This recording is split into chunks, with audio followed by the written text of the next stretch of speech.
शुद्धाय नित्याय परमात्मने सदैकरूपरूपाय विष्णवे सर्वजिष्णवे यस्य स्मरणमात्रेण जन्म संसारबन्धनात्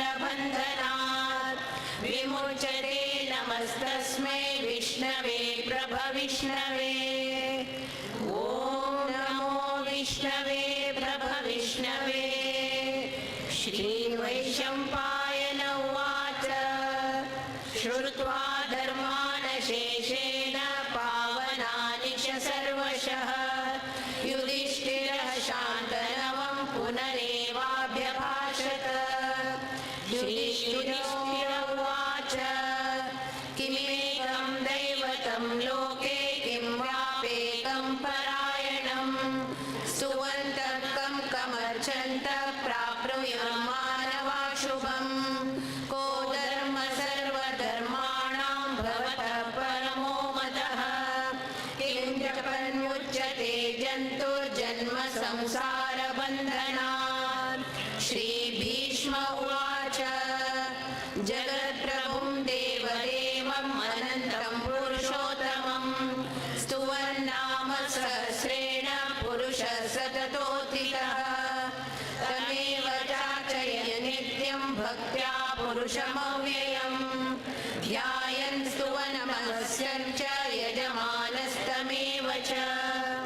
अनादिनिधनं विष्णुं सर्वलोकमहेश्वरं लोकाध्यक्षं स्तुवन् नित्यं सर्वदुःखातिगो भवेत् ब्रह्मण्यं सर्वधर्मज्ञं लोकानां कीर्तिवर्धनं लोकनाथं महद्भूतं सर्वभूतभवोद्भवम् एष मे सर्वधर्माणां धर्मोऽधिकतमो मतः यद्भक्त्या पुण्डरीकाक्षं सवेदर्चन्दनः सदा परमं यो महतेज परमं यो महत्तपः परमं यो महद्ब्रह्म परमं यपरायणं पवित्राणां पवित्रं यो मङ्गलानां च मङ्गलं दैवतं देवतानां च भूतानां यो व्ययपिता यतः सर्वाणि भूतानि भवन्त्यादियुगागमे यस्मिन् च प्रलयं यान्ति पुनरेव युगक्षये तस्य लोकप्रधानस्य जगन्नाथस्य भूपते विष्णुर्नाम सहस्रं मे शृणु पापभयापहम् यानि नामानि गौणानि विख्यातानि महात्मनः ऋषिभिः परिगीतानि तानि वक्ष्यामि भूतये। ऋषिर्नामं सहस्रस्य वेदव्यासो महामुनिः छन्दोनुष्टुप् तथा देवो भगवान् देवकीसुतः अमृतांशुद्भवो बीजं शक्तिर्देवकीनन्दनः त्रिसामारदयं तस्य शान्त्यर्थे विनियुज्यते विष्णुं जिष्णुं महाविष्णुं प्रभविष्णुं महेश्वरम् अनेकरूपदैत्यान्तं नमामि पुरुषोत्तमम्। अस्य श्रीविष्णो दिव्यसहस्रनामस्तोत्रमहामन्त्रस्य श्रीवेदव्यासो भगवान् ऋषिः अनुष्टुप् श्रीमहाविष्णु परमात्मा श्रीमन्नारायणो देवता अमृतांशुद्भवो भानुरिति बीजं देवकी नन्दन षष्ठेति शक्तिः उद्भवः शोभनो देव इति परमो मन्त्रः शङ्करनन्दकी चक्रीति कीलकम् शागदन्वागदाधर इत्यस्त्रम् रताङ्गपाणिरक्षोभयति नेत्रे त्रिसामासामगसामेति कवचम् आनन्दं परब्रह्मेति योनिः ऋतुसुदर्शनकाल इति दिग्बन्धः श्रीविश्वरूप इति ध्यानम् श्रीमहाविष्णु प्रीत्यर्थे सहस्रनाम पारायणे जपे विनियोगः ध्यानम् क्षीरोदन्व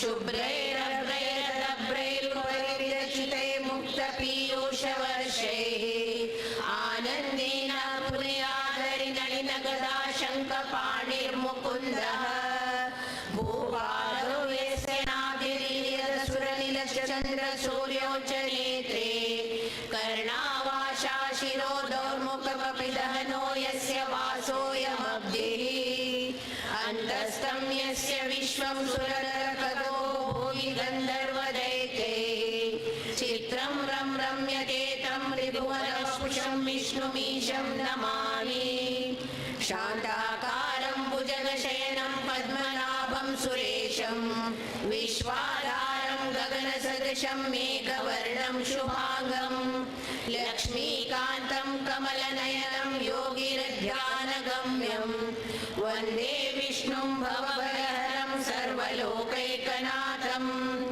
मेघश्यामं पीतकौशेयवासं श्रीवत्साङ्गं कौस्तुभोदास्मिताङ्गं पुण्योपेतं पुण्डरीकायताक्षं विष्णुं वन्दे सर्वलोकैकनाथं सशङ्खचक्रं सकिरीटकुण्डलं सपीतवस्त्रं सरसिरुहेक्षणं सहारवक्षस्थलशोभिकौस्तुभं नमामि विष्णुं शिरसा चतुर्भुजम् छायायां पारिजातस्य हेमसिंहासनोपरि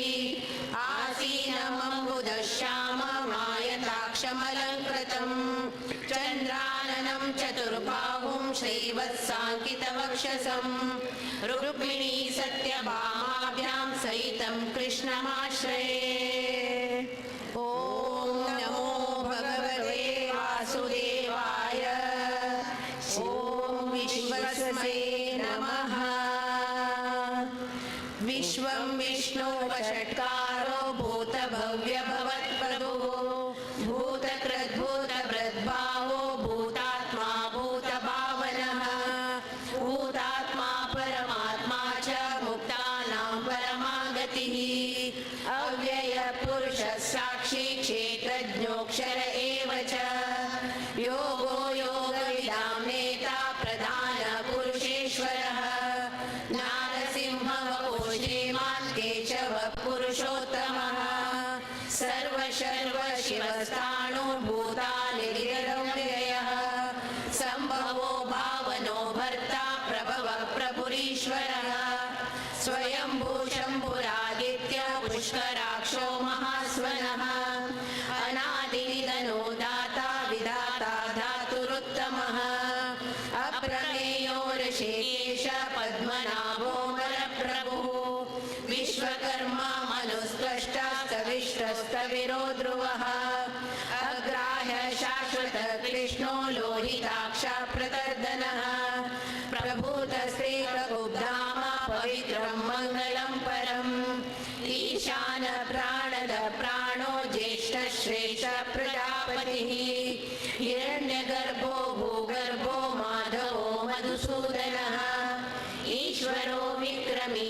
धन्वी मेधावी विक्रमक्रमः अनुत्तमो दुरादर्श कृतज्ञ कृतिरात्मवान् सुरेश शरणं शर्म विश्वनेता प्रजाभवः अह संवत्सरो व्याल प्रत्यय सर्वदर्शनः अज सर्वेश्वर सिद्ध सिद्धि सर्वादिरच्युतः वृषाकपिरमेयात्मा सर्वयोग विनिश्रितः वसुर्वसुमना सत्य समात्मा संवितः समः अमोघ पुण्डरीकाक्षो वृषकर्मा वृषाकृतिः रुद्रो बहुशा बभ्रुर्विश्वयोनिषु जिष्वाः अमृत शाश्वतस्थाणु वरारोहो महातपाः सर्वग सर्वविद्वानो विश्वक्सेनो जनार्दनः वेदो वेदविदव्यङ्गो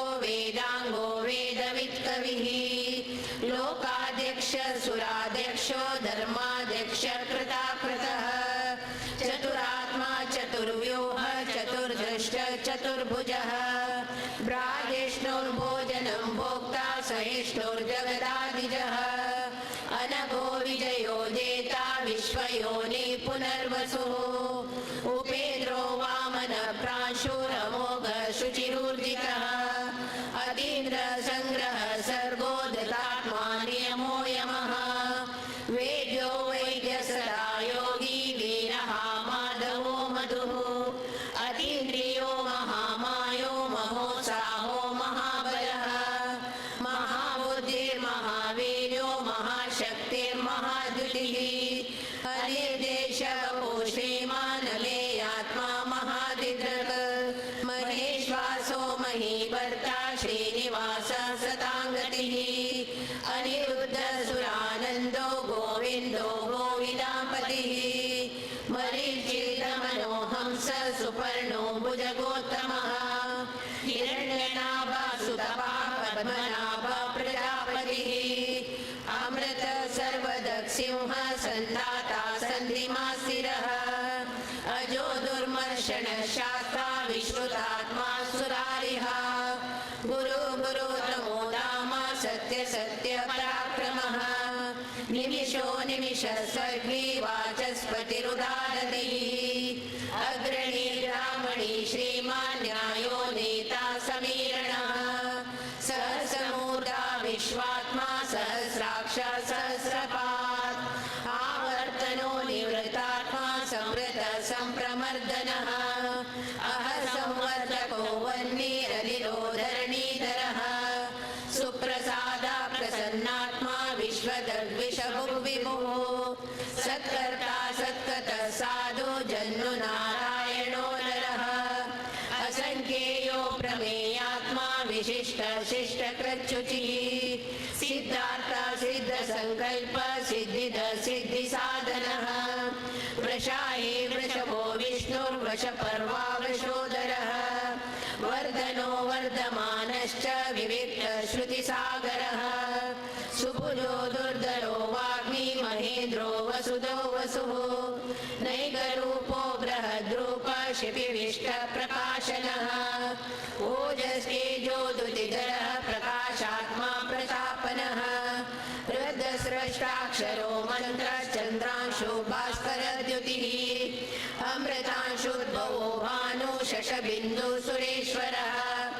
औषधं जगतस्येतु सत्यधर्म पराक्रमः भूतभव्य भवनाथ पवन पावनो नलः कामः कामकृतान्त काम कामप्रद प्रभुः युगादिकृतुकावर्तो नैकमायो महाशनः अदृशो व्यक्तरूपश्च सहस्रविदनन्ददिक् इष्टो विशिष्टशिष्टेश्च शिखण्डेन षोडशः क्रोधः क्रोधकृत्कर्ता विश्वबाहुर्महीधरः अच्युत प्रथित प्राण प्राणदो वासवानुजः अपानिधिरधिष्ठान अप्रमत्त प्रतिष्ठितः स्कन्द स्कन्दधरो दुर्यो वरदो वायुवाहनः वासुदेवो बृहद्भानुरादिदेव पुरन्दरः अशोकस्तारणस्तार शूरशौर्ये जनेश्वरः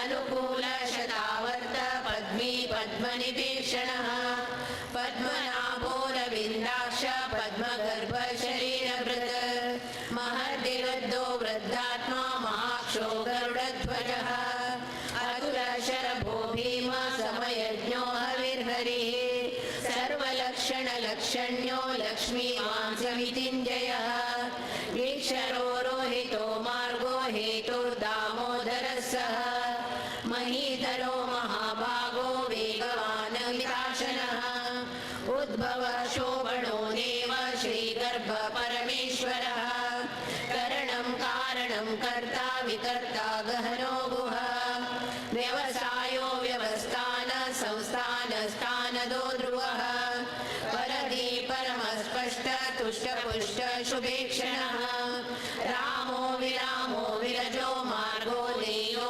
नयोनयः वीरशक्तिमतां श्रेष्ठो धर्मो धर्मविदुत्तमः वैकुण्ठ पुरुष प्राण प्राणद प्रणव क्रतुः हिरण्यगर्भ शत्रुघ्नो व्याप्तो वायुरदोक्षजः ऋतु सुदर्शन काल परमेष्टि परिग्रह उग्र संवत्सरो दक्षो विश्रामो विश्वदक्षिणः विस्तारसावनस्ताणु प्रमाणं बीजमव्ययम् अर्थो नर्थो महाकोशो महाभोगो महाधनः अनिर्विण्णस्तविष्टो भूधर्मयूपो महामकः नक्षत्रनेमि नक्षत्रे क्षमक्षामः समीहनः यज्ञैज्यो महेजश्च क्रतुसत्रं सताङ्गतिः सर्वदर्शे विमुक्तात्मा सर्वज्ञो ज्ञानमुत्तमम् सुरत सुमुख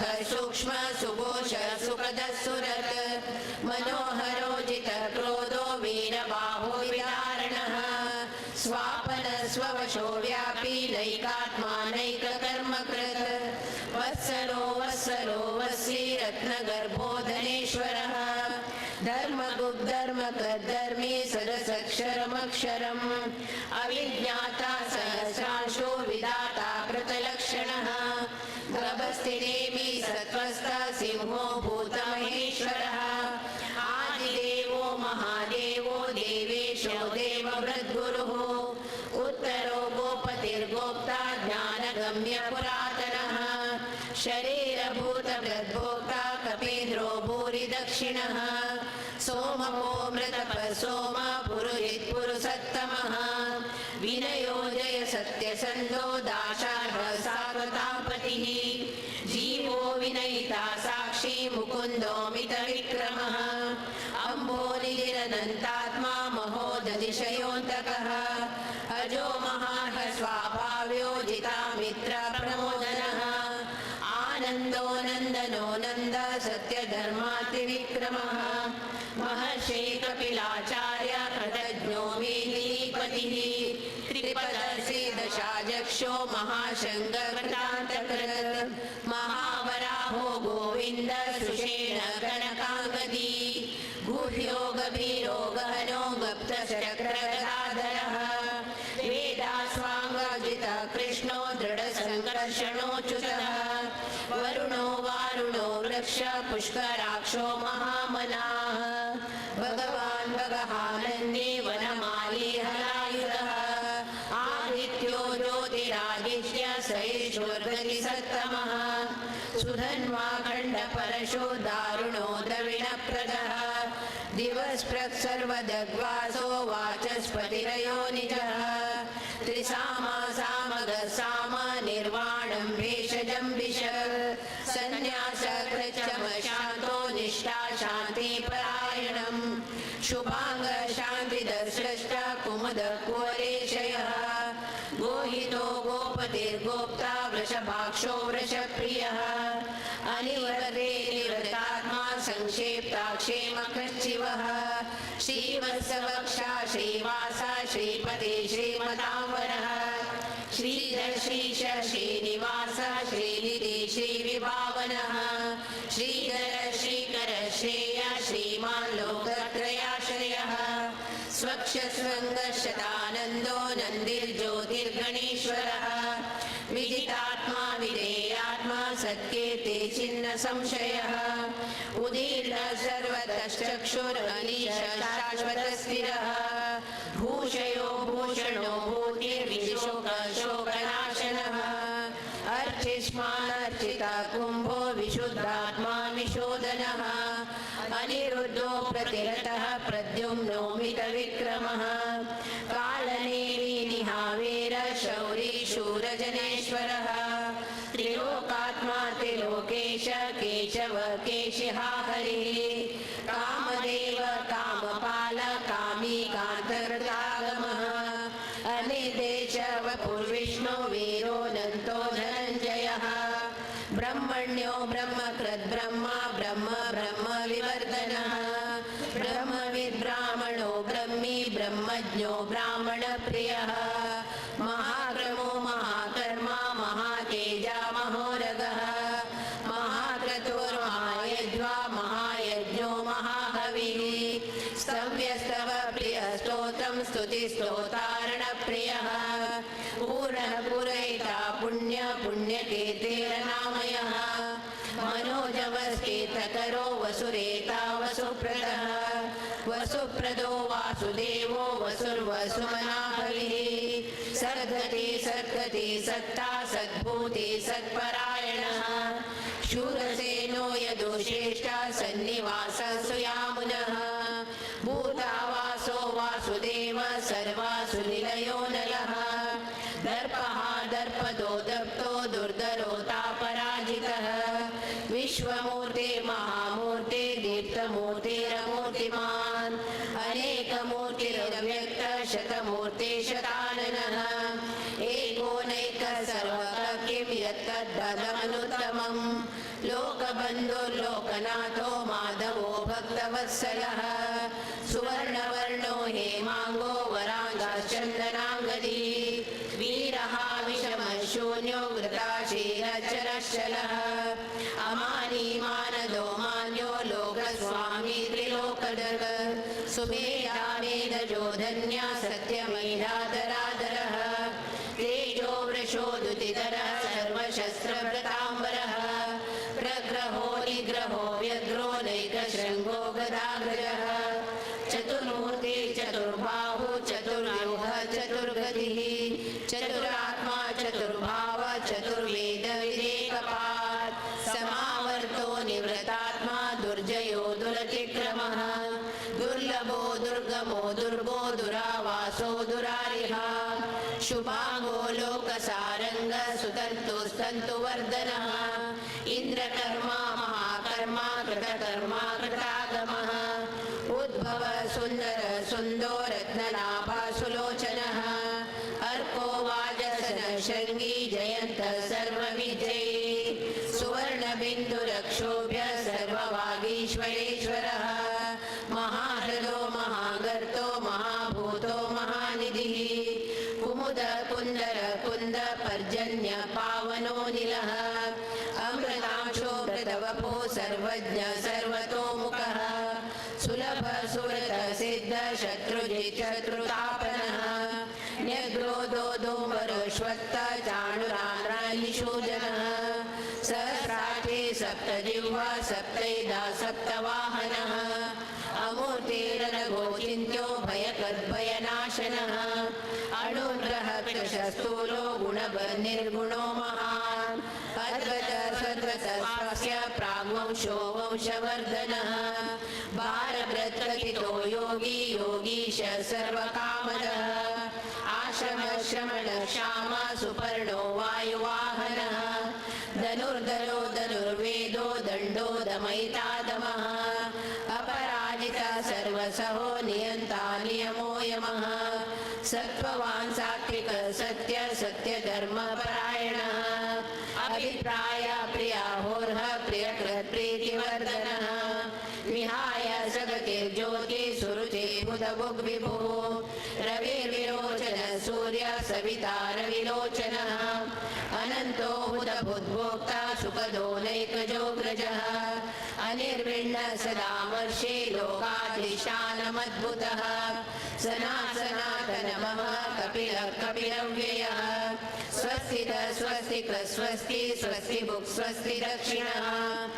रौद्र कुण्डली चक्री विक्रमोदित शासनः शब्दातिग शब्दसः शिशिर शर्वरीकरः अक्रूर पेशलो दक्षो दक्षिण क्षम्यावरः विद्वत्तमो वीतभय पुण्यश्रवण कीर्तनः उत्तारणो दुष्कतिः पुण्यो दुःस्वप्ननाशनः वीरः रक्षणो सन्तो जीवन पर्यवस्थितः अनन्तरूपो अनन्तश्रीजितमन्यो भयापः चतुरश्रो गभीरात्मा विदिशो व्यादिशो दिशः अनादिभूर्भुवो लक्ष्मी सुविरो रुचिराङ्गदः जननो जनजन्मादि भीमो भीमपराक्रमः आधारनिलयो दाता पुष्पहास प्रजागरः ऊर्ध्वग सत्पथाचार प्राणद प्रणव प्रणः प्रमाणं प्राणनिलय प्राणभृत् प्राणजीवनः तत्त्वं तत्त्वविदेकात्मा जन्म मृत्युजातिः भूर्भुव स्वस्तरुस्तार सविता प्रपितामहः यज्ञो यज्ञपति यज्वा यज्ञाङ्गो यज्ञवाहनः यज्ञप्रत्यज्ञकृत्यज्ञी यज्ञभुग्यज्ञसाधनः वेदान्तकृद्यज्ञगुह्यमन्नमन्नाद एव च आत्मयोनि स्वयं जातो वैमानसामगायनः देवकीनन्दन सृष्टा क्षितीश पापनाशनः शङ्खवृन्नन्दकी चक्रे शाङ्गधर्वाङ्गदाधरः रताङ्गपाणिरक्षोभ्य सर्वप्रहरणायुधः ॐ नमः इति वनमाली गणेशाङ्गी शङ्की चक्रे च नन्दकी श्रीमन्नारायणो विष्णुर्वासुदेवोऽभिरक्षतु वनमाली गणेशाङ्गी शङ्की चक्रे च नन्दकी श्रीमन्नारायणो विष्णुर्वासुदेवोऽभिरक्षतु वनमाली गणेशाङ्गी शङ्की चक्री च नन्दकी श्रीमन्नारायणो विष्णुर्वासुदेवोऽभिरक्षतु श्रीवासुदेवोऽभिरक्षतु ॐ नमः इति श्रीराम राम रामेति रमे रामे मनोरमे सहस्रनाम तत्तुल्यं राम नाम वरानने श्रीराम राम रामेति रमे रामे मनोरमे सहस्रनाम तत्तुल्यं राम नाम वरानने श्रीराम राम रामेति रमे रामे मनोरमे सहस्रनाम तत्तुल्यं राम नाम वरानने श्रीराम नाम वरानन ॐ नमः इति श्रीब्रह्म उवाच नमोऽस्वनन्ताय सहस्रमूर्तये सहस्रपादाक्षि शिरोरुबाहवे सहस्रनाम्ने पुरुषाय शाश्वते सहस्रकोटियुगधारिणे नमः सहस्रकोटियुगधारिणे नमः इति संजय उवाच यत्र योगेश्वर कृष्णो यत्र पार्थो धनुर्धरः तत्र श्रीविजयो भूतिर्ध्रुवा नीतिर्मतिर्मम श्रीभगवानुवाच अनन्या चिन्तयन्तो मां ये जना पर्युपासते तेषां नित्याभियुक्तानां योगक्षेमं वहाम्यहम् परित्राणाय साधूनां विनाशाय च दुष्कृतां धर्मसंस्थापनार्थाय सम्भवामि युगे युगे आदाविषण्णा शिथिलाश्च भीताः घोरेषु च व्याधिषु वर्तमानाः सङ्कीर्तनारायण शब्दमात्रं विमुक्ता दुःखा सुखिनो भवन्तु कायेन वाचा मनसेन्द्रिये वा बुद्ध्यात्मना वा प्रकृते स्वभावात् करोमि यद्य सकलं परस्मै नारायणायेति समर्पयामि। विष्णु सहस्रनाम स्तोत्रं सम्पूर्णं श्रीकृष्णार्पणमस्तु।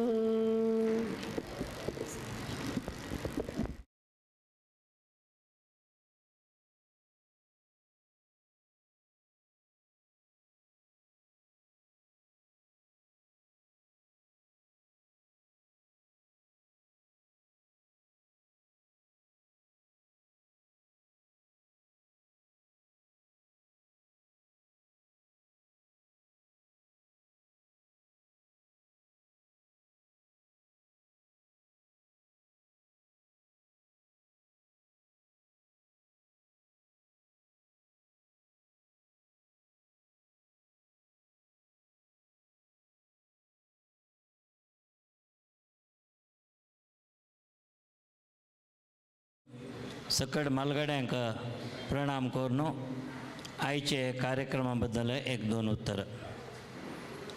सन्मान्य डॉक्टर वेंकटेश कुलकर्णी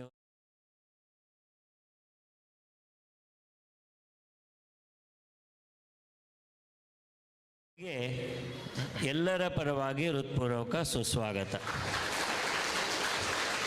ದ್ವಾರಕನಾಥ ಭವನ ಸಮಿತಿಯಿಂದ ಕಳೆದ 18ನೇ ತಾರೀಕಿಂದ ಬೇರೆ ಬೇರೆ ಪ್ರವಚನಗಳು ಇಲ್ಲಿ ನಡೀತಾ ಇವೆ.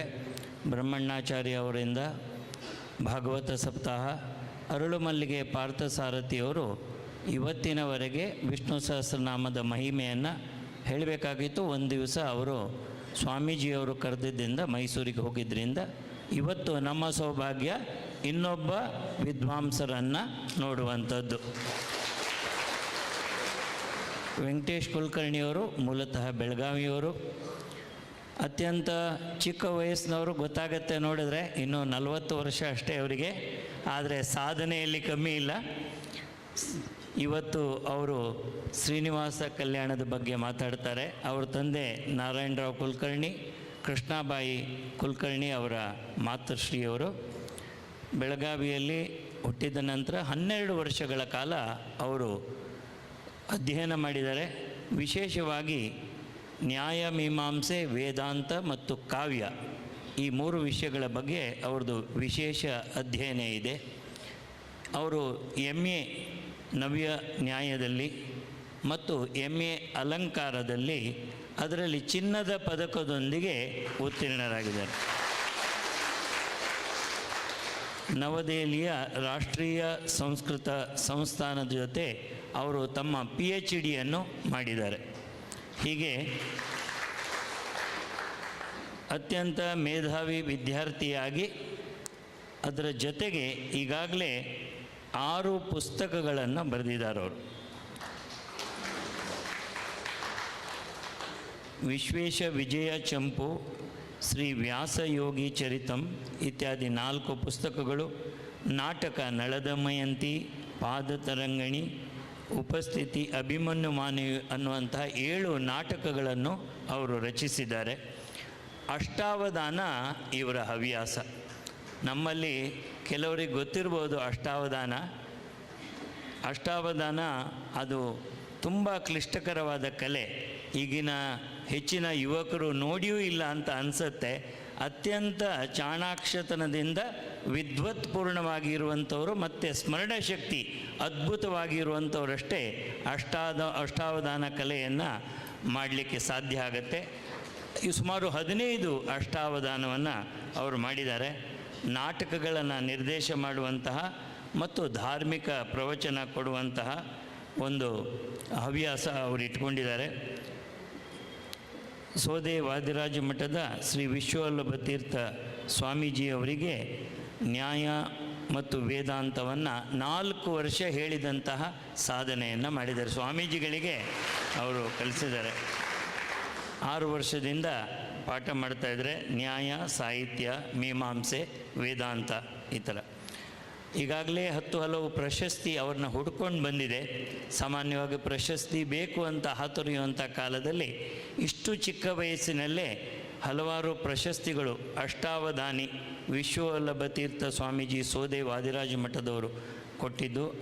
ಅವಧಾನ ವಿಚಕ್ಷಣ ವಿದ್ಯಾಧೀಶ ತೀರ್ಥ ಸ್ವಾಮೀಜಿ ಪಲಿಮಾರು ಮಠದವರು. ಮೀಮಾಂಸ ರತ್ನ ವೇದಶಾಸ್ತ್ರ ಪೋಷಕ ಸಭಾ ಕಂಚಿ ಕಾಮಕೋಟಿಯಿಂದ ಪಡೆದಂತಹ ಒಂದು ಪ್ರಶಸ್ತಿ. ವೇದಾಂತ ವಿಪಶ್ಚಿತ್ ರಾಷ್ಟ್ರೀಯ ಸಂಸ್ಕೃತ ವಿದ್ಯಾಪೀಠ ತಿರುಪತಿ. ಡಾಕ್ಟರ್ ಹಿರಣ್ಯ ಪುರಸ್ಕಾರ ಕರ್ನಾಟಕ ಸಂಸ್ಕೃತ ವಿಶ್ವವಿದ್ಯಾಲಯದಿಂದ.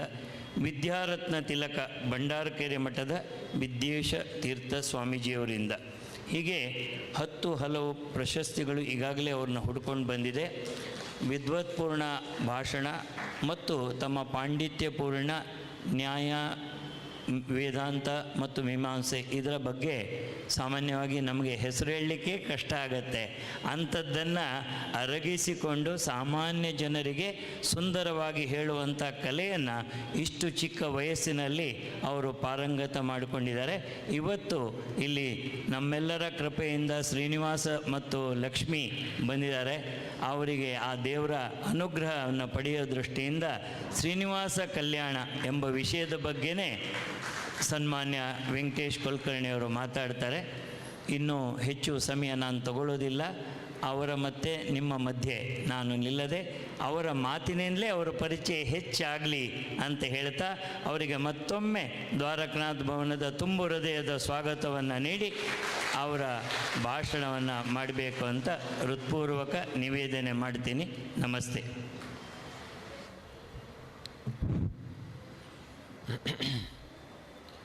ಶ್ರೀ ಗುರುಭ್ಯೋ ನಮಃ. ಹರಿ ಓಂ. ಸುಮತಿಭಿರನುಮೇಯಂ ಶುಭ್ರಕಾಯಂ ಸಖಾಯಂ ಸುಖಮಯಮನಪಾಯಂ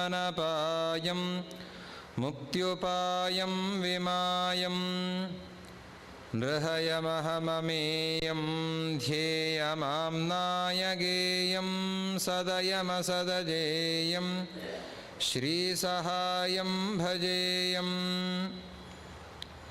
ವಿದ್ವದಾದ್ಯಃ ಸಮಧ್ವೋದ್ಯ ಪ್ರೋದ್ಯತ್ಪ್ರದ್ಯೋತನದ್ಯುತಿಃ ಹೃದ್ಯೋ ನವದ್ಯೋ ಬುದ್ಧಿಂ ಮೇ ದದ್ಯಾಚ್ಛುದ್ಧಪ್ರಸಿದ್ಧಿಮಾನ್ ಕಾಮಧೇನುರ್ಯಥಾ ಪೂರ್ವಂ ಸರ್ವಾಭೀಷ್ಟಫಲಪ್ರದಾ ತಥಾ ಕಲೌ ವಾದಿರಾಜಶ್ರೀಪಾದೋಭೀಷ್ಟದಃ ಸತಾಂ ದುರ್ವಾದಿಧ್ವಾन्तरवये वैष्णवेन्दीवरेन्दवे श्रीराघवेन्द्रगुरवे नमोऽत्यन्तदयालवे पात्रे धात्रे मनस्थात्रे विद्यादात्रे सदैव मे पित्रे मात्रे च मित्राय विश्वेशगुरवे नतिः आपादमौलिपर्यन्तं गुरूणामाकृतिं स्मरेत् तेन विघ्नाः प्रणश्यन्ति सिद्ध्यन्ति च मनोरथाः हरिः ॐ श्रियः कान्ताय कल्याणनिधये निधयेऽर्थिनां श्रीवेङ्कटनिवासाय श्रीनिवासाय मङ्गलम् ದ್ವಾರಕಾನಾಥ ಭವನದಲ್ಲಿ ಅಧಿಕ ಮಾಸ ನಿಮಿತ್ತವಾಗಿ ನಡೀತಾ ಇರುವ ಈ ಜ್ಞಾನ ಕಾರ್ಯದಲ್ಲಿ ನೀವೆಲ್ಲ ಪಾಲ್ಗೊಂಡಿದ್ದೀರಿ. ಬಹಳ ಸಂತೋಷ. ಇವತ್ತು ನೀವು ಸೇರಿ ತಿರುಪತಿಯ ಶ್ರೀನಿವಾಸನ ಸನ್ನಿಧಾನಕ್ಕೆ ಹೋಗೋಣ. ಆ ಶ್ರೀನಿವಾಸನ ಮಹಿಮೆಯ ಚಿಂತನೆಯನ್ನು ಮಾಡೋಣ. ಅವನನ್ನು ವೆಂಕಟೇಶ ಅಂತ ಹೇಳ್ತಾರೆ. ಯಾಕೆ ವೆಂಕಟೇಶ ಅಂತ ಹೇಳ್ತಾರೆ? ಬೆಟ್ಟಕ್ಕೆ ವೆಂಕಟ ಅಂತ ಹೆಸರಿದೆ. ಆ ಪರ್ವತ ಏನಿದೆ, ಶ್ರೀನಿವಾಸ ನೆಲೆಸಿರುವಂತಹ ಬೆಟ್ಟ, ಅದನ್ನು ವೆಂಕಟ ಅಂತ ಕರೀತಾರೆ.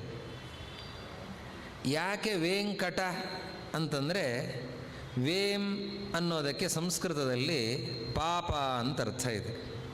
ವೇಂ ಅಂತಂದರೆ ಪಾಪ.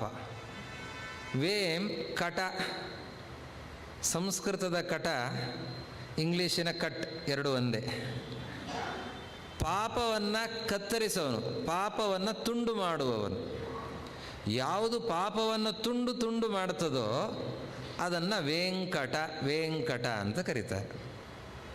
ಈ ಬೆಟ್ಟಕ್ಕೆ ವೆಂಕಟ ಅಂತ ಹೆಸರು. ಯಾರು ಬೆಟ್ಟವನ್ನು ಮುಟ್ಟುತ್ತಾರೆ, ಬೆಟ್ಟದ ಯಾತ್ರೆಯನ್ನು ಮಾಡ್ತಾರೆ, ಅವರ ಪಾಪಗಳೆಲ್ಲ ಪರಿಹಾರ ಆಗಿಬಿಡುತ್ತವೆ. ಅದಕ್ಕೆ ಆ ಪರ್ವತಕ್ಕೆ ವೆಂಕಟ ಅಂತ ಹೆಸರು. ಅದಕ್ಕೆ ಬೆಟ್ಟದಲ್ಲಿ ಪಾದಯಾತ್ರೆ ಮಾಡಿಕೊಂಡು ಹೋಗುವಂತಹ ಒಂದು ಕ್ರಮ ಇದೆ. ಅನೇಕರು ಪಾದಯಾತ್ರೆ ಮಾಡಿಕೊಂಡು ಹೋಗ್ತಾರೆ. ಹಾಗೆ ದೊಡ್ಡವರು ಮಾಡಿ ತೋರಿಸಿದ್ದಾರೆ. 12 ವರ್ಷ ವ್ಯಾಸರಾಜರು ತಿರುಪತಿಯ ಶ್ರೀನಿವಾಸನ ಸೇವೆಯನ್ನು ಮಾಡಿದ್ದಾರೆ. ಆವಾಗ ಬೆಟ್ಟ ಹತ್ಕೊಂಡು ಹೋಗಬೇಕು. ಅದು ಹೇಗೆ? ಮಂಡಿಯಿಂದ ಬೆಟ್ಟ ಹತ್ತಾ ಇದ್ರಂತೆ. ಮೊಣಕಾಲಿನಲ್ಲಿ ಬೆಟ್ಟ, ಕಾಲನ್ನು ಊರಬಾರದು ಅಂತ. ಯಾಕೆ ಅಂತಂದರೆ ಇಡೀ ಪರ್ವತದಲ್ಲಿ ದೇವರೇ ಕಾಣಿಸ್ತಾನೆ. ಪರ್ವತದ ಮೇಲೆ ಅಲ್ಲೆಲ್ಲೋ ಒಂದು ದೇವಾಲಯ, ಆ ದೇವಾಲಯದಲ್ಲಿ ಶ್ರೀನಿವಾಸ ಇದ್ದಾನೆ ಅಲ್ಲ, ಇಡೀ ಬೆಟ್ಟದಲ್ಲಿ ದೇವರೇ ಕಾಣಿಸ್ತಾನೆ.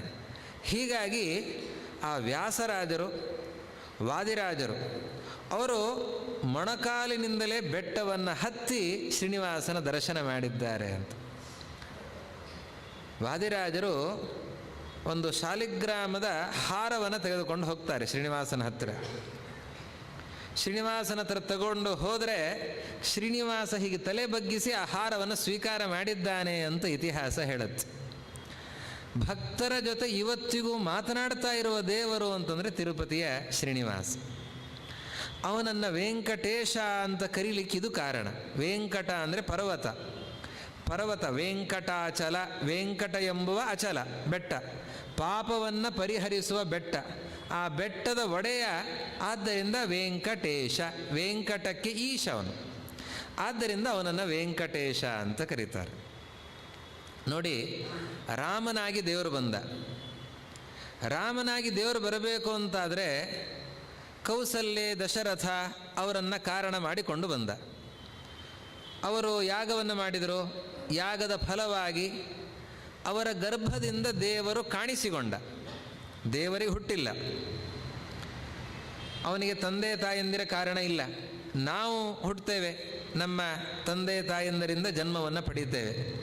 ಆ ರೀತಿಯಲ್ಲಿ ದೇವರು ಜನ್ಮವನ್ನು ಪಡೆಯೋದಲ್ಲ. ಯಾಕೆ ಅಂತಂದರೆ ನಮ್ಮ ರೀತಿ ಅವನಿಗೆ ಪುಣ್ಯ ಪಾಪ ಜನ್ಮಾಂತರದ ಕರ್ಮಗಳು, ಈ ರೀತಿಯ ಶರೀರ,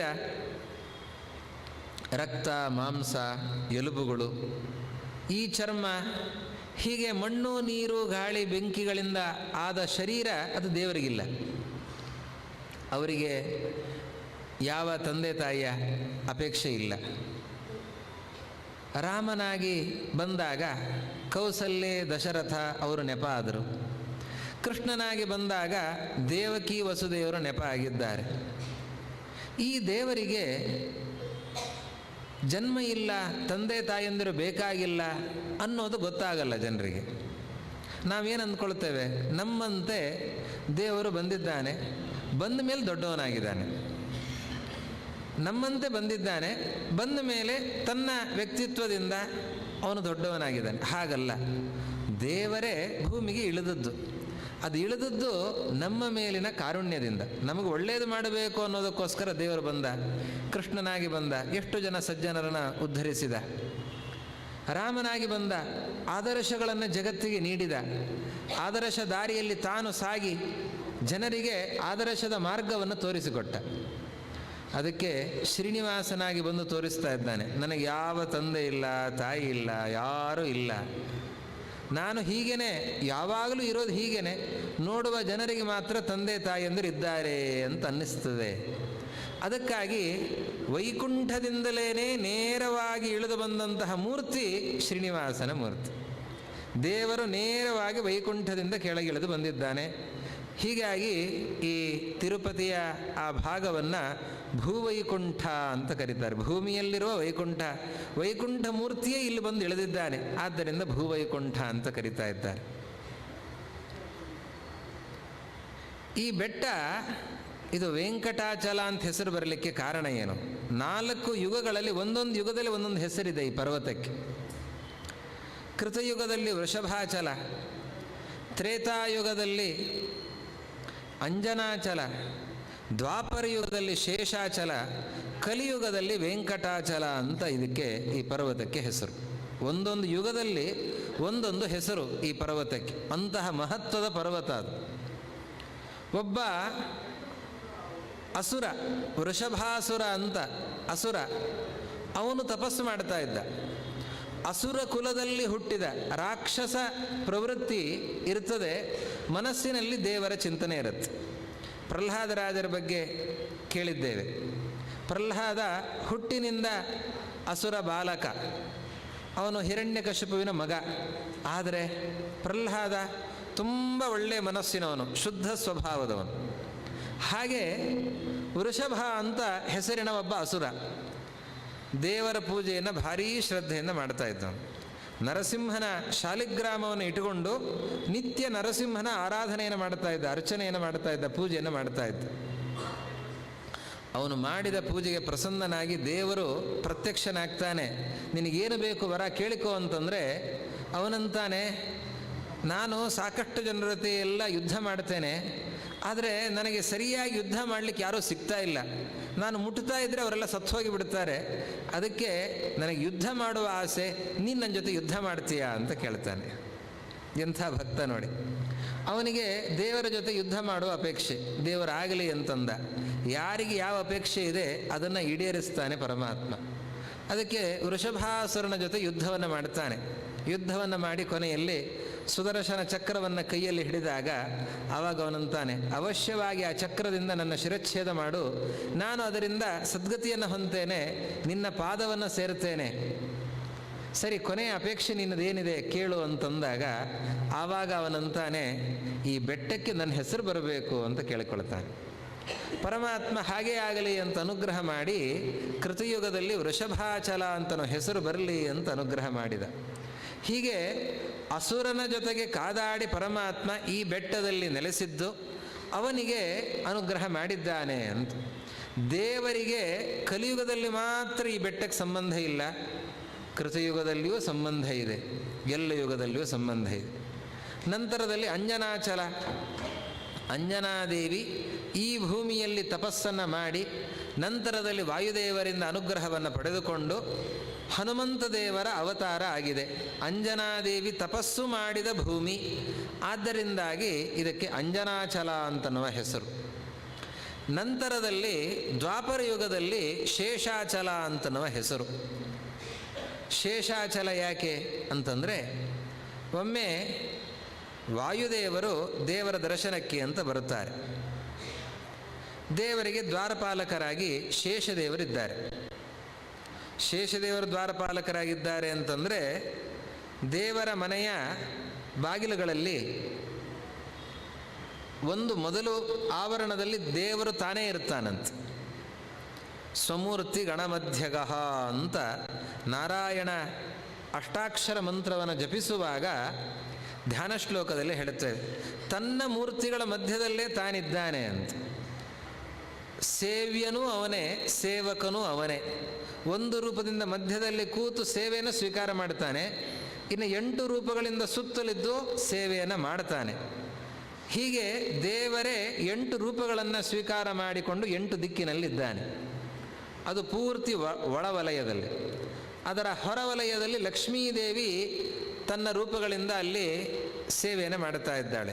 ಅದರ ಹೊರವಲಯದಲ್ಲಿ ವಾಯುದೇವರಿದ್ದಾರೆ, ಭಾರತೀ ದೇವಿಯರಿದ್ದಾರೆ. ಅದರ ಹೊರವಲಯದಲ್ಲಿ ನಾವು ಜಯ ವಿಜಯರು ಅಂತ ಹೇಳ್ತೇವೆ.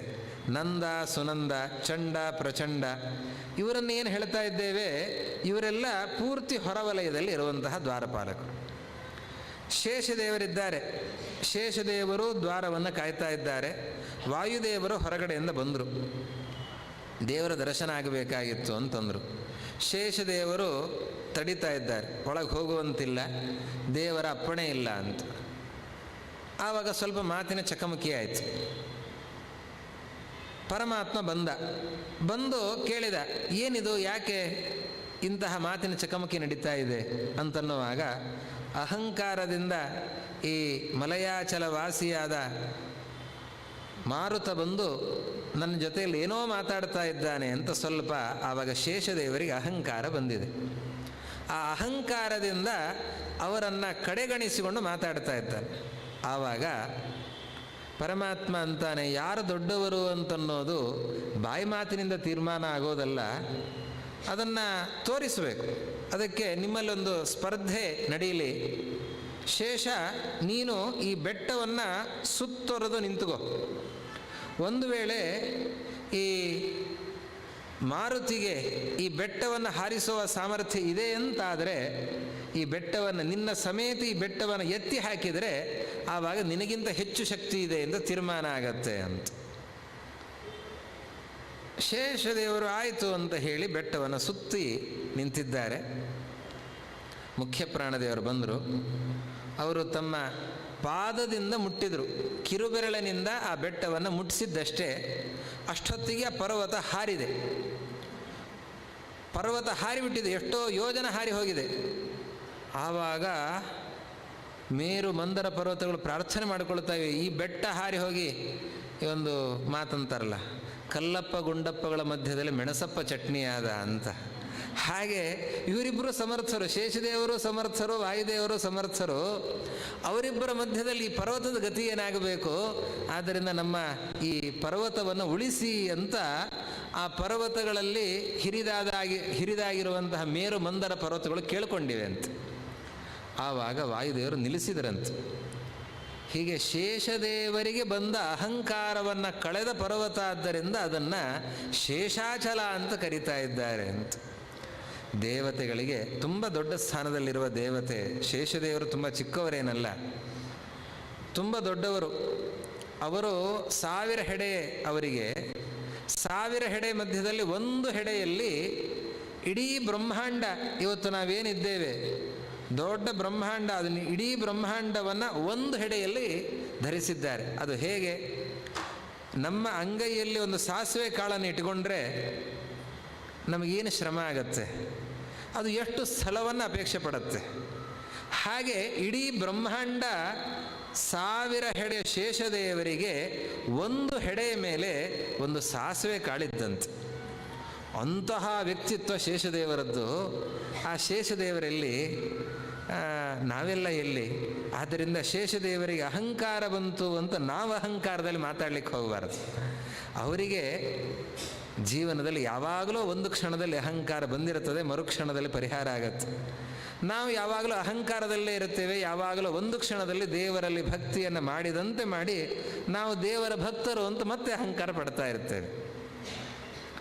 ಹಾಗೆ ಶೇಷದೇವರಿಗೆ ಕ್ಷಣಕಾಲ ಬಂದ ಅಹಂಕಾರವನ್ನು ಪರಿಹರಿಸಿದ ಬೆಟ್ಟ ಇದು. ಆದ್ದರಿಂದ ಇದನ್ನು ಶೇಷಾಚಲ ಅಂತ ಕರೀತಾ ಇದ್ದಾರೆ.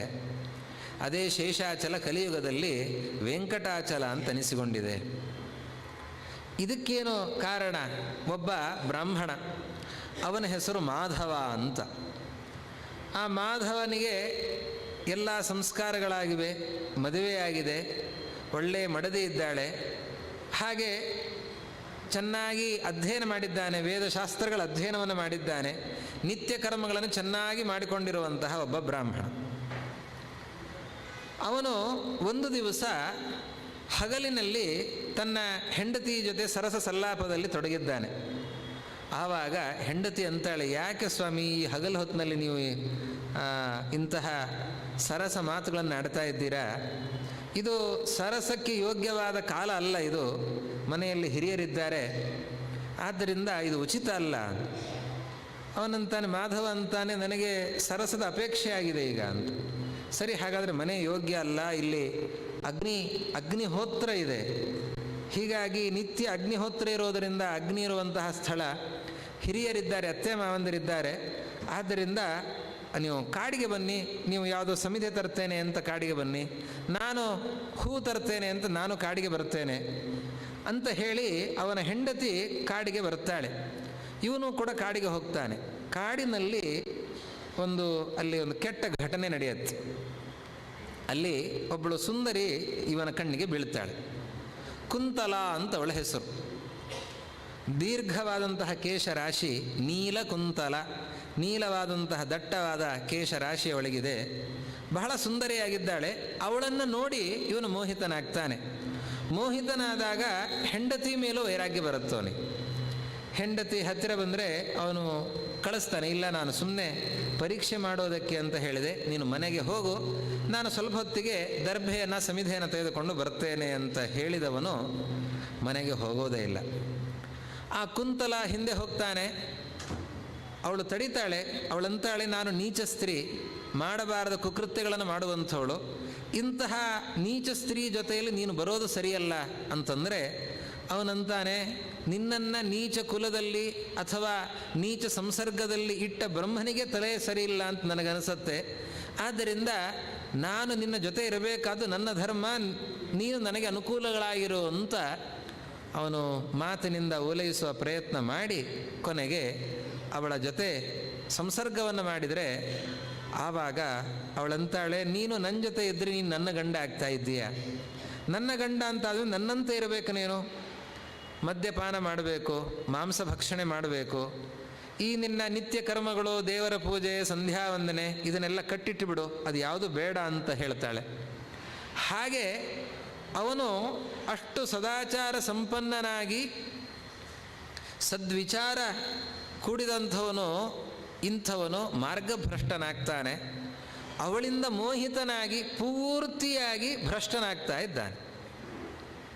ಕೊನೆಗೆ ಮಾಡಬಾರದ ಎಲ್ಲ ಕೆಲಸಗಳನ್ನು ಮಾಡ್ತಾನೆ. ಮದ್ಯಪಾನ ಮಾಡ್ತಾನೆ, ಮಾಂಸ ಭಕ್ಷಣೆ ಮಾಡ್ತಾನೆ, ಅದೇ ರೀತಿಯಲ್ಲಿ ತನ್ನ ಯಜ್ಞೋಪವೀತ ತೆಗೆದು ಹರಿದು ಹಾಕ್ತಾನೆ, ಶಿಖೆಯನ್ನು ತೆಗೆದು ಹಾಕ್ತಾನೆ, ದೇವರ ಪೂಜೆ ಇಲ್ಲ, ಸಂಧ್ಯಾವಂದನೆ ಇಲ್ಲ, ಯಾವುದೂ ಇಲ್ಲ. ಅವಳ ಜೊತೆಯಲ್ಲಿ ಸಂಸಾರವನ್ನು ನಿಭಾಯಿಸ್ತಾ ಇದ್ದಾನೆ. ಕೆಲವು ವರ್ಷಗಳಾಗ್ತಾ ಇದ್ದಂತೆಯೇ ಅವಳು ಮರಣವನ್ನು ಹೊಂದಿದ್ದಾಳೆ. ಅವಳು ಸತ್ತ ಮೇಲೆ ಇವನು ಹುಚ್ಚನಾಗಿ ಬಿಡ್ತಾನೆ. ತನ್ನ ಪರಿವಾರ ಎಲ್ಲ ಬಿಟ್ಟು ಅವಳ ಹಿಂದೆ ಹೋದಂತಹ ವ್ಯಕ್ತಿ ಕುಂತಲ ಹೋಗಿದ್ದಾಳೆ. ಈಗ ಇವನು ಮೂರ್ಖನಾಗಿ ಬಿಟ್ಟಿದ್ದಾನೆ, ಏನು ಮಾಡಬೇಕು ಗೊತ್ತಾಗ್ತಾ ಇಲ್ಲ. ಆವಾಗ ಅವನಿಗೆ ಜೀವನೋಪಾಯ ಏನು? ಏನೋ ಕಳ್ಳತನ ಮಾಡ್ತಾ ಇದ್ದ, ಮತ್ತೊಂದೇನೋ ಮಾಡ್ತಾ ಇದ್ದ, ಅದರಿಂದ ಜೀವನವನ್ನು ಸಾಗಿಸ್ತಾ ಇದ್ದ. ಯಾವುದರಲ್ಲಿ ಉತ್ಸಾಹ ಇಲ್ಲ. ಈಗ ಏನು ಮಾಡಬೇಕು? ಒಂದು ಯಾತ್ರೆ ಹೋಗ್ತಾ ಇತ್ತು, ಅವರ ಜೊತೆ ಸೇರಿಕೊಳ್ತಾನೆ. ಹೋಗ್ತಾ ಇರುವ ಜನರ ಜೊತೆ ಸೇರಿಕೊಂಡ್ರೆ ಅವರ ಜೊತೆ ನನಗೊಂದಿಷ್ಟು ಊಟ ಆಗತ್ತೆ ಅಂತನೋ ಭಾವನೆಯಲ್ಲಿ ಅವ್ರ ಜೊತೆ ಸೇರಿಕೊಳ್ತಾನೆ. ಅವರು ಹೋಗ್ತಾ ಇದ್ದವರು ತಿರುಪತಿ ಶ್ರೀನಿವಾಸನ ಯಾತ್ರೆಗೆ ಬರ್ತಾ ಇದ್ದವರು. ತಿರುಪತಿಗೆ ಹೋಗ್ತಾ ಇರ್ತಾರೆ, ಅವರ ಜೊತೆ ಇವನೂ ಕೂಡ ಹೋಗ್ತಾನೆ, ಅವರನ್ನು ಹಿಂಬಾಲಿಸಿಕೊಂಡು ಹೋಗ್ತಾನೆ. ಅವರು ಕಪಿಲ ತೀರ್ಥದಲ್ಲಿ ಸ್ನಾನವನ್ನು ಮಾಡ್ತಾರೆ. ಕಪಿಲೇಶ್ವರ ನೀವು ನೋಡಿದ್ದೀರ, ತಿರುಪತಿ ಬೆಟ್ಟದ ಕೆಳಗೆ ಕಪಿಲೇಶ್ವರನ ಸನ್ನಿಧಾನ, ಅಲ್ಲಿ ಒಂದು ಸುಂದರವಾದ ತೀರ್ಥ, ದಡದಲ್ಲಿ ಈಶ್ವರ ದೇವಾಲಯ. ಅಲ್ಲಿ ಸ್ನಾನವನ್ನು ಮಾಡಿ ಕಪಿಲೇಶ್ವರನ ದರ್ಶನವನ್ನು ಮಾಡಿ ಅವರು ಶ್ರಾದ್ದ ಕರ್ಮಗಳನ್ನು ಮಾಡ್ತಾರೆ. ಇವನು ಅಲ್ಲಿ ಸ್ನಾನ ಮಾಡ್ತಾನೆ, ಅವರೆಲ್ಲ ಶ್ರಾದ್ದ ಮಾಡೋದು ನೋಡುವಾಗ ನೆನಪಾಗುತ್ತೆ ಇವನಿಗೆ, ನಾನು ನಮ್ಮ ತಂದೆ ತಾಯಿನ ಬಿಟ್ಟು ಎಷ್ಟೋ ವರ್ಷಗಳಾಯಿತು. ಆವಾಗಲೇ ವಯಸ್ಸಾಗಿತ್ತು ಅವರಿಗೆ, ಪ್ರಾಯ ಅವರು ಕಾಲ ಆಗಿರಬಹುದೋ ಏನೋ ಅಂತ. ಈಗ ಅವನಿಗೆ ಎಚ್ಚರ ಆಗತ್ತೆ, ನಾನು ಎಷ್ಟು ದಿವಸ ಶ್ರಾದ್ದ ಮಾಡಲಿಲ್ಲ, ಈಗಾದರೂ ಮಾಡಬೇಕು ಅಂತ ಹೇಳಿ ಅವನಿಗೆ ಶ್ರಾದ್ದ ಮಾಡ್ತಾನೆ. ಶ್ರಾದ್ದ ಮಾಡುವಾಗ ಮಣ್ಣಿನ ಹೆಂಟೆಯನ್ನೇ ತಗೊಂಡು ಅವನು ಪಿಂಡ ಪ್ರದಾನ ಮಾಡ್ತಾನೆ. ಏನು ಇಲ್ಲ ಅವನ ಹತ್ರ. ಸರಿ, ಹಾಗೂ ಹೀಗೂ ಶ್ರಾದ್ದ ಆಯಿತು. ಶ್ರಾದ್ದ ಆದಮೇಲೆ ಅವರು ಯಾತ್ರೆಯನ್ನು ಮುಂದುವರಿಸ್ತಾರೆ. ತಿರುಪತಿ ಕ್ಷೇತ್ರ ಯಾತ್ರೆ ಮಾಡುವ ಕ್ರಮ ಹಾಗೆ. ಅಲ್ಲಿ ಕಪಿಲೇಶ್ವರನ ಸನ್ನಿಧಾನಕ್ಕೆ ಹೋಗಿ ಅಲ್ಲಿ ಸ್ನಾನವನ್ನು ಮಾಡಿ ಕಪಿಲೇಶ್ವರನ ದರ್ಶನವನ್ನು ಮಾಡಿ ಅಲ್ಲಿ ಒಂದು ದಿವಸ ಶ್ರಾದ್ದಾದಿಗಳನ್ನು ಮಾಡಿಕೊಂಡು ಅವತ್ತಿನ ದಿವಸ ಅಲ್ಲಿದ್ದು, ಮರುದಿವಸ ಬೆಳಗ್ಗೆ ಅಲ್ಲಿ ಸ್ನಾನವನ್ನು ಮಾಡಿ ಅಲ್ಲಿದ ಯಾತ್ರೆ ಆರಂಭ ಆಗಬೇಕು. ಹಾಗೆ ಪಾದಯಾತ್ರೆಯ ಕ್ರಮ. ಇವರು ಅಲ್ಲಿದ ಹೊರಟಿದ್ದಾರೆ, ಆ ಕಪಿಲೇಶ್ವರನಿಂದ ಹೊರಟಿದ್ದಾರೆ. ಅಲ್ಲಿ ಹೊರಡ್ತಾ ಇದ್ದಂತೆ ಮುಂದೆ ಬೆಟ್ಟ ಸಿಕ್ಕಿದೆ. ಬೆಟ್ಟವನ್ನು ಮುಟ್ಟಿ ನಮಸ್ಕಾರ ಮಾಡಿ ಅಲ್ಲಿದ ಹತ್ತೋದಕ್ಕೆ ಆರಂಭ ಮಾಡ್ತಾ ಇದ್ದಾರೆ. ಆ ಗೋವಿಂದ ನಾಮ ಕೀರ್ತನೆಯನ್ನು ಮಾಡಿಕೊಂಡು ಅವರು ಹೊರಡ್ತಾ ಇದ್ದಾರೆ. ಇವನು ಕೂಡ ಅವರ ಜೊತೆಯಲ್ಲಿ ನಿಂತುಕೊಂಡು ಇವನು ಗೋವಿಂದ ಶ್ರೀನಿವಾಸ ವೆಂಕಟಾಚಲವಾಸ ಅಂತ ಹೇಳ್ತಾ ಇವನು ಕೂಡ ಹೆಜ್ಜೆ ನೆಡ್ತಾ ಇದ್ದಾನೆ. ಹಾಗೆ ಹೋಗ್ತಾ ಇರುವಾಗ ಬೆಟ್ಟವನ್ನು ಮುಟ್ಟಿದ, ನಮಸ್ಕಾರ ಮಾಡಬೇಕು ಅಂತ ಬೆಟ್ಟವನ್ನು ಮುಟ್ಟಿದ್ದಾನಂತೆ.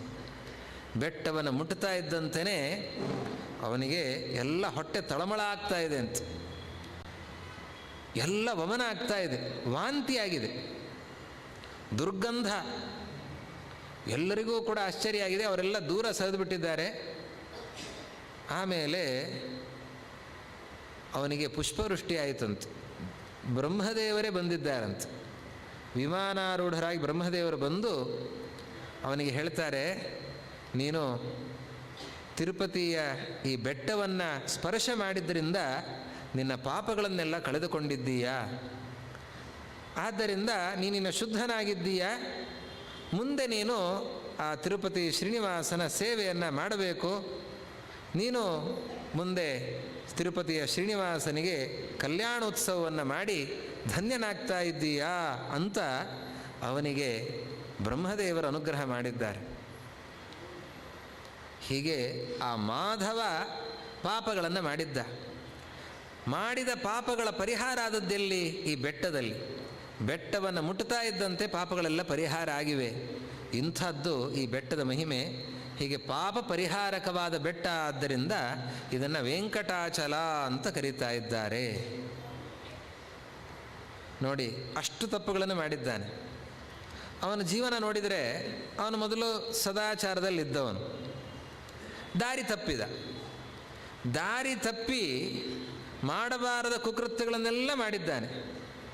ಕುಕೃತ್ಯಗಳನ್ನು ಮಾಡಿದರೆ ನಂತರದಲ್ಲಿ ಮಾಡಬಾರದಿತ್ತು ಅಂತನೋ ಭಾವನೆ ಬಂತು ಅವನಿಗೆ. ನಾನು ದಾರಿ ತಪ್ಪಿದೆ, ಒಂದು ಹೆಣ್ಣಿನ ಮೋಹಕ್ಕೆ ಒಳಗಾಗಿ ನನ್ನ ಜೀವನವನ್ನೇ ಹಾಳು ಮಾಡಿಕೊಂಡೆ, ಮಾಡಬಾರದಿತ್ತು ಹೀಗೆ ಅಂತನೋ ಭಾವನೆ ಅವನಿಗೆ ಬಂದಿದೆ.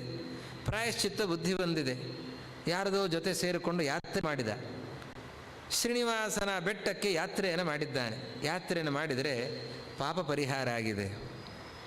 ದೇವರು ಮಾಡಿದ ತಪ್ಪನ್ನೇ ನೋಡ್ತಾ ಇದ್ದರೆ ಸಜ್ಜನರು ಉದ್ಧಾರ ಆಗೋದು ಹೇಗೆ? ನಾವು ನಮಗೂ ದೇವರಿಗಿರೋ ವ್ಯತ್ಯಾಸವೇ ಅದು. ನಾವೊಬ್ಬ ವ್ಯಕ್ತಿಯನ್ನು ನೋಡಿದರೆ, ಆ ವ್ಯಕ್ತಿ ಯಾರಾದರೂ ಕೇಳಿದರೆ ಅವ್ರ ಪರಿಚಯ ಇದೆಯಾ ನಿಮಗೆ ಅಂತಂದರೆ, ಅವ್ರ ಪರಿಚಯ ಇಲ್ಲದೆ ನಮಗೆ, ಅವ್ರದ್ದೆಲ್ಲ ಹಣೆ ಬಾರ ನಮಗೆ ಗೊತ್ತಿದೆ ಅಂತ ಹೇಳ್ತೇವೆ. ಅಂದರೆ ನಾವು ಅವನು ಯಾವತ್ತೋ ಏನೋ ತಪ್ಪು ಮಾಡಿರ್ತಾನೆ, ಸಣ್ಣ ತಪ್ಪನ್ನು ಮಾಡಿರ್ತಾನೆ. ಆ ಹುಡುಗ ಅವನು ಚಿಕ್ಕವನಾಗಿದ್ದಾಗ ಪರೀಕ್ಷೆಯಲ್ಲಿ ಅವನು ಕಾಪಿ ಹೊಡೆದದ್ದನ್ನು ನಾವು ನೋಡಿರ್ತೇವೆ ಅಂತ ಇಟ್ಕೊಳ್ಳೋಣ. ಕಾಲಾಂತರದಲ್ಲಿ ಅವನನ್ನು ನೋಡ್ತೇವೆ, ಅವನು ದೊಡ್ಡವನಾಗಿದ್ದಾನೆ, ದೊಡ್ಡ ಸ್ಥಾನದಲ್ಲಿದ್ದಾನೆ, ಇವನು ಹಣೆ ಬಾರಲ್ಲಿ ನನಗೆ ಗೊತ್ತಿದೆ, ಇವನು ಚಿಕ್ಕವನಿದ್ದಾಗಿಂದ ನಾನು ನೋಡಿದ್ದೇನೆ ಅಂತ. ಇದು ನಮ್ಮಲ್ಲಿರೋ ಸಣ್ಣತನ. ಇನ್ನೊಬ್ಬರನ್ನ ಸಣ್ಣವರನ್ನಾಗೇ ನೋಡ್ತೇವೆ ಅನ್ನೋದು ನಮ್ಮ ಸಣ್ಣತನ. ಅವರಲ್ಲಿರೋ ಬರೀ ದೋಷಗಳನ್ನೇ ಎಣಿಸ್ತೇವೆ ಅಂತನೋದು ನಮ್ಮ ಸಣ್ಣತನ. ದೇವರು ಹಾಗಲ್ಲ.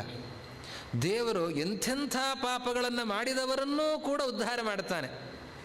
ಪಾಪ ಮಾಡಿದವರು, ಪಾಪ ಮಾಡೋದು ದೊಡ್ಡದಲ್ಲ, ಪಾಪ ಕೆಲವೊಮ್ಮೆ ತಿಳಿಯದೇನೆ ಆಗಿ ಹೋಗತ್ತೆ.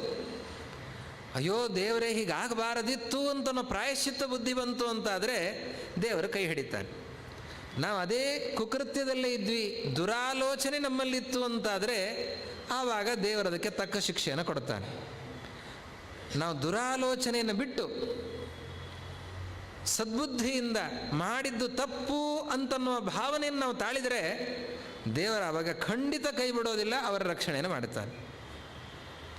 ಭೀಷ್ಮಾಚಾರ್ಯರು ಇದಕ್ಕೆ ನಮಗೆ ದೃಷ್ಟಾಂತ.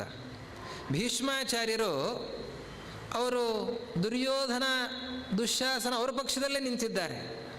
ಅವರ ಪಕ್ಷದಲ್ಲೇ ನಿಂತು ಪಾಂಡವರ ಎದುರಾಗಿ ನಿಂತು ಪಾಂಡವರಿಗೆ ವಿರುದ್ಧವಾಗಿ, ಕೃಷ್ಣನಿಗೆ ವಿರುದ್ಧವಾಗಿ ನಿಂತು ಯುದ್ಧವನ್ನು ಮಾಡಿದ್ದಾರೆ. ಕೃಷ್ಣ ಭೀಷ್ಮರ ಕೈ ಬಿಟ್ನ? ಕೈ ಬಿಡಲಿಲ್ಲ. ಕೃಷ್ಣ ಪಾಂಡವರನ್ನು ಕರ್ಕೊಂಡು ಹೋದ, ಬನ್ನಿ ಅಂತ. ಧರ್ಮರಾಜ ತಲೆ ಮೇಲೆ ಕೈ ಇಟ್ಕೊಂಡು ಕೂತಿದ್ದಾನೆ. ಅಯ್ಯೋ ತಪ್ಪು ಮಾಡಿಬಿಟ್ಟೆ, ನನ್ನಿಂದಾಗಿ ಎಲ್ಲರೂ ಕೂಡ ಸಾಯುವಂತಾಯಿತು, ನನ್ನಿಂದ ಎಷ್ಟು ಜನ ಅನಾಥರಾಗಿದ್ದಾರೆ, ನನ್ನಿಂದ ಎಷ್ಟು ಜನ ವಿಧವೆಯರಾಗಿದ್ದಾರೆ, ನನ್ನಿಂದಾಗಿ ಎಷ್ಟು ಜನ ಸಂಪತ್ತನ್ನು ಕಳೆದುಕೊಂಡಿದ್ದಾರೆ, ಮನೆಗಳೆಲ್ಲವೂ ಕೂಡ ನಾಥರನ್ನು ಕಳೆದುಕೊಂಡು ಒದ್ದಾಡ್ತಾ ಇವೆ. ಸಮಾಜದಲ್ಲಿ ಇವತ್ತು ಪ್ರಜೆಗಳಲ್ಲಿ ಇಂತಹ ಕ್ಲೇಶವನ್ನು, ಈ ಯೋಧರಲ್ಲಿ ಇಂತಹ ಕ್ಲೇಶವನ್ನು ಉಂಟು ಮಾಡಲಿಕ್ಕೆ ಕಾರಣ ನಾನಾಗಿಬಿಟ್ಟೆ ಅಂತನ್ನುವ ಪಶ್ಚಾತ್ತಾಪ ಬುದ್ಧಿ, ತಪ್ಪು ಮಾಡಿದ್ದೇನೆ ಅಂತನೋ ಪ್ರಜ್ಞೆ ಧರ್ಮರಾಜನಿಗೆ ಕಾಡ್ತಾ ಇದ್ದಾಗ ಕೃಷ್ಣ ಅಂತಾನೆ, ಬಾ ಇಲ್ಲಿ ಅಂತ ಕರ್ಕೊಂಡು ಹೋಗ್ತಾನೆ. ಭೀಷ್ಮಾಚಾರ್ಯ ಕರ್ಕೊಂಡು ಹೋಗ್ತಾನೆ. ಭೀಷ್ಮಾಚಾರ್ಯರು ಇಷ್ಟು ವರ್ಷವೂ ಕೂಡ ಕೃಷ್ಣನ ವಿಪಕ್ಷದಲ್ಲಿ ನಿಂತು ಪಾಂಡವರಿಗೆ ಸಹಾಯ ಮಾಡದೇನೆ ದುಷ್ಟರಾದ ದುರ್ಯೋಧನಾದಿಗಳಿಗೆ ಸಹಾಯ ಮಾಡಿ, ಅವರಿಗೇನೋ ಬದ್ಧತೆ, ಸಿಂಹಾಸನದ ಬದ್ಧತೆ, ಅದಕ್ಕಾಗಿ ನಾನು ಹೋರಾಡಬೇಕು ಅಂತ, ಅದಕ್ಕಾಗಿ ದುರ್ಯೋಧನಿಗೆ ಸಹಾಯ ಮಾಡಿ ಶರಪಂಜರದಲ್ಲಿ ಮಲಗಿದ್ದಾರೆ. ಮಲಗಿದರೆ ಕೃಷ್ಣ ಅವರನ್ನೆಲ್ಲ ಕರೆದುಕೊಂಡು ಹೋಗ್ತಾನೆ. ತಸ್ಮಿನ್ ಅಸ್ತಂಗತೆ ಭೀಷ್ಮೆ ಜ್ಞಾನಮಸ್ತಂಗಮಿಷ್ಯತಿ. ಆ ಭೀಷ್ಮರು ನಿರ್ಯಾಣವನ್ನು ಹೊಂದಿದರೆ ಜ್ಞಾನ ಸೂರ್ಯನೇ ಮುಳುಗಿದಂತೆ. ಬನ್ನಿ ಅಲ್ಲಿಗೆ, ಎಂತಹ ಜ್ಞಾನ ಇದೆ ಅವರಲ್ಲಿ, ಪಡೆದುಕೊಳ್ಳಿ ಜ್ಞಾನ ಅಂತ ಹೇಳಿ ಕರೆದುಕೊಂಡು ಬಂದು ಭೀಷ್ಮಾಚಾರ್ಯರಿಗೆ ಉಪದೇಶ ಮಾಡಿ ಅಂತ. ಸ್ವಾಮಿ, ನಿನ್ನ ಮುಂದೆ ನಾನೇನು ಉಪದೇಶ ಮಾಡಲಿ, ನಾನೆಷ್ಟರವನು ಅಂತಂದರೆ ದೇವರಂತ ನಿನ್ಯಾಕೆ ಚಿಂತೆ ಮಾಡ್ತೀನಿ, ನಿನ್ನೊಳಗೆ ನಾ ಇದ್ದೇನೆ, ಉಪದೇಶ ಮಾಡಿಸ್ತೇನೆ, ನೀನು ಚಿಂತೆ ಮಾಡಬೇಡ ಅಂತ. ಭೀಷ್ಮರಿಗೆ ಕಣ್ಣಲ್ಲಿ ನೀರು ಬರುತ್ತೆ. ಏನು ಸ್ವಾಮಿ ಇದು, ನಾನು ಎಂತಹ ಅಪರಾಧಿ, ನಿನ್ನ ವಿರುದ್ಧವಾಗಿ ನಿಂತು ನಿನಗೇ ಬಾಣ ಪ್ರಯೋಗ ಮಾಡ್ತಾ ಇದ್ದವನು ನಾನು. ಕ್ಷತಜ ಪರಿಪ್ಲುತ ಆತತಾಯಿನೋಮೆ, ನನ್ನ ಬಾಣಗಳಿಂದ ನಿನ್ನ ಶರೀರಕ್ಕೆ ಅಲ್ಲಲ್ಲಿ ಗಾಯ ಆಗಿದೆ. ದೇವರಿಗೆ ಗಾಯ ಅಂತ ಅನ್ನೋದಿಲ್ಲ, ರಕ್ತ ಅಂತ ಅನ್ನೋದಿಲ್ಲ.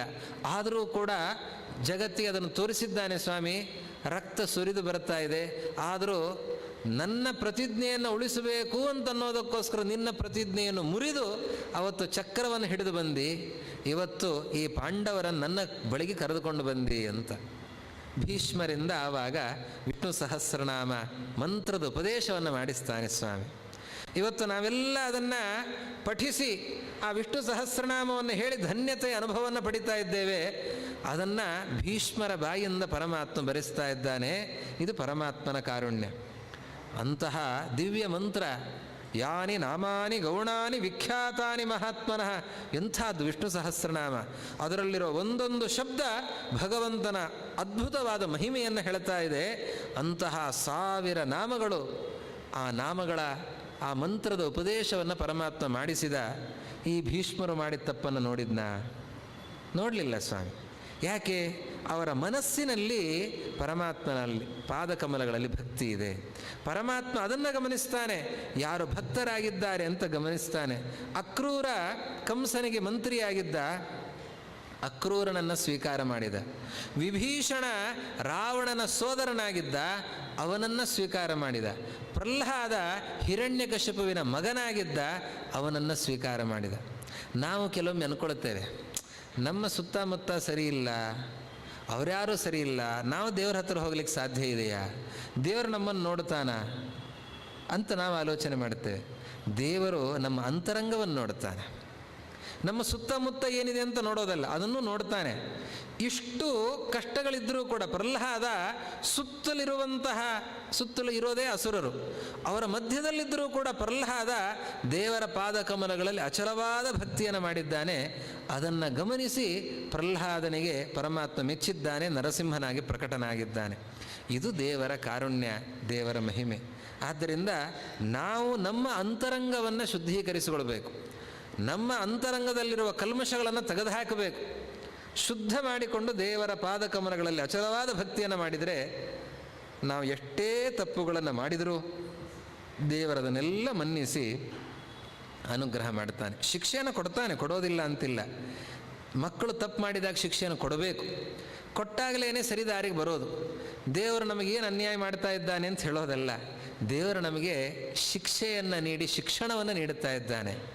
ಹೀಗಾಗಿ ನಮ್ಮ ತಪ್ಪುಗಳನ್ನು ತಿದ್ದುಕೊಳ್ಳೋದಕ್ಕೋಸ್ಕರ ನಮಗೆ ಇಂತಹ ನೋವುಗಳನ್ನು ಮತ್ತೊಂದನ್ನು ಏನೋ ತೊಂದರೆಗಳನ್ನು ಕೊಟ್ಟಿರ್ತಾನೆ. ದೇವರನ್ನು ನಿಂದಿಸೋದಲ್ಲ, ನಾವು ಅದರಿಂದ ತಿದ್ದುಕೊಂಡು ಪರಮಾತ್ಮನಲ್ಲಿ ಭಕ್ತಿಯನ್ನು ಮಾಡಿದಾಗ ದೇವರ ಅನುಗ್ರಹ ಮಾಡುತ್ತಾನೆ. ಹೀಗೆ ಅಂತಹ ಒಬ್ಬ ಅತ್ಯಂತ ಪಾಪಿಗೆ ಪಾಪವನ್ನು ಕಳೆದ ಬೆಟ್ಟ ಅದು ವೆಂಕಟಾಚಲ. ಅದರಲ್ಲಿ ನೆಲೆಸಿರುವ ಆ ಸ್ವಾಮಿ ಅವನು ಶ್ರೀನಿವಾಸ ವೆಂಕಟೇಶ. ಈ ಪರಮಾತ್ಮ ಭೂಮಿಗಳಿದು ಬರ್ತಾನೆ. ಹೇಗೆ ಬರ್ತಾನೆ? ಇದಕ್ಕೊಂದು ಕಥೆ ಇದೆ. ಋಷಿಗಳು ಯಾಗವನ್ನು ಮಾಡ್ತಾ ಇದ್ರು. ಯಾಗವನ್ನು ಮಾಡ್ತಾ ಇದ್ದಾಗ ನಾರದರು ಬರ್ತಾರೆ. ನಾರದರು ಬಂದು ಕೇಳ್ತಾರೆ, ಏನು ಮಾಡ್ತಾ ಇದ್ದೀರಿ? ಯಾಗವನ್ನು ಮಾಡ್ತಾ ಇದ್ದೇವೆ. ಯಾಗವನ್ನು ಮಾಡ್ತಾ ಇದ್ದೀರಿ? ಹೌದು. ಯಾಗವನ್ನು ಯಾರನ್ನು ಕುರಿತು ಮಾಡ್ತಾ ಇದ್ದೀರಿ? ಈ ಯಾಗದಿಂದ ನೀವು ಏನು ಪಡ್ಕೊಳ್ಳಿಕ್ಕೆ ಹೊರಟಿದ್ದೀರಾ? ಯಾರ ಪ್ರೀತಿಗೋಸ್ಕರ ಮಾಡ್ತಾ ಇದ್ದೀರಾ? ಯಾಗದಿಂದ ಯಾರ ಆರಾಧನೆಯನ್ನು ಮಾಡ್ತಾ ಇದ್ದೀರಾ? ನಾರದರು ಕೇಳಿರುವ ಪ್ರಶ್ನೆ.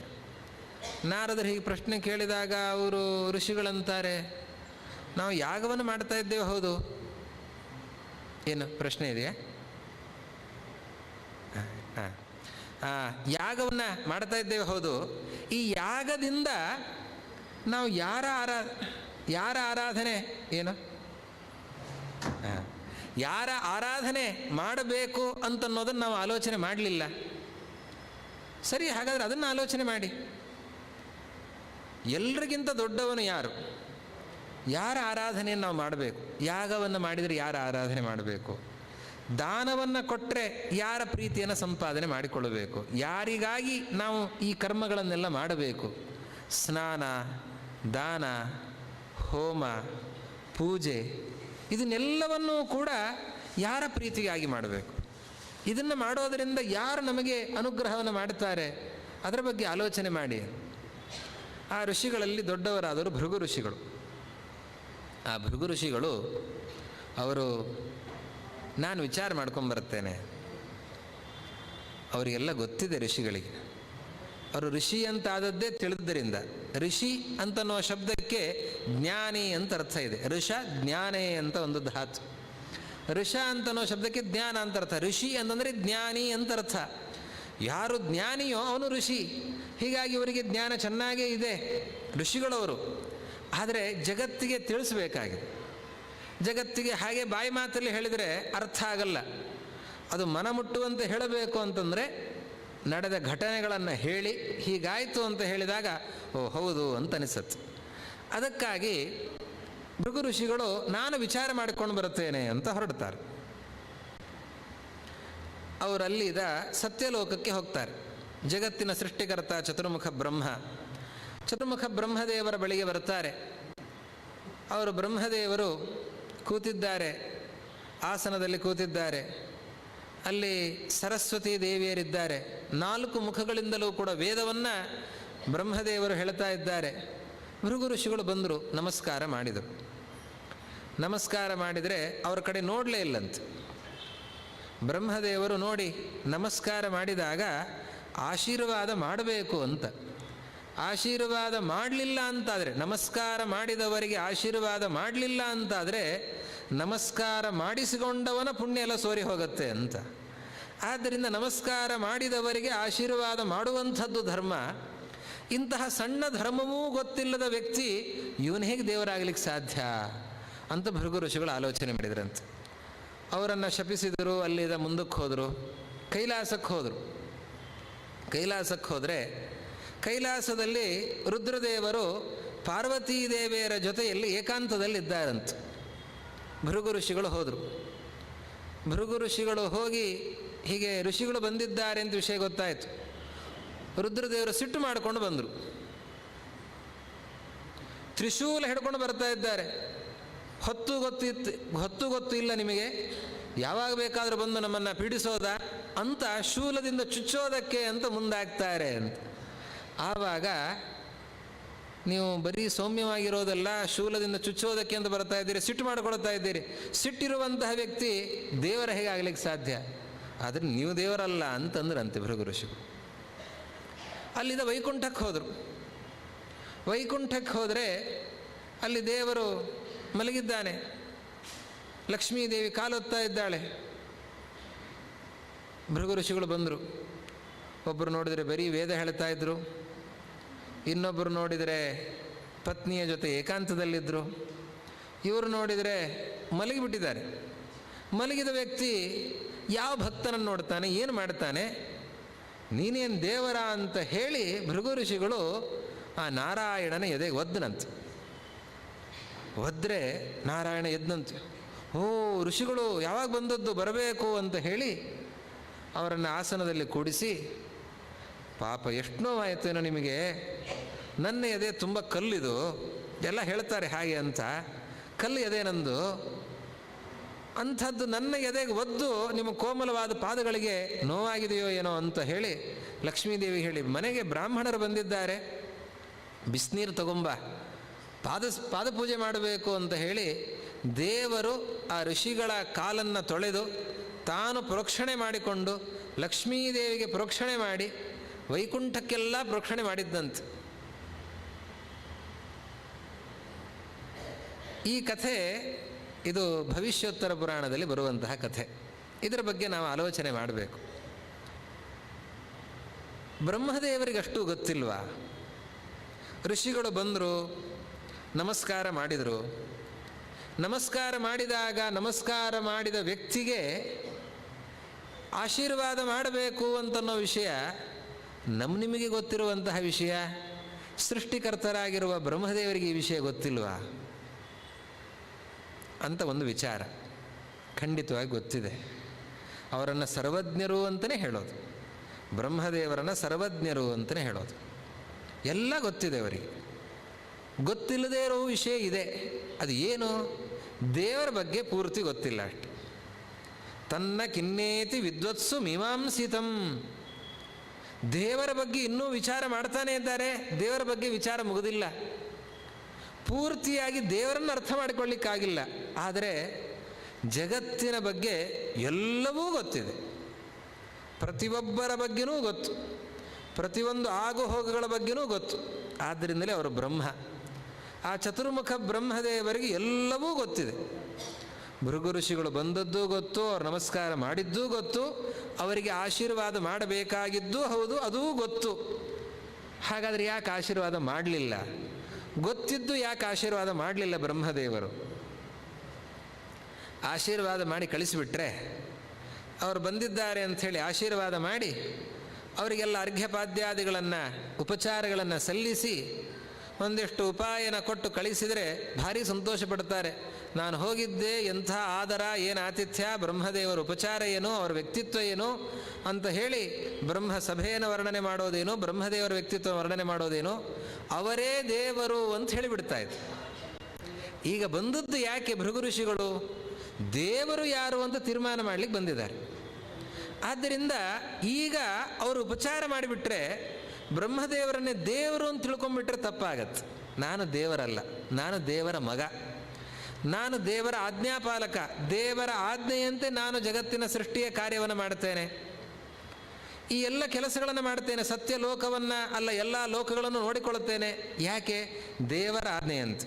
ನನ್ನನ್ನು ಹುಟ್ಟಿಸಿದವ ಇದ್ದಾನೆ, ಅವನು ಪರಬ್ರಹ್ಮ, ಅವನು ನಾರಾಯಣ, ನಾನು ನಾರಾಯಣನ ಮಗ, ನಾನು ದೇವರಲ್ಲ ಅನ್ನೋದನ್ನು ತಿಳಿಸಬೇಕು.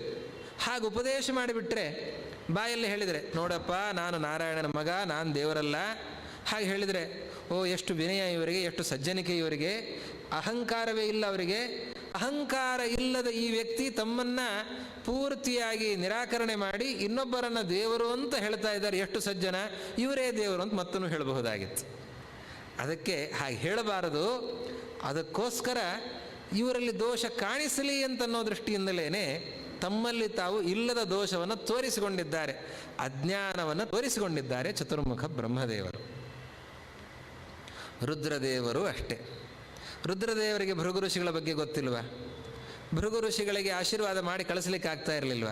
ಯಾಕೆ ಸಿಟ್ಟು ಮಾಡಿಕೊಂಡಿದ್ದಾರೆ ಅಂದರೆ ರುದ್ರದೇವರಿಗೆ ಆವಾಗೇನು ಸಿಟ್ಟಿಲ್ಲ, ಭೃಗು ಋಷಿಗಳು ಬಂದ ವಿಷಯದಲ್ಲಿ ಸಿಟ್ಟಿಲ್ಲ. ಅಂತಹ ವ್ಯಕ್ತಿ ಅವರೇನು ಪಾರ್ವತೀ ದೇವಿಯರ ಜೊತೆ ಮೈಮರೆತು ಬಿಟ್ಟಿದ್ರು ರುದ್ರದೇವರು. ಎಂತಹ ವ್ಯಕ್ತಿಗಳು ರುದ್ರದೇವರು!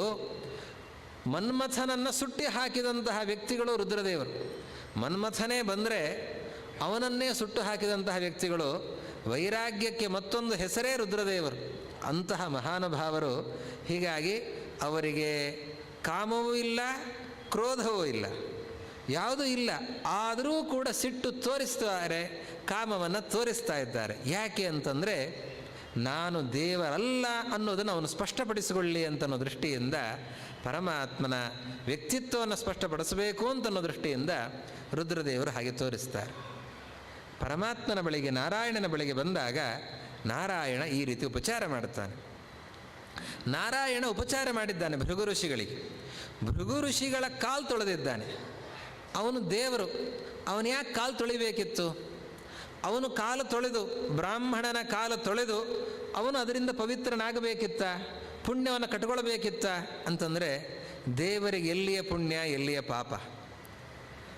ದೇವರನ್ನು ಕಂಡವರು ಅವರು ಪುಣ್ಯ ಪಾಪಗಳನ್ನು ಕಳೆದುಕೊಂಡು, ಈ ಬಂಧಕವಾದ ಪುಣ್ಯ ಪಾಪಗಳನ್ನು ಕಳೆದುಕೊಂಡು ಅವರು ಮೋಕ್ಷಕ್ಕೆ ಹೋಗ್ತಾರೆ. ದೇವರಿಗೆ ಪುಣ್ಯ ಎಲ್ಲಿದೆ, ಪಾಪ ಎಲ್ಲಿದೆ? ಇದು ಯಾವ ಬಂಧನವೂ ಕೂಡ ದೇವರಿಗಿಲ್ಲ. ಆದರೆ ದೇವರು ಗೀತೆಯಲ್ಲಿ ಕೃಷ್ಣ ಒಂದು ಮಾತನ್ನು ಹೇಳ್ತಾನೆ, ಯದ್ಯದಾಚರತಿ ಶ್ರೇಷ್ಠ ತತ್ತದೇವ ಇತರೋ ಜನಃ ಸಯತ್ ಪ್ರಮಾಣಂ ಕುರುತೆ ಲೋಕಸ್ತದನು ವರ್ತತೆ. ದೊಡ್ಡವರು ಯಾವ ಕೆಲಸ ಮಾಡ್ತಾರೋ ಜಗತ್ತು ಅದನ್ನು ನೋಡುತ್ತೆ.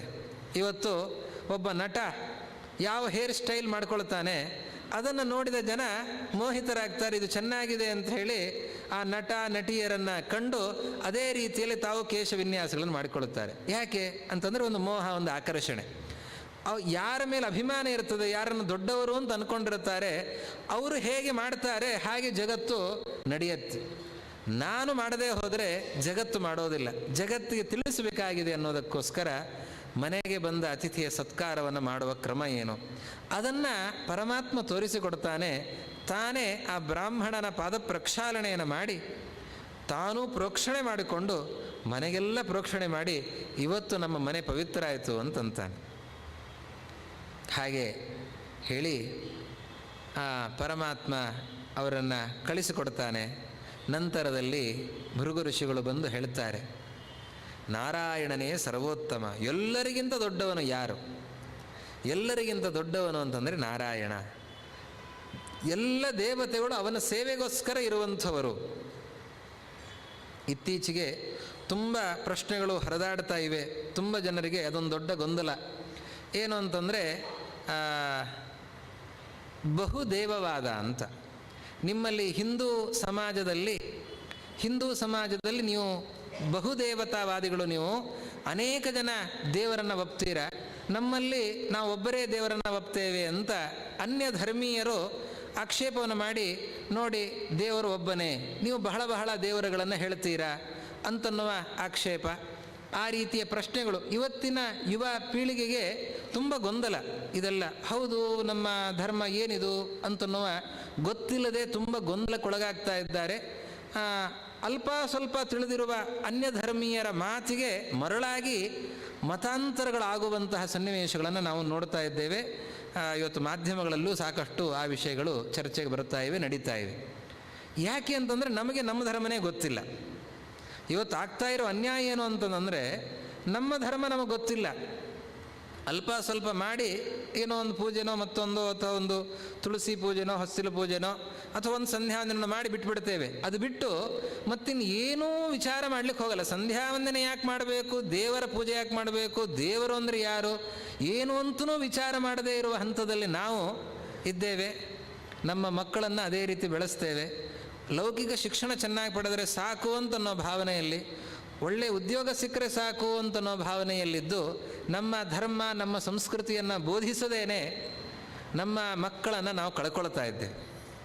ಆದ್ದರಿಂದ ಇವತ್ತು ನಾವು ಜಾಗೃತರಾಗಬೇಕು. ನಮ್ಮ ಮಕ್ಕಳಿಗೆ ಒಳ್ಳೆಯ ಶಿಕ್ಷಣವನ್ನು ನಾವು ಕೊಡಬೇಕು. ನಮ್ಮ ಧರ್ಮವನ್ನು ನಾವು ಅರ್ಥ ಮಾಡಿಕೊಳ್ಬೇಕು. ಧರ್ಮ ಏನು ಅಂತನ್ನೋದನ್ನು ನಮ್ಮ ಮಕ್ಕಳಿಗೆ ನಾವು ತಿಳಿಸ್ಕೊಡಬೇಕು. ದೇವರು ಒಬ್ಬನೇ. ಈಗ ಇಷ್ಟೊತ್ತು ಚರ್ಚೆ ಬಂತು. ಭೃಗು ಋಷಿಗಳು ಅದಕ್ಕೋಸ್ಕರನೇ ಅವರು ಹೋಗಿ 3 ಲೋಕಗಳಿಗೆ ಹೋಗಿ, ವೈಕುಂಠಕ್ಕೂ ಹೋಗಿದ್ದಾರೆ, ಸತ್ಯಲೋಕಕ್ಕೂ ಹೋಗಿದ್ದಾರೆ, ಕೈಲಾಸಕ್ಕೂ ಹೋಗಿದ್ದಾರೆ. ಎಲ್ಲ ಕಡೆ ಹೋಗಿ ಬಂದು ಅವರು ತೋರಿಸಿಕೊಟ್ಟಿದ್ದಾರೆ. ಹೇಳ್ತಾ ಇದ್ದಾರೆ, ನಾನು ಹೋಗಿ ಬಂದಿದ್ದೇನೆ, ನೋಡಿ ಬಂದಿದ್ದೇನೆ. ದೇವರು ಬಹಳ ಅಲ್ಲ, ದೇವರು ಒಬ್ಬನೇ. ಒಬ್ಬನೇ ದೇವರು ಅನ್ನೋ ಶಬ್ದ ಗೌರವದಿಂದ ಹೇಳೋದಷ್ಟೇ. ದೇವರು ಅಂತ ಹೇಳೋದು ಬಹುವಚನದಲ್ಲಿ, ಅದು ಗೌರವದಿಂದ ಹೊರತಾಗಿ ಅನೇಕ ದೇವರು ಅಲ್ಲ. ಮತ್ತಿನ್ನೇನು ಅಂತಂದರೆ ಉಳಿದವರೆಲ್ಲರೂ ಕೂಡ ಆ ಒಬ್ಬ ದೇವನ ಸೇವಕರಾಗಿದ್ದಾರೆ. ಒಬ್ಬ ಪ್ರಧಾನಮಂತ್ರಿಗೆ ಅಥವಾ ಒಬ್ಬ ರಾಷ್ಟ್ರಪತಿಗೆ ಅನೇಕ ಜನ ಸೇವಕರಿರುವಂತೆ ಒಬ್ಬ ಸರ್ವೋತ್ಕೃಷ್ಟನಾಗಿರುವಂಥವನು ದೇವರು ಒಬ್ಬನು, ಸರ್ವಕರ್ತ ಒಬ್ಬನು. ಅವನಿಗೆ ಸೇವಕರಾಗಿ ಎಲ್ಲರೂ ಕೂಡ ಇದ್ದಾರೆ. ಅವರಿಗೆ ಶಕ್ತಿ ವಿಶೇಷ ಇರ್ತದೆ. ಇವತ್ತು ಗಣಪತಿಗೆ ಅಂತಹ ಶಕ್ತಿ ಇದೆ, ಇವತ್ತು ಸೂರ್ಯನಿಗೆ ಅಂತಹ ಶಕ್ತಿ ಇದೆ. ಆರೋಗ್ಯವನ್ನು ಕೊಡುವ ಶಕ್ತಿ ಸೂರ್ಯನಿಗಿದೆ, ವಿಘ್ನಗಳನ್ನೆಲ್ಲ ಕಳೆಯುವ ಶಕ್ತಿ ಗಣಪತಿಗಿದೆ. ಹಾಗೆ ವಿದ್ಯೆಯನ್ನು ಕೊಡುವ ಶಕ್ತಿ, ಸಂತಾನವನ್ನು ಕೊಡುವ ಶಕ್ತಿ, ದಾಂಪತ್ಯದ ಶ್ರೇಯಸ್ಸನ್ನು ನೀಡುವ ಶಕ್ತಿ ರುದ್ರದೇವರಿಗಿದೆ. ಅಂತಂದರೆ ಇವರೆಲ್ಲ ದೇವರಲ್ಲ, ಎಲ್ಲರೂ ಕೂಡ ಇವರು ದೇವರ ಕಿಂಕರರು. ದೇವರು ಒಬ್ಬನು. ಅದರಲ್ಲಿ ಇವತ್ತು ನಮ್ಮಲ್ಲೇ ಹಿಂದೂ ಸಮಾಜದಲ್ಲಿ ಅಭಿಪ್ರಾಯ ಭೇದಗಳಿವೆ. ನಾರಾಯಣನೇ ದೇವರು ಅಂತ ನಾವು ನೀವೆಲ್ಲ ಚಿಂತನೆ ಮಾಡ್ತೇವೆ. ಹಾಗೆ ಇನ್ನು ಕೆಲವರು ಶಿವನೇ ದೇವರು ಅಂತ ಚಿಂತನೆ ಮಾಡ್ತಾರೆ. ಇನ್ನು ಕೆಲವರು ಗಣಪತಿಯೇ ದೇವರು, ಇನ್ನು ಕೆಲವರು ಶಕ್ತಿಯೇ ದೇವರು ಅಂತ. ಎಲ್ಲರೂ ಕೂಡ ದೇವರನ್ನು ಒಬ್ಬರೇ ಅಂತಲೇ ಹೇಳೋದು, ಅನೇಕರನ್ನ ದೇವರು ಅಂತ ಹೇಳೋದಲ್ಲ. ದೇವರು ಒಬ್ಬರೇ ಅಂತ. ಅವರಿಗೆ ಉಳಿದವರು ಪರಿಚಾರಕರಾಗಿ ಪರಿವಾರದವರಾಗಿದ್ದಾರೆ ಅಂತ. ಅದರ ಬಗ್ಗೆ ತಿಳಿಯದೇನೆ ಇವತ್ತು ದಾರಿ ತಪ್ತಾ ಇದ್ದಾರೆ ನಮ್ಮವರು ಅಂತ ಅನ್ನೋದ್ರ ಬಗ್ಗೆ ನಮ್ಮ ಗಮನ ಇರಬೇಕು. ಹೀಗೆ ಭೃಗು ಋಷಿಗಳು ಅವತ್ತು ಕಂಡು ಅದನ್ನು ಸ್ಪಷ್ಟಪಡಿಸಿದ್ದಾರೆ. ಅವತ್ತು ಋಷಿಗಳ ಸಭೆಯಲ್ಲಿ ಅದನ್ನು ಮಂಡನೆ ಮಾಡಿದ್ದಾರೆ. ಹೀಗೆ ಎಲ್ಲರಿಗಿಂತ ದೊಡ್ಡವನಾಗಿರೋ ವ್ಯಕ್ತಿ ಅಂತಂದರೆ ಅವನು ಒಬ್ಬನೇ, ಅವನು ನಾರಾಯಣ ಅನ್ನೋದನ್ನು ತೋರಿಸಿಕೊಟ್ಟಿದ್ದಾರೆ. ಈ ಘಟನೆಯೇನೋ ನಡೀತು, ಇದು ಮುಂದಿನದ್ದಕ್ಕೆ ಪೀಠಿಕೆ ಆಯಿತು. ಅವತ್ತು ಹಾಗೆ ನಡೆದಿದೆ. ಲಕ್ಷ್ಮೀದೇವಿ ಆ ಕಡೆ ಭೃಗು ಋಷಿಗಳು ಎಲ್ಲ ಉಪಚಾರವನ್ನು ಸ್ವೀಕಾರ ಮಾಡಿಕೊಂಡು ಹೊರಟ ಮೇಲೆ ಲಕ್ಷ್ಮೀದೇವಿ ಗಲಾಟೆ ಶುರು ಮಾಡಿದ್ಲಂತೆ. ಏನು ಸ್ವಾಮಿ ಇದು, ನಾನು ಹೋಗಿ ಬರ್ತೇನೆ ಅಂತ ಹೇಳಿದ್ಲಂತೆ. ಹೋಗಿ ಬರ್ತೇನೆ ಯಾಕೆ, ಎಲ್ಲಿ ಏನು ಕಥೆ ಇದು ಅಂತಂದಂತೆ ನಾರಾಯಣ. ಅಲ್ಲ, ನಾನು ನಿಮ್ಗೆ ಇಲ್ಲಿರೋದು ಇಷ್ಟ ಇಲ್ಲ ಅಂತ ಆದಮೇಲೆ ನಾನು ಯಾಕೆ ಇರಬೇಕು ಅಂತ ಲಕ್ಷ್ಮೀದೇವಿ ಅಂದ್ಲಂತ. ಇದು ಯಾಕಿದು ಒಮ್ಮೆಲೆ ಇಂಥ ಮಾತನ್ನು ನಾನು ಯಾವತ್ತೂ ಕೇಳಿಲ್ಲ, ನೀನು ಯಾಕೆ ಈ ಗಲಾಟೆ ಮಾಡ್ತಾ ಇದ್ದಿ ಅಂತ ನಾರಾಯಣ ಅಂದಂತ. ನಿಮ್ಗೆ ಅರ್ಥ ಆಗಬೇಕು, ನಾನು ಹೆಂಡತಿ ಎಲ್ಲ ಹೇಳಲಿಕ್ಕಾಗಲ್ಲ ಅಂತಂದಂತೆ ಲಕ್ಷ್ಮೀದೇವಿ. ಸರಿ, ಸ್ವಲ್ಪ ಬಿಡಿಸಿ ಹೇಳು ಅಂತಂದಂತೆ ನಾರಾಯಣ.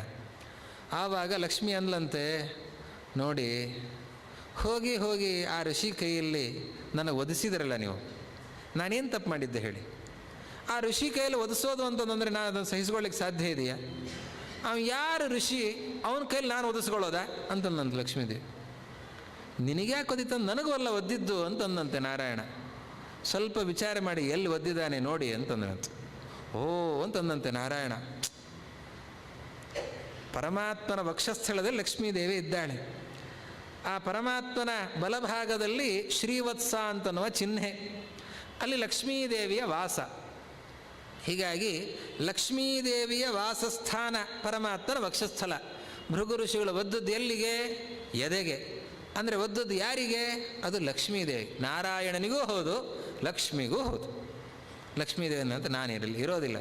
ಸಮಾಧಾನ ಮಾಡಿದಂತೆ ನಾರಾಯಣ, ಹಾಗೆಲ್ಲ ಅನಬೇಡ, ನಾನು ಸಮಾಧಾನ ಮಾಡ್ತೇನೆ ನಿನಗೆ, ಹಾಗೆಲ್ಲ ಆಗೋದಿಲ್ಲ ಅಂತ ಹೇಳಿದಂತೆ. ಹೊರಟೇ ಬಿಟ್ಲಂತೆ, ಗಂಟು ಮೂಟೆ ಕಟ್ಕೊಂಡು ಲಕ್ಷ್ಮೀದೇವಿ ಹೊರಟೇ ಬಿಟ್ಲಂತೆ. ಕೊಲ್ಹಾಪುರಕ್ಕೆ ಹೋಗಿ ಬರುತ್ತೇನೆ ಅಂತ ಹೇಳಿ ಹೊರಟು ಬಿಟ್ಲಂತೆ. ನಾರಾಯಣಂದಂತೆ, ಭಾಳ ಚೆನ್ನಾಗಿದೆ ನಿಂದು ಅಂತ. ಜಗಳಾಡೋರು ಯಾವತ್ತಾದರೂ ಕೂಡ ಮನೆ ಬಿಟ್ಟು ಹೋಗೋರು ಇಂಥ ಕಡೆ ಹೋಗ್ತೇನೆ ಅಂತ ಹೇಳಿ ಹೋಗ್ತಾರೆ? ಹೋಗೋದಿಲ್ಲ. ಅಡ್ರೆಸ್ ಹೇಳಿ ಹೋಗ್ತಾ ಇದ್ದಾರೆ ಅಂತಂದರೆ ಇದು ವಿಡಂಬನೆ ಅಷ್ಟೇ. ಲಕ್ಷ್ಮೀನಾರಾಯಣರು ಕೂಡ ಪ್ರೇಮ ಕಲಹವನ್ನು ತೋರಿಸ್ತಾ ಇದ್ದಾರೆ. ಜಗತ್ತಿನಲ್ಲಿ ಗಂಡ ಹೆಂಡಂದಿರು ಅಂತಂದರೆ ಅಲ್ಲಿ ಪ್ರೀತಿ ಇರುತ್ತೆ. ಪ್ರೀತಿ ಇದ್ದಲ್ಲಿ ಪ್ರೀತಿಯಿಂದಲೇ ಅಲ್ಪ ಸ್ವಲ್ಪ ಜಗಳಗಳು ಇರ್ತವೆ. ಆ ಜಗಳಾಡ್ತಾ ಇದ್ದಾರೆ, ಏನೋ ಮಾತಾಡ್ತಾ ಇದ್ದಾರೆ ಅಂತ ಒಂದು ಮಾತಿಗೆ ಸಿಟ್ಟು ಮಾಡಿಕೊಂಡು ಇರುವಂಥದ್ದಲ್ಲ. ಅದು ಸರಿಯಾಗಿ ಸಂಸಾರ ನಿಭಾಯಿಸಿಕೊಂಡು ಹೋಗಬೇಕು. ಅದಕ್ಕಾಗಿ ಅವರು ಕೂಡ ಜಗತ್ತು ಹೀಗಿರುತ್ತೆ ಅಂತ ಅನ್ನೋದನ್ನು ತೋರಿಸೋದಕ್ಕೋಸ್ಕರ ಲಕ್ಷ್ಮೀನಾರಾಯಣರು ಒಂದು ಕಲಹದ ನೆಪವನ್ನು ಇಟ್ಟು ಮುಂದಾಗಿದ್ದಾರೆ. ಲಕ್ಷ್ಮಿ ಕೊಲ್ಹಾಪುರಕ್ಕೆ ಬಂದಿದ್ದಾಳೆ. ಲಕ್ಷ್ಮಿ ಇಲ್ಲದ ಸ್ಥಳ ವೈಕುಂಠ ಯಾಕೋ ಭಣ ಅಂತಂದಂತೆ ಶ್ರೀನಿವಾಸ.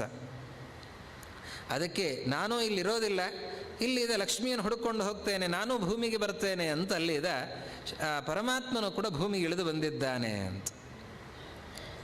ಇಲ್ಲಿ ದೇವರು ವೈಕುಂಠವನ್ನು ಬಿಟ್ಟು ಹೋದ, ಲಕ್ಷ್ಮೀದೇವಿ ಬಿಟ್ಟು ಹೋಗಿದ್ದಾಳೆ ಅಂತನ್ನುವ ವಿಚಾರ.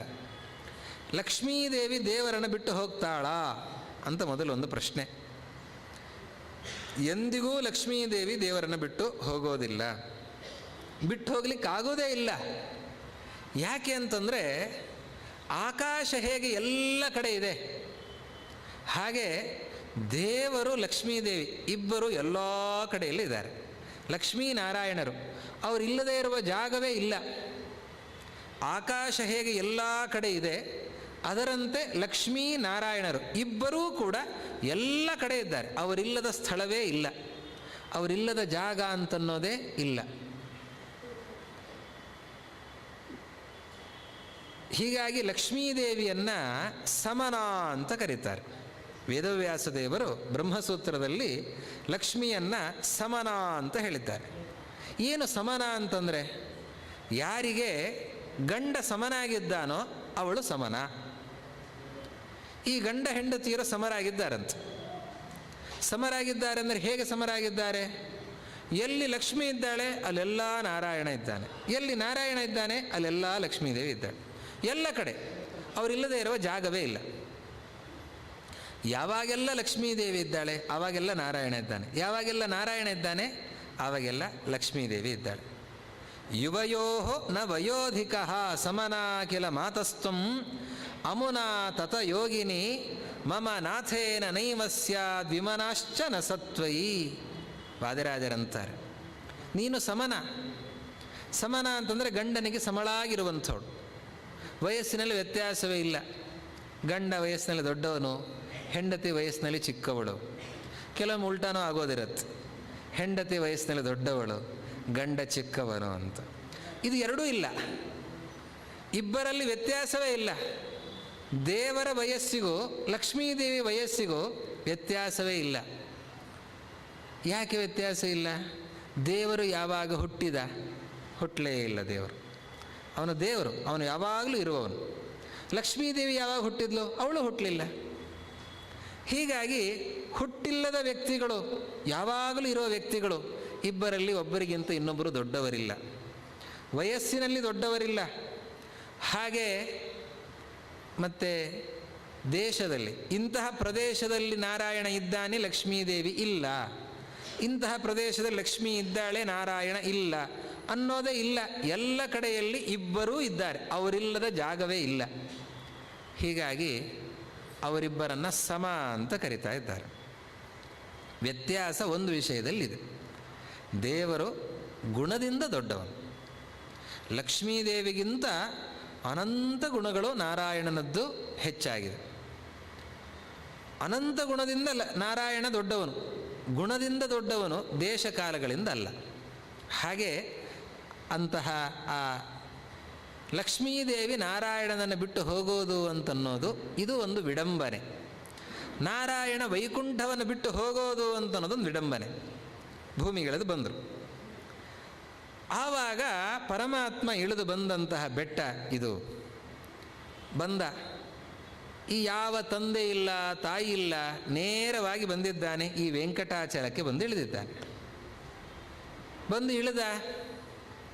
ಬಂದು ಇಳಿದ ಮೇಲೆ ಆಮೇಲೆ ಅಲ್ಲಿ ಲಕ್ಷ್ಮೀ ದೇವಿ, ಬ್ರಹ್ಮದೇವರು, ರುದ್ರದೇವರವನ್ನು ಹುಡುಕುವ ನೆಪವನ್ನು ಮಾಡಿ ಚೋಳರಾಜನನ್ನು ಆಶ್ರಯಿಸಿಕೊಂಡು ಒಂದು ಗೋವು, ಕರುವು ಹಾಗೂ ಗೋಪಾಲ, ಗೋವನ್ನು ನೋಡಿಕೊಳ್ಳುವಂಥವಳು ಅಂತನೋ ರೂಪದಿಂದ ಅವರು ಬಂದಿದ್ದಾರೆ. ಬಂದು ಇಲ್ಲಿ ಈ ಬೆಟ್ಟದಲ್ಲಿ ಒಂದು ಹುತ್ತದಲ್ಲಿ ನಾರಾಯಣ ಇರೋದನ್ನು ಅವರು ಗುರುತಿಸಿದ್ದಾರೆ. ಆ ರೂಪದಿಂದ ಪರಮಾತ್ಮ ಇಲ್ಲಿದ್ದಾನಂತೆ. ಇವತ್ತು ನಾವೇನು ಶ್ರೀನಿವಾಸನ ನೋಡ್ತೇವೆ, ಬೆಟ್ಟದಲ್ಲಿ ಆ ದೇವಾಲಯವನ್ನು ನೋಡ್ತಾ ಇದ್ದೇವೆ. ಆ ದೇವಾಲಯದಲ್ಲಿ ಶ್ರೀನಿವಾಸ ನಿಂತಿದ್ದಾನೆ. ಅದು ಯಾವ ಪ್ರದೇಶ ಅಂತಂದರೆ ಅವತ್ತು ಬೆಟ್ಟದಿಂದ ಇಳಿದು ಬಂದ ಆ ಹುತ್ತದ ಭಾಗ ಏನಿದೆ, ಆ ಹುತ್ತಿನ ಪ್ರದೇಶ ಅದೇ ಇವತ್ತು ನಾವು ನೋಡ್ತಾ ಇರುವಂತಹ ಆ ದೇವಾಲಯದ ಆ ಭಾಗ. ಅಲ್ಲಿ ಪರಮಾತ್ಮ ಇದ್ದಾನಂತೆ. ವರಾಹ ರೂಪಿಯಾದ ಪರಮಾತ್ಮ ಬರುತ್ತಾನೆ. ಆ ಬೆಟ್ಟವನ್ನು ನೋಡಿಕೊಳ್ತಾ ಇದ್ದವನು ವರಾಹ. ವರಾಹ ಅಂತಂದರೆ ಅದು ಕಾಡು ಹಂದಿ. ಕಾಡು ಹಂದಿ, ನಾಡು ಹಂದಿ, ಕಾಡು ಹಂದಿ ತುಂಬ ವ್ಯತ್ಯಾಸ ಇದೆ. ಸಂಸ್ಕೃತದಲ್ಲಿ ಗ್ರಾಮಸಿಂಹ ಅಂತ ನಾಯಿಯನ್ನು ಕರೀತಾರೆ. ಅದು ಸಿಂಹ, ಇದು ಸಿಂಹ. ಆದರೆ ನಾಯಿ, ಕಾಡಿನಲ್ಲಿರುವ ಸಿಂಹ ಎರಡು ಒಂದೇ ಆಗಲಿಕ್ಕೆ ಸಾಧ್ಯ ಇದೆಯಾ? ಎಂದಿಗೂ ಕೂಡ ಒಂದಾಗಲಿಕ್ಕೆ ಸಾಧ್ಯ ಇಲ್ಲ. ಹಾಗೆ ಅದು ಕಾಡಿನ ಸಿಂಹವೇ ಸಿಂಹ, ಇದು ಗ್ರಾಮ ಸಿಂಹ. ಹಾಗೆ ವರಾಹ ಕಾಡು ಹಂದಿ ತುಂಬ ಶುದ್ಧ. ಅದು ಏನಿದ್ರೂ ಭೂಮಿಯನ್ನು ಅಗೆದು, ಅದಕ್ಕೆ ಕೋರೆ ಹಲ್ಲಿರುತ್ತೆ, ತನ್ನ ಕೋರೆ ಹಲ್ಲಿನಿಂದ ಭೂಮಿಯನ್ನು ಅಗೆದು ಭೂಮಿಯೊಳಗಿರುವ ಗೆಡ್ಡೆ ಗೆಣಸುಗಳನ್ನು ತೆಗೆದು ತಿನ್ನತ್ತೆ. ಶುದ್ಧವಾದ ಆಹಾರವನ್ನು ಸ್ವೀಕರಿಸುವಂಥದ್ದು. ಅದು ಎಲ್ಲಿ ಯಾವ ಪ್ರದೇಶದಲ್ಲಿ ಕಾಲಿಡುತ್ತದೋ ಆ ಪ್ರದೇಶ ಅತ್ಯಂತ ಶುದ್ಧ. ಯಾವ ಮಣ್ಣನ್ನು ತನ್ನ ಕೋರೆ ಹಲ್ಲಿನಿಂದ ಕೆದರುತ್ತೋ ಆ ಮಣ್ಣು ಬಹಳ ಶುದ್ಧ. ನಾವು ನಿತ್ಯ ಸ್ನಾನ ಮಾಡಬೇಕಾದ್ರೆ ಮೃತ್ತಿಕಾ ಸ್ನಾನ ಮಾಡಬೇಕು ಅಂತ ಹೇಳ್ತಾರೆ. ಮಣ್ಣು ಹಚ್ಚಿಕೊಂಡು ಶರೀರಕ್ಕೆ ಸ್ನಾನವನ್ನು ಮಾಡಬೇಕು ಅಂತ. ಯಾವ ಮಣ್ಣು ಅಂತಂದರೆ ವೇದ ಹೇಳುತ್ತೆ, ಉಪನಿಷತ್ತು ಹೇಳುತ್ತೆ, ಉದ್ಧತಾಸಿ ವರಾಹೇಣ ಕೃಷ್ಣೇನ ಶತಬಾಹುನಾ ಮೃತ್ತಿಕೆ ಹನಮೇ ಪಾಪಂ ಯನ್ಮಯಾ ದುಷ್ಕೃತಂ ಕೃತಂ. ಉದ್ಧತಾಸಿ ವರಾಹೇಣ, ವರಾಹ ನಿನ್ನನ್ನು ತೆಗೆದಿದ್ದಾನೆ, ಅಂತಹ ಈ ಭೂಮಿ ನಿನ್ನ ಲೇಪನವನ್ನು ಮಾಡಿಕೊಳ್ಳುತ್ತೇನೆ, ನನ್ನ ಪಾಪವನ್ನು ಪರಿಹರಿಸು ಅಂತ ಕೇಳಿಕೊಳ್ಳೋದು. ಬಹಳ ಶುದ್ಧವಾದಂಥದ್ದು. ಯಾವುದೇ ವ್ರತವನ್ನು ಮಾಡಬೇಕಾದರೆ ಈ ಮಣ್ಣನ್ನು ಸಂಗ್ರಹ ಮಾಡಬೇಕು. ವರಾಹ ಕಾಡು ಹಂದಿ ತನ್ನ ಕೋರೆ ಹಲ್ಲಿನಿಂದ ಕೆದರಿರುವ ಮಣ್ಣೇನಿದೆ, ಆ ಮಣ್ಣನ್ನು ಲೇಪನ ಮಾಡಿಕೊಂಡು ಸ್ನಾನ ಮಾಡಿದರೆ ಆವಾಗ ನಾವು ಶುದ್ಧರಾಗ್ತೇವೆ, ನಮ್ಮ ದೋಷಗಳೆಲ್ಲ ಪರಿಹಾರ ಆಗ್ತವೆ ಅಂತ ಹೇಳುತ್ತೆ ಪುರಾಣ. ವೇದವೂ ಹೇಳುತ್ತೆ. ಅಂತಹ ಮಹತ್ವ ಅದಕ್ಕಿದೆ. ಅಂತಹ ವರಾಹ ರೂಪ, ಯಾವ ರೂಪದಿಂದ ಪರಮಾತ್ಮ ಇಳಿದು ಬಂದು ಭೂಮಿಯನ್ನು ಮೇಲಕ್ಕೆ ಎತ್ತಿದ್ದಾನೆ, ಅಂತಹ ರೂಪ ಬೆಟ್ಟದಲ್ಲಿ ನೆಲೆಸಿದ್ದಾನೆ. ವರಾಹ ಕ್ಷೇತ್ರ ಅಂತ ಕರೀತಾ ಇದ್ದಾರೆ. ವರಾಹ ಸಂಚರಿಸ್ತಾ ಇದ್ದ ಭೂಮಿ, ಅವನ ಆಳ್ವಿಕೆಯ ಭೂಮಿ. ಅಲ್ಲಿಗೆ ಶ್ರೀನಿವಾಸನನ್ನು ನೋಡಿ, ಯಾರು ನೀನು ಇಲ್ಲಿಗೆ ಯಾಕೆ ಬಂದದ್ದು ಅಂತ ಮಾತಾಡಿಸ್ತಾ ಇದ್ದಾನೆ. ಅವನೇ ಎರಡು ರೂಪದಿಂದ, ಒಂದು ವರಾಹ ರೂಪ, ಮತ್ತೊಂದು ಶ್ರೀನಿವಾಸ ರೂಪ. ಎರಡು ರೂಪಗಳಿಂದ ತಾನೇ ಎರಡು ರೂಪಗಳಲ್ಲಿ ನಿಂತು ಮಾತನಾಡ್ತಾ ಇದ್ದಾನೆ. ರಾಮ ಪರಶುರಾಮರಾಗಿ, ದಾಶರಥಿ ರಾಮ ಪರಶುರಾಮರಾಗಿ ಹಿಂದೆ ಮಾತಾಡಿದ್ದಾರೆ. ಕೃಷ್ಣ ವೇದವ್ಯಾಸರಾಗಿ ಅವರಿಬ್ಬರು ಸಲ್ಲಾಪಗಳನ್ನು ಮಾಡಿದ್ದಾರೆ. ಹಾಗೆ ಇಲ್ಲಿ ವರಾಹ ಮತ್ತು ಶ್ರೀನಿವಾಸರಾಗಿ ಇಲ್ಲಿ ನಿಂತು ಮಾತನಾಡ್ತಾ ಇದ್ದಾರೆ. ಏನೋ ತೊಂದರೆ ಆಯಿತು, ಬಂದೆ, ಹೆಂಡತಿಯನ್ನು ಕಳ್ಕೊಂಡೆ, ಇಲ್ಲಿಗೆ ಬಂದಿದ್ದೇನೆ. ಬಂದವನು ನನ್ನನ್ನು ಇಲ್ಲಿ ಆ ಚೋಳರಾಜನ ಭೃತ್ಯ ತಲೆ ಹೊಡೆದು ಬಿಟ್ಟಿದ್ದಾನೆ, ಪೆಟ್ಟಾಗಿ ಬಿಟ್ಟಿದೆ. ಅದಕ್ಕೋಸ್ಕರ ಎಲ್ಲೋ ಔಷಧಿಗೋಸ್ಕರ ಹುಡುಕ್ತಾ ಇದ್ದೇನೆ. ಒಂದು ಸ್ವಲ್ಪ ದಿವಸ ನಿನ್ನ ಜಾಗದಲ್ಲೇ ಇರಬೇಕು ಅಂತ ಅಂದ್ಕೊಳ್ತೇನೆ ಅಂತಂತಾನಂತ. ಆಯಿತು, ಹಾಗಾದರೆ ಬಾಡಿಗೆ ಎಲ್ಲ ಕೊಡಬೇಕು ಅಂತಂತಾನೆ. ಸರಿ, ಬಾಡಿಗೆ ಕೊಡ್ತೇನೆ ಅಂತಂತಾನೆ ಶ್ರೀನಿವಾಸ. ಜಾಗ ಎಷ್ಟು ಬೇಕು ನಿನಗೆ ಅಂತ. ಎಷ್ಟು ಬೇಕು ಅಂದರೆ 100 ಹೆಜ್ಜೆ ಭೂಮಿ ಬೇಕು ನನಗೆ ಅಂತ. 3 ಹೆಜ್ಜೆ ತಗೊಂಡೆ ಅವತ್ತು ಎಲ್ಲವನ್ನು ಅಳೆದುಬಿಟ್ಟು ನೀನು ವಾಮನನಾಗಿ, ಇವತ್ತು 100 ಹೆಜ್ಜೆ ಭೂಮಿಯನ್ನು ನಾನು ಎಲ್ಲಿದುಕೊಳ್ಳಿ ನಿನಗೆ ಅಂತಂತಾನಂತೆ ವರಾಹ. ಅದಕ್ಕೆ ಶ್ರೀನಿವಾಸ ಅಂತಾನೆ, ನಾನು ಈ ಆಕೃತಿಯಿಂದ ಈ ಪಾದದಿಂದ 100 ಹೆಜ್ಜೆಯನ್ನೇ ಅಳಿತೇನೆ, ಅಷ್ಟು ಭೂಮಿ ನನಗೆ ಸಾಕು ಅಂತ ಹೇಳಿ ಕೊನೆಗೆ ಅಲ್ಲಿರ್ತಾನೆ. ಏನು ನನಗೆ ಪೂಜೆ ಅಂತಂದರೆ, ನನಗೇನು ಬಾಡಿಗೆ ಅಂತಂದರೆ, ಅದಕ್ಕೆ ಶ್ರೀನಿವಾಸ ಹೇಳ್ತಾನೆ, ಸದ್ಯಕ್ಕೆ ಬಾಡಿಗೆ ಕೊಡಲಿಕ್ಕಾಗಲ್ಲ, ಆಮೇಲೆ ಬಾಡಿಗೆ ಕೊಡ್ತೇನೆ ಸ್ವಲ್ಪ ದಿವಸ ಬಿಟ್ಟು ಅಂತಂತಾನೆ. ಹೌದಾ, ಯಾಕೆ ಅಂತಂದರೆ, ನಾನೇನಿಲ್ಲ, ಇಲ್ಲಿ ಬಂದದ್ದೇ ಕಲ್ಯಾಣೋತ್ಸವಕ್ಕೋಸ್ಕರ ಬಂದಿದ್ದೇನೆ, ಮದುವೆ ಆಗ್ತೇನೆ. ಮದುವೆ ಆದಮೇಲೆ ನನಗೆ ನಾನು ಇಲ್ಲೇ ಬೆಟ್ಟದಲ್ಲೇ ಇರ್ತೇನೆ. ಬೆಟ್ಟದಲ್ಲಿದ್ದಾಗ ಭಕ್ತರೆಲ್ಲ ಬರ್ತಾರೆ. ಬಂದಂತಹ ಭಕ್ತರಿಗೆ ಮೊದಲು ನಿನ್ನ ಪೂಜೆಯನ್ನು ಮಾಡಬೇಕು, ನಿನ್ನ ದರ್ಶನ ಮಾಡಬೇಕು, ನಿನಗೆ ಕಾಣಿಕೆಯನ್ನು ನೀಡಬೇಕು ಅಂತ ಹೇಳ್ತೇನೆ. ಅದೇ ನಿನಗೆ ಬಾಡಿಗೆ.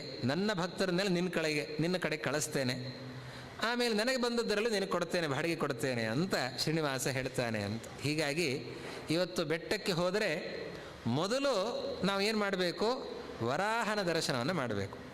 ಬೆಟ್ಟದ ಕೆಳಗೆ ಮೊದಲು ಕಪಿಲೇಶ್ವರನ, ಅಲ್ಲಿ ಕಪಿಲ ತೀರ್ಥದಲ್ಲಿ ಸ್ನಾನ, ಕಪಿಲೇಶ್ವರನ ದರ್ಶನ ಮುಗಿಸಿಕೊಂಡು ಬೆಟ್ಟವನ್ನು ಹತ್ತಿಕೊಂಡು ಮೇಲಕ್ಕೆ ಹೋದ ಮೇಲೆ ಅಲ್ಲಿ ವರಾಹಸ್ವಾಮಿಯ ದರ್ಶನವನ್ನು ಮಾಡಿ ನಂತರದಲ್ಲಿ ಶ್ರೀನಿವಾಸನ ದರ್ಶನಕ್ಕೆ ಹೋಗಬೇಕು. ಹಾಗೆ ಪರಮಾತ್ಮ ಅಲ್ಲಿರುವಾಗ ವರಾಹ ಅಂತಾನೆ,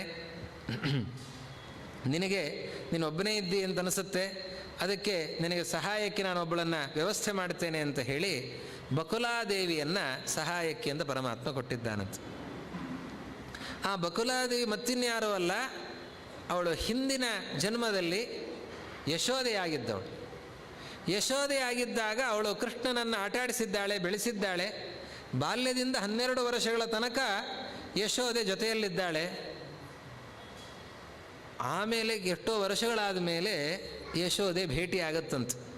ಒಂದು ಗ್ರಹಣದ ಸಂದರ್ಭದಲ್ಲಿ ಪ್ರಭಾಸ ಕ್ಷೇತ್ರಕ್ಕೆ ಅಂತ ಎಲ್ಲರೂ ಬಂದಿರ್ತಾರೆ. ಈ ಕಡೆಯಿಂದ ಪಾಂಡವರು ಬಂದಿರ್ತಾರೆ, ಈ ಕಡೆಯಿಂದ ಯಾದವರು ಬಂದಿರ್ತಾರೆ, ಈ ಕಡೆಯಿಂದ ಗೋಕುಲದಿಂದ ಬಂದಿರ್ತಾರೆ. ಎಲ್ಲರ ಭೇಟಿ ಆಗತ್ತೆ.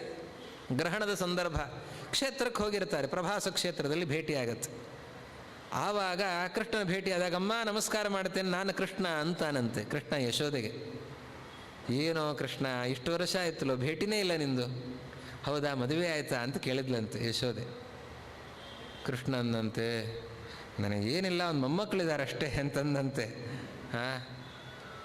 ಮದುವೆ ಎಷ್ಟು ಮದುವೆ ಆದೆಯೋ ಅಂತ ಕೇಳಿದ್ಲಂತೆ ಯಶೋದೆ. 16,108 ಮದುವೆ ಆಗಿದ್ದೇನೆ ಅಷ್ಟೇ ಅಂತಂದಂತೆ ಕೃಷ್ಣ. ಅಲ್ಲೋ, ಇಷ್ಟೊಂದು ಮದುವೆ ಆಗಿದ್ದೆ ಕೃಷ್ಣ, ಒಂದು ಮದುವೆಗಾದರೂ ನನಗೆ ಆಮಂತ್ರಣ ಹೇಳೋದು ಬೇಡವಾ? ನಾನು ಬರ್ತಾ ಇದ್ದೀನಿ, ನೀನು ಮದುವೆ ನೋಡ್ತಾ ಇದ್ದಲ್ಲ ಅಂದ್ಲಂತೆ ಯಶೋದೆ. ಅದಕ್ಕೆ ಕೃಷ್ಣ ಅಂದಂತೆ, ಅಮ್ಮ ಈಗ ಮದುವೆ ಆಗಿಬಿಟ್ಟಿದ್ದೇನೆ, 16,108 ಮದುವೆಗಳನ್ನು ಆಗಿದ್ದೇನೆ, ಇನ್ನು ಮತ್ತೆ ಮದುವೆ ಆಗಲಿಕ್ಕೆ ಸಾಧ್ಯ ಇಲ್ಲ. ಅದಕ್ಕೆ ನಿನಗೋಸ್ಕರನೇ ನೀನೇ ನಿಂತು ಕಲ್ಯಾಣ ಮಾಡಬೇಕು, ಹಾಗೆ ಒಂದು ವ್ಯವಸ್ಥೆಯನ್ನು ಮಾಡ್ತೇನೆ. ನೀನು ಈ ಜನ್ಮದಲ್ಲಿ ಇಷ್ಟು ಸೇವೆ ಮಾಡಿದ್ದೆ, ಇನ್ನೊಂದು ಜನ್ಮದಲ್ಲಿ ನಿನ್ನ ಕೈಯಲ್ಲೇ ನಾನು ಕಲ್ಯಾಣ ಮಾಡಿಸಿಕೊಳ್ಳುತ್ತೇನೆ, ಆಯಿತಾ ಅಂತಂದಂತೆ. ಆಯ್ತಪ್ಪ ಅಂತ ಯಶೋದೆ ಹೇಳಿದ್ದಾಳೆ. ಆ ಯಶೋದೆ ಈಗ ಬಕುಲೆಯಾಗಿ ಅವತಾರವನ್ನು ಮಾಡಿದ್ದಾಳೆ, ಹುಟ್ಟಿದ್ದಾಳೆ. ಆ ಬಕುಲಾದೇವಿ ಶ್ರೀನಿವಾಸನಿಗೆ ಉಪಚಾರವನ್ನು ಮಾಡ್ತಾಳೆ. ನಿತ್ಯ ಅಡಿಗೆಯನ್ನು ಮಾಡಿ ಕೃಷ್ಣನಿಗೆ ಬಡಿಸ್ತಾಳೆ, ಶ್ರೀನಿವಾಸನಿಗೆ ಬಡಿಸ್ತಾಳೆ, ಎಲ್ಲ ರೀತಿಯ ಸೇವೆಯನ್ನು ಮಾಡ್ತಾ ಇದ್ದಾಳೆ. ಒಂದು ದಿನ ಶ್ರೀನಿವಾಸ ಕುದುರೆಯನ್ನು ನೆನಪಿಸಿಕೊಂಡ. ವಾಯುದೇವರು ಕುದುರೆಯಾಗಿ ಬಂದರು. ತಾನು ಅದ್ಭುತವಾದ ವೇಷವನ್ನು ತೊಟ್ಟಿದ್ದಾನೆ, ದೊಡ್ಡ ವಸ್ತ್ರವನ್ನು ಉಟ್ಕೊಂಡಿದ್ದಾನೆ. ಇವತ್ತು ನಾವು ತಿರುಪತಿಯ ಶ್ರೀನಿವಾಸನ ನೋಡ್ತೇವೆ, ದೊಡ್ಡ ದೊಡ್ಡ ಬಟ್ಟೆಗಳು, ದೊಡ್ಡ ಹಾರ ಅವನದ್ದು. ಆ ಶ್ರೀನಿವಾಸ ಬಟ್ಟೆಯನ್ನು ಉಟ್ಕೊಂಡಿದ್ದಾನೆ, ತಲೆ ಮೇಲೆ ಕೆಂಪು ರುಮಾಲನ್ನು ಸುತ್ತಕೊಂಡಿದ್ದಾನೆ, ಬಿಲ್ಲು ಬಾಣಗಳನ್ನು ಹಿಡಿದುಕೊಂಡಿದ್ದಾನೆ, ಕಾಲಿಗೆ ಹಾವಿಗೆಯನ್ನು ಹಾಕ್ಕೊಂಡಿದ್ದಾನೆ, ಪಾದರಕ್ಷೆಯನ್ನು ಧರಿಸಿಕೊಂಡಿದ್ದಾನೆ, ಬಾಯಿ ತುಂಬ ಎಲೆ ಅಡಿಕೆ ಹಾಕ್ಕೊಂಡಿದ್ದಾನೆ, ಹಣೆ ಮೇಲೆ ತಿಲಕವನ್ನು ಇಟ್ಟಿದ್ದಾನೆ. ಎತ್ತರದ ಆಕೃತಿ, ಭವ್ಯವಾದ ಆಕೃತಿ. ದೇವರನ್ನು ಕೇಳ್ತೀರಾ, ದೇವರೇ ಅದ್ಭುತವಾಗಿ ಸಿಂಗಾರ ಮಾಡಿಕೊಂಡು ಅಲಂಕಾರ ಮಾಡಿಕೊಂಡು ಕುದುರೆಯನ್ನು ಏರಿ ಅಲ್ಲಿದ್ದ ಬೆಟ್ಟದಿಂದ ಕೆಳಗಿಳಿದಂತೆ. ಕೆಳಗಿಳಿದ್ರೆ ಅಲ್ಲಿ ನಾರಾಯಣಪುರ. ಆ ನಾರಾಯಣಪುರದ ಉದ್ಯಾನವನ. ಹಾಗೆ ಅಂತ ಕೃಷ್ಣ ಹೊರಟಾಗ ಒಂದು ಆನೆ ಎದುರಾಗಿದೆ. ಆನೆಯನ್ನು ಅಟ್ಟಿಸಿಕೊಂಡು ಹೋಗ್ತಾ ಇದ್ದಾನೆ. ಆನೆ ಓಡಿತು, ಸಾಕಾಯಿತು, ಓಡಲಿಕ್ಕಾಗದೆ ಕೊನೆಗೆ ಅದು ಹಿಂತಿರುಗಿ ಆ ಶ್ರೀನಿವಾಸನಿಗೆ ಕಾಲನ್ನು ನೆಲಕ್ಕೆ ಊರಿ ಸೊಂಡೆಲನ್ನು ಮೇಲಕ್ಕೆತ್ತಿ ನಮಸ್ಕಾರ ಮಾಡಿದೆ ಅಂತ. ನಮಸ್ಕಾರ ಮಾಡಿದ ಮೇಲೆ ಮತ್ತೆ ಬಾಣಪ್ರಯೋಗ ಇಲ್ಲ. ಅದಕ್ಕೆ ಶ್ರೀನಿವಾಸ ಹಾಗೆ ಹೆಜ್ಜೆ ಮುಂದೆ ಇಟ್ಟನಂತೆ. ಅಲ್ಲಿ ಒಂದು ಉದ್ಯಾನವನ. ಆ ಉದ್ಯಾನವನಕ್ಕೆ ನಾರಾಯಣಪುರದ ರಾಜಕುಮಾರಿ ಪದ್ಮಾವತಿ ಬಂದಿದ್ದಾಳೆ. ಪದ್ಮಾವತಿ ತನ್ನ ಸಖಿಯರ ಜೊತೆಯಲ್ಲಿ ಬಂದಿದ್ದಾಳೆ. ಅವರಿಗೆಲ್ಲ ಕುತೂಹಲ, ಆಶ್ಚರ್ಯ. ಆನೆ ನಮಸ್ಕಾರ ಮಾಡ್ತಾ ಇದೆ ಅಂತಂದರೆ, ಕಾಡಾನೆ, ನಾಡಾನೆ ಬೇರೆ, ಕಾಡಾನೆ ಬೇರೆ. ಈ ಕಾಡಾನೆ ಒಬ್ಬರಿಗೆ ನಮಸ್ಕಾರ ಮಾಡುತ್ತೆ ಅಂತಂದರೆ ಅಂಥವರು ಯಾರು ಅಂತ ಕುತೂಹಲದಿಂದ ನೋಡುವಾಗ ಕುದುರೆಯನ್ನು ಏರಿಕೊಂಡು ಬರ್ತಾ ಇದ್ದಾನೆ. ಎಷ್ಟು ಸುಂದರನಾಗಿದ್ದಾನೆ. ಅವನನ್ನು ಒಮ್ಮೆ ಅವರು ಹಾಗೆ ಬಳ್ಳಿಗಳ ಸಂದಿನಿಂದ ನೋಡಿದ್ರಂತೆ. ರಾಜಕುಮಾರಿ ಪದ್ಮಾವತಿ ನೋಡ್ತಾ ಇದ್ದಾಳೆ, ಹಾಗೆ ಅವಳ ಸಖಿಯರು ನೋಡ್ತಾ ಇದ್ದಾರೆ. ಎಷ್ಟು ಸುಂದರನಾಗಿದ್ದಾನೆ. ಅವನ ಕಾಲಿನ ಉಗುರಿನಿಂದ ಹಿಡಿದು ತಲೆ ಕೂದಲಿನ ತನಕ ಎಲ್ಲವೂ ಸುಂದರ. ದೇವರು ಅಂದರೆ ಅಷ್ಟು ಸುಂದರ, ಅಷ್ಟು ಸುಂದರ. ಪ್ರತಿಯೊಂದು ಅವಯವಗಳು ಸುಂದರ. ಕೈಗಳು ಉದ್ದಕ್ಕಿವೆ, ಮೊಣಕಾಲಿಗೆ ತಾಗಿಕೊಂಡಿರುವಂತಹ ಕೈಗಳು. ವಿಶಾಲವಾದ ಕಣ್ಣು, ಆಜಾನುಬಾಹು ಅಂತ ಹೇಳ್ತಾರೆ. ಆ ಜಾನು ಅಂದರೆ ಮೊಣಕಾಲು, ಮೊಣಕಾಲಿಗೆ ಕೈ ತಾಗಬೇಕಂತ. ಕಣ್ಣುಗಳು ವಿಶಾಲವಾಗಿರಬೇಕು. ಕರ್ಣಾಂತ ನೇತ್ರ ಅಂತ ಹೇಳ್ತಾರೆ. ಕರ್ಣಾಂತ ನೇತ್ರ ಅಂತಂದರೆ ಕಿವಿಯ ತನಕ ಕಣ್ಣು ಅಂತ. ಒಮ್ಮೆ ಆಲೋಚನೆ ಮಾಡಿ, ಕಿವಿಯ ತನಕ ಕಣ್ಣುಗಳು ಅಂತಂದರೆ ಎಷ್ಟು ವಿಕೃತವಾಗಿ ಕಾಣುತ್ತೆ ಅಲ್ವಾ? ಅದು ಕಿವಿಯ ತನಕ ಕಣ್ಣು ಅಂತಂದರೆ ಇಲ್ಲಿದ ಹಿಡಿದು ಇಲ್ಲಿಯ ತನಕವೂ ಕಣ್ಣಿರಬೇಕು ಅಂತ ಅರ್ಥ ಅಲ್ಲ. ಹೀಗೆ ಎದುರಿನಿಂದ ನೋಡುವಾಗ ಆ ಕಣ್ಣಂಚಿಗೆ ಕಿವಿ ತಾಗುವಂತೆ ಕಾಣಬೇಕು. ಹಾಗೆ ಹೊರತ ಎದುರಿನಿಂದ ನೋಡುವಾಗ ವಿಶಾಲವಾದ ಕಣ್ಣಿತ್ತು ಅಂತಾದರೆ ಆ ಕಣ್ಣಂಚಿಗೆ ಸರಿಯಾಗಿ ಕಿವಿ ತಾಗುವಂತೆ ಕಾಣುತ್ತೆ ಎದುರಿನಿಂದ. ಹೊರತಾಗಿ ಇಲ್ಲಿದ ಹಿಡಿದು ಇಲ್ಲಿಯ ತನಕವೂ ಕೂಡ ಕಣ್ಣಿರಬೇಕು ಅಂತ ಅರ್ಥ ಅಲ್ಲ. ಹಾಗೆ ವಿಶಾಲವಾದ ಕಣ್ಣುಗಳು, ಅದೇ ರೀತಿಯಲ್ಲಿ ತೀಡಿದ ಹುಬ್ಬು, ಉದ್ದವಾದ ಮೂಗು, ಎಲ್ಲ ಲಕ್ಷಣಗಳು. ಸಪ್ತ ರಕ್ತ ಪಂಚದೀರ್ಘ ಪಂಚಹ್ರಸ್ವ ಸಪ್ತ ರಕ್ತ ಷಡುನ್ನತ ತ್ರಿಪೃಥು ಲಘು ಗಂಭೀರ ದ್ವಾತ್ರಿಂಶಲ್ ಲಕ್ಷಣ ಸ್ಮೃತಃ ಅಂತ ಹೇಳ್ತಾರೆ. ಒಬ್ಬ ವ್ಯಕ್ತಿಯಲ್ಲಿ ಲಕ್ಷಣಗಳು ಹೀಗಿರಬೇಕು ಅಂತ ಇದೆ. ಅದು 32 ಲಕ್ಷಣಗಳು ಅಂತ ಹೇಳಿದ್ದಾರೆ. 32 ಲಕ್ಷಣಗಳು ಅಂತ. ಪ್ರತಿಮೆಯನ್ನು ಮಾಡುವಾಗ ಈ ಲಕ್ಷಣಗಳನ್ನು ಗುರುತಿಸಿ ಅವರು ಮಾಡ್ತಾರೆ. 5 ಹ್ರಸ್ವವಾಗಿರಬೇಕು, 5 ದೀರ್ಘವಾಗಿರಬೇಕು, 7 ಕೆಂಪಗಿರಬೇಕು, ನಾಲಿಗೆ, ಕಿರುನಾಲಿಗೆ, ಅಂಗೈ, ಅಂಗಾಲು, ಉಗುರುಗಳು ಇದೆಲ್ಲವೂ ಕೂಡ ಕೆಂಪಾಗಿರಬೇಕು. ಹಾಗೆ ಕೆಲವೊಂದು ಉದ್ದಕ್ಕಿರಬೇಕು, ಕೆಲವೊಂದು ಹ್ರಸ್ವವಾಗಿರಬೇಕು. ತ್ರಿಪೃಥು ಲಘು ಗಂಭೀರ, 3 ಲಘು ಗಂಭೀರವಾಗಿರಬೇಕು ಅಂತೆಲ್ಲ ಹೇಳಿದ್ದಾರೆ. ಆ ಎಲ್ಲ ಲಕ್ಷಣಗಳಿಂದ ಕೂಡಿರುವಂತಹ ವ್ಯಕ್ತಿ ಶ್ರೀನಿವಾಸ.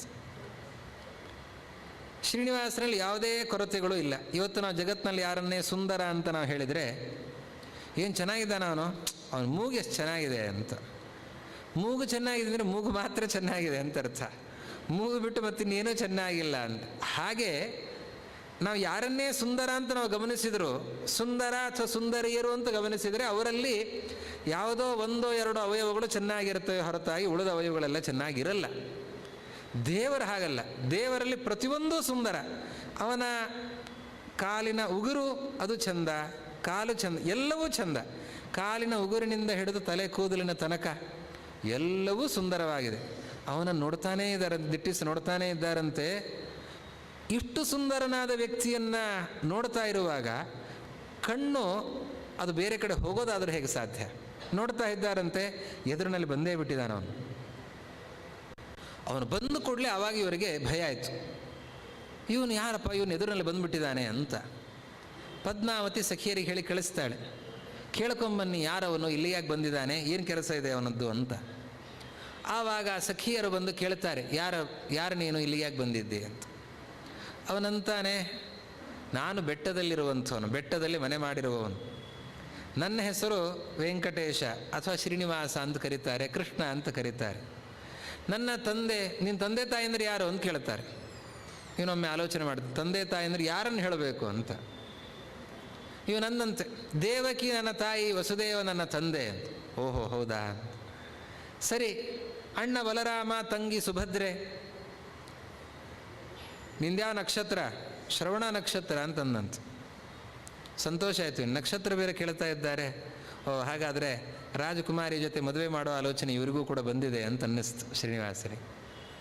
ಅಷ್ಟೊತ್ತಿಗೆ ರಾಜಕುಮಾರಿ ಹೇಳಿದಂತೆ, ಆಯಿತು, ಇಷ್ಟ ಆಯ್ತಲ್ಲ, ಕಳಿಸಿ ಅನ್ನ ಅಂತ. ಆವಾಗ ಅವನಂದಂತೆ, ರಾಜಕುಮಾರಿ ನಿಮ್ಮ ಜೊತೆಯಲ್ಲಿದ್ದಾಳಲ್ಲ, ರಾಜಕುಮಾರಿಯ ಪರಿಚಯ ಆಗಬೇಕಾಗಿದೆ, ಅವಳ ಜೊತೆ ಮಾತಾಡೋದಕ್ಕೆ ಬಂದಿದ್ದೇನೆ ಅಂತಂದಂತೆ. ಇವರು ಸಖಿಯರು ಹೇಳಿದರು, ನಾರಾಯಣಪುರದ ಅರಸ ಆಕಾಶ ಮಹಾರಾಜ ಧರಣೀದೇವಿಯರ ಕುಮಾರಿ ಇವಳು, ಅತ್ರಿ ಗೋತ್ರದವಳು, ಪದ್ಮಾವತಿ ಅಂತ ಹೆಸರು. ಪದ್ಮಾವತಿ ಅಂತ, ಪದ್ಮದಂತೆ ಕಣ್ಣು, ಪದ್ಮದಂತೆ ಮುಖ, ಪದ್ಮದಂತೆ ಕೈ, ಪದ್ಮದಂತೆ ಪಾದ, ಪದ್ಮದಂತೆ ಉದರ, ಹೀಗಾಗಿ ಪದ್ಮಾವತಿ ಅಂತ ಅವಳನ್ನು ಕರೀತಾ ಇದ್ದಾರೆ.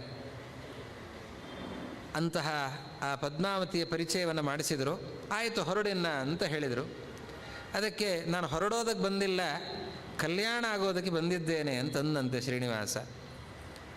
ಆವಾಗ ಒಬ್ಬ ಪುರುಷ, ಅಪರಿಚಿತನಾದಂತಹ ಪುರುಷ, ಹೀಗೆ ಮಾತಾಡೋದು ಸರಿಯಲ್ಲ ಅಂತ ಹೇಳ್ತಾ ಇದ್ದಾರೆ. ಕೊನೆಗೆ ಅವರು ಕಲ್ಲು ಹಾಕ್ತಾ ಇದ್ದಾರೆ. ಕುದುರೆಗೆ ಕಲ್ಲು ತಾಗಿದೆ, ಕುದುರೆ ಕೆಳಗೆ ಬಿದ್ದಿದೆ. ದೇವರಂದ, ನಿಮ್ಮ ಕೆಲಸ ಮುಗಿಯಿತು, ವಾಯುದೇವರಿಗೆ ಹೋಗ್ಲಿಕ್ಕೆ ಹೇಳಿದ, ಆದೇಶ ಮಾಡಿದ. ವಾಯುದೇವರು ಕುದುರೆ ರೂಪದಲ್ಲಿ ಬಂದಿದ್ದರು, ಅವರಲ್ಲಿದ್ದು ಹೊರಟರು. ಪರಮಾತ್ಮ ಬೆಟ್ಟದ ಮೇಲೆ ಹೊರಟು ಹೋದ. ಆಮೇಲೆ ಪರಮಾತ್ಮ ವಿಡಂಬನೆ ಮಾಡ್ತಾನೆ, ಅವನು ಮುಸುಕು ಹಾಕ್ಕೊಂಡು ಮಲಗ್ತಾನೆ. ಬಕುಲಾದೇವಿ ಕೇಳ್ತಾಳೆ, ಯಾಕೆ ಮಲಗಿಬಿಟ್ಟಿದ್ದಿ, ಏನಾಯಿತು, ಯಾವುದಾದ್ರೂ ಭಯ ಆಗುವಂಥದ್ದು ಏನಾದರೂ ನೋಡಿದೆಯಾ, ಏನಾಯಿತು ನಿನಗೆ, ಯಾಕೆ ಹೀಗೆ ಈ ಹಗಲು ಹೊತ್ತಿನಲ್ಲಿ ಮಲ್ಕೊಂಡಿದ್ದೀಯಾ ಅಂತ ಕೇಳಿದಾಗ, ನಿನ್ನ ಹೆಸರು ಹೇಳಿದರೆ ಭಯಗಳೆಲ್ಲ ದೂರ ಆಗ್ತವೆ, ಹಾಗಿರುವಾಗ ನಿನಗೆಲ್ಲಿ ಭಯ, ಯಾವ ರಾಕ್ಷಸರಿಂದ, ಯಾವ ಮೃಗಗಳಿಂದ, ಯಾರಿಂದಲೂ ನಿನಗೇನು ಭಯ ಇಲ್ಲ, ಯಾಕೆ, ಏನಾಯಿತು ಅಂತ ಕೇಳಿದಾಗ ಕೊನೆಗೆ ಶ್ರೀನಿವಾಸ ಅಂತಾನೆ, ಇಲ್ಲ, ಹೀಗೆ ನಾನು ಒಬ್ಬಳು ಕನ್ಯೆಯನ್ನು ನೋಡಿದ್ದೇನೆ, ಅವಳ ಮದುವೆ ಆಗಬೇಕಾಗಿದೆ ನನಗೆ, ಅವಳನ್ನು ನನಗೆ ಮದುವೆ ಮಾಡಿಸಿಕೊಟ್ರೆ ನಾನು ಬದುಕ್ತೇನೆ, ಇಲ್ಲ ಅಂತಾದರೆ ಇಲ್ಲ ಅಂತ ಹೇಳಿಬಿಟ್ಟಂತೆ. ಬಕುಲಾದೇವಿ ಅಂತೇಳಿ, ಯಾಕಿಂತ ಮಾತಾಡ್ತಾ ಇದ್ದಿ, ಯಾರವಳು, ಏನು ಕಥೆ ಅಂತೆಲ್ಲ ಕೇಳಿದಾಗ ಆವಾಗ ಶ್ರೀನಿವಾಸ ಹೇಳ್ತಾನೆ, ಆಕಾಶರಾಜನ ಮಗಳು ಪದ್ಮಾವತಿ ಅಂತೆಲ್ಲ ಹೇಳಿದ್ದಂತೆ. ಸರಿ, ಆ ಪದ್ಮಾವತಿ ಮದುವೆ ಆಗಬೇಕು ಅಂತಂದರೆ ಎಲ್ಲಿದ್ದಾಳೆ ಅವಳು, ಹೇಗೆ ಹೋಗಬೇಕು ಅಂತೆಲ್ಲ ಕೇಳಿ ಮಾತಾಡಿಕೊಂಡು ಬರಬೇಕು. ಬಕುಲಾದೇವಿ ಹೇಳಿದ್ಲಂತೆ, ನಾನು ಹೋಗಿ ಮಾತಾಡ್ಕೊಂಡು ಬರುತ್ತೇನೆ ಅಂತ. ಆಯ್ತಮ್ಮ, ನೀನೇ ಎಲ್ಲ ನಿಂತು ಮಾತುಕತೆ ಎಲ್ಲ ನಡೆಸಿ ವಿವಾಹದ ಸಿದ್ಧತೆಯನ್ನು ಮಾಡಬೇಕು, ನನಗೆ ಯಾರಿದ್ದಾರೆ ಹೇಳು, ನೀನೇ ನನಗೆಲ್ಲ. ಆಯ್ತಪ್ಪ, ಬಹಳ ಹೇಳಬೇಡ, ನಾನು ಮಾಡ್ತೇನೆ ಆ ಕೆಲಸ ಅಂತ ಅಂದ್ಲಂತೆ ಬಕುಲಾದೇವಿ. ಒಂದು ಕುದುರೆಯನ್ನು ಪರಮಾತ್ಮ ನೀಡಿದ್ದಾನೆ. ಕುದುರೆಯನ್ನು ಏರಿಕೊಂಡು ಬಕುಲಾದೇವಿ ಕೆಳಗಿಳಿದು ಹೋಗ್ತಾ ಇದ್ದಾಳೆ. ಆ ಹೊತ್ತಿಗೆ ಸರಿಯಾಗಿ ಪರಮಾತ್ಮನ ಇನ್ನೊಂದು ರೂಪವನ್ನು ಸ್ವೀಕಾರ ಮಾಡ್ತಾ ಇದ್ದಾನೆ. ಆ ರೂಪ ಕೊರವಂಜಿ ರೂಪ.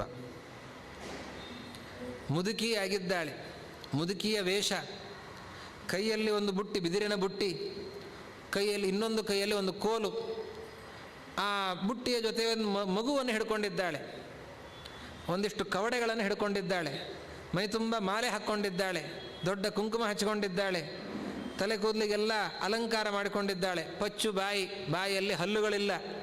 ಮುದುಕಿ ಹೇಳ್ತಾ ಹೋಗ್ತಿದ್ದಾಳೆ, ಯಾರಿಗೇನು ಬೇಕೋ ಕೇಳಿ, ನಾನೆಲ್ಲ ಹೇಳ್ತೇನೆ, ನಿಮ್ಮ ಆಗು ಹೋಗುಗಳನ್ನೆಲ್ಲ ಹೇಳ್ತೇನೆ, ನಿಮಗೇನು ಬೇಕೋ ಎಲ್ಲ ಹೇಳ್ತೇನೆ ಅಂತ ಹೇಳಿಕೊಂಡು ನೇರವಾಗಿ ನಾರಾಯಣಪುರಕ್ಕೆ ಬರ್ತಾಳೆ.